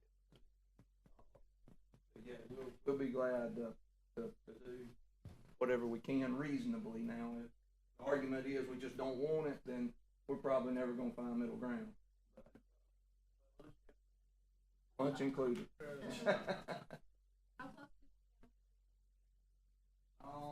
I live just north of Geneva. I'm probably 5-6 miles. 5-6 miles.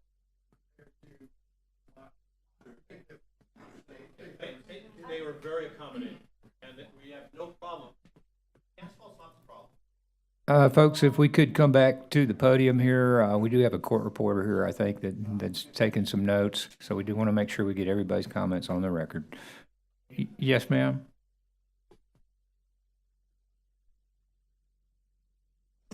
Well, thank you for that offer. And, you know, we came in here saying, you know, like people with the facts, hopefully can arrive at the same conclusions. 5 miles isn't within a mile, respectfully.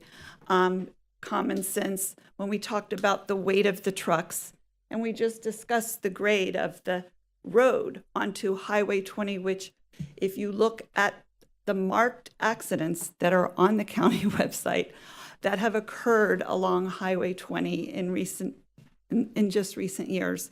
It's an extremely dangerous road. It's been recorded in our newspapers that the Sheriff's Department and our emergency response teams have already had a very difficult time managing the traffic on Highway 20, and it is our only main in and out artery to this site. I have not heard or seen anything in terms of the emergency response plan should an accident occur at this location.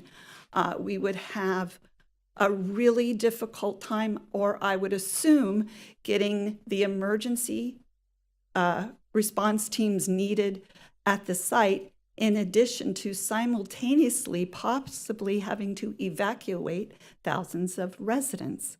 So there are a lot of issues and that go way beyond common sense to this particular location. So I appreciate any additional time for us to clarify and speak and really work through these issues. But we are here not just saying we just don't want this in our backyard. We want to deal in facts. And as we said, we visited these other asphalt plants very near to our area. They are not on top of this type of dense residential location. And I know the county has recently, I believe it's in District 2, we have a big, giant new area that is zoned heavy industrial that doesn't present any of these types of problems. So I think there might truly be some better solutions on location at the end of the day, and I just wanted to put that into the public record this afternoon. If you have those solutions, please bring this to the community meeting. Okay. Because that is an opportunity for y'all to get together and come up with the best idea. Thank you so much. And clear up any inconsistencies in either side's understanding of each other's position. Well, hopefully, you know, we will be at, should this go forward, which it sounds like it may, we will be at planning, and we will be with each of the county commissioners as well. Even if we recommend denial, it goes forward to the planning commission. Okay, thank you. Yes, ma'am.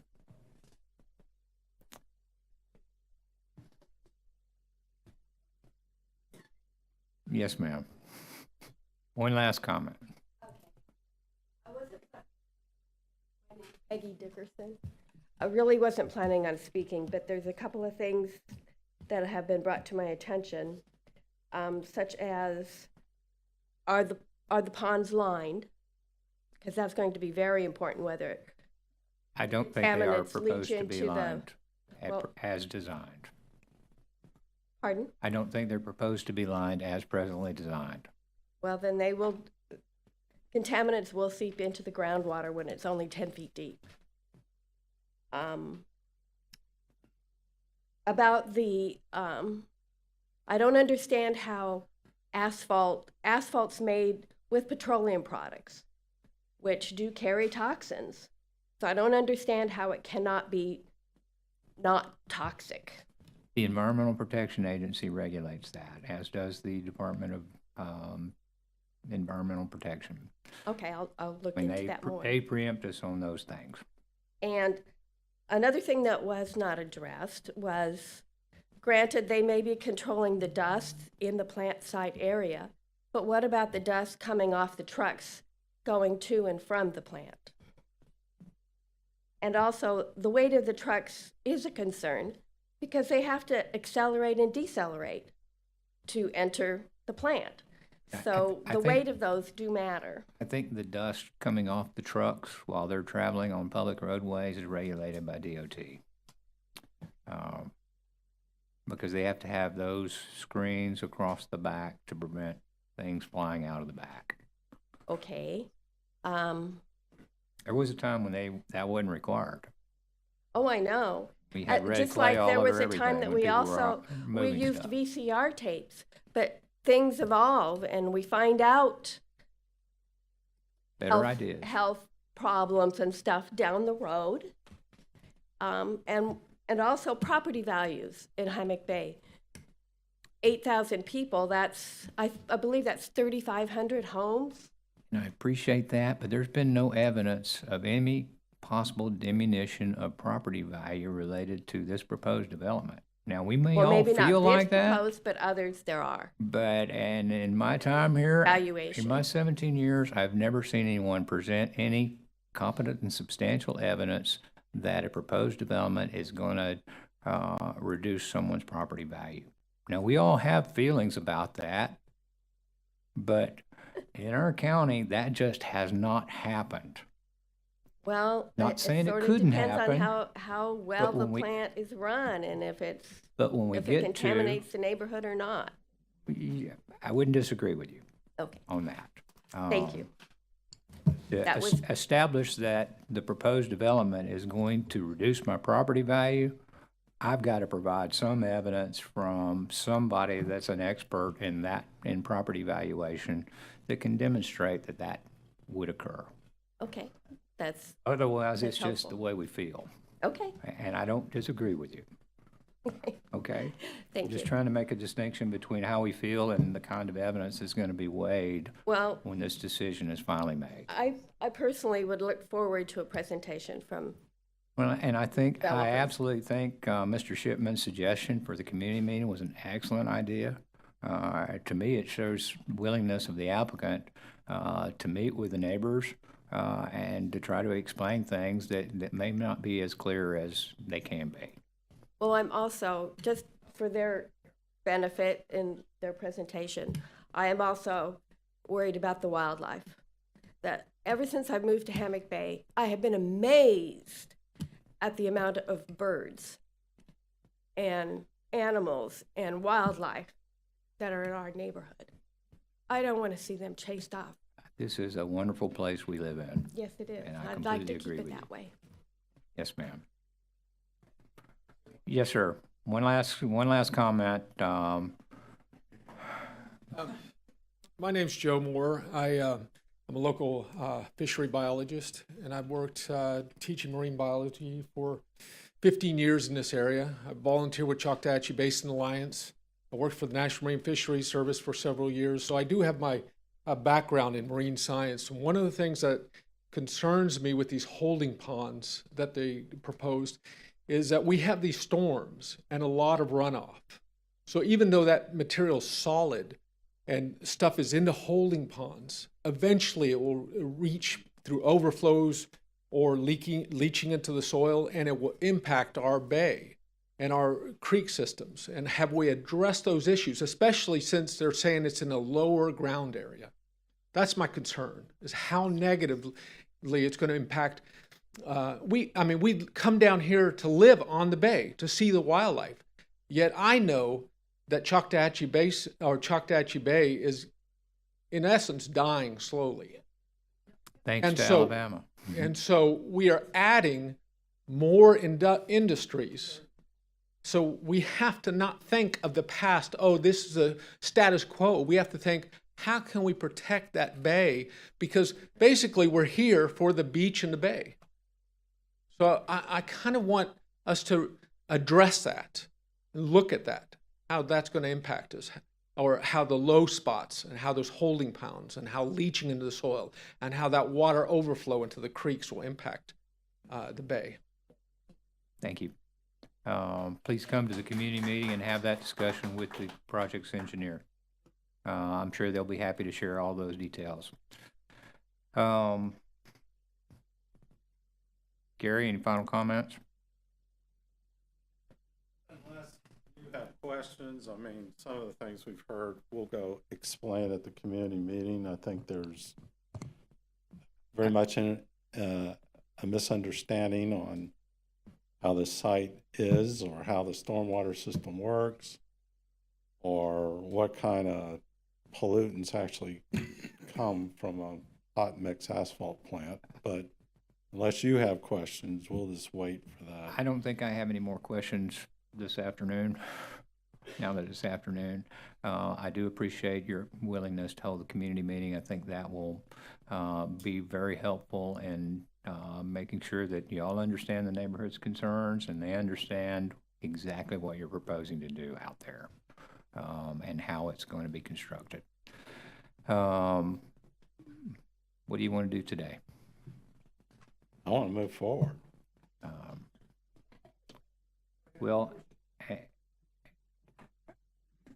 And I'm not sure that we have anything that will prevent this from moving forward today to the Planning Commission. But there, I think, are a number of concerns in the neighborhood and great fears of the unknown that I think the community meeting will help dispel. And if there's something that comes out of the community meeting that's material that requires modification of the project, then we can talk about that. Right.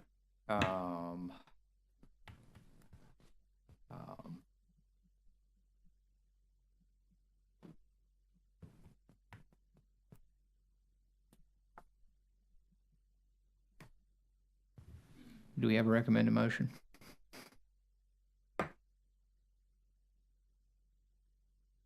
Certainly a tough one. Staff would recommend that we conditionally move this to Planning Commission. I feel that's the most appropriate place to hear these comments, but on the condition that we do have a community meeting prior to. That would be staff's recommendation. Thank you, Rosanna. We have a recommended motion. Do we have a motion at the dais? I'll make that motion. Motion? Motion and a second to move this forward to Planning Commission. All in favor, subject to having the community meeting before that. All in favor, please say aye. Aye. Any opposed likewise? Hearing none, this item is approved to move forward to Planning Commission, subject to having the community meeting, and subject to any changes that come out of that. And with that, that is our last item on the agenda today. We will stand adjourned.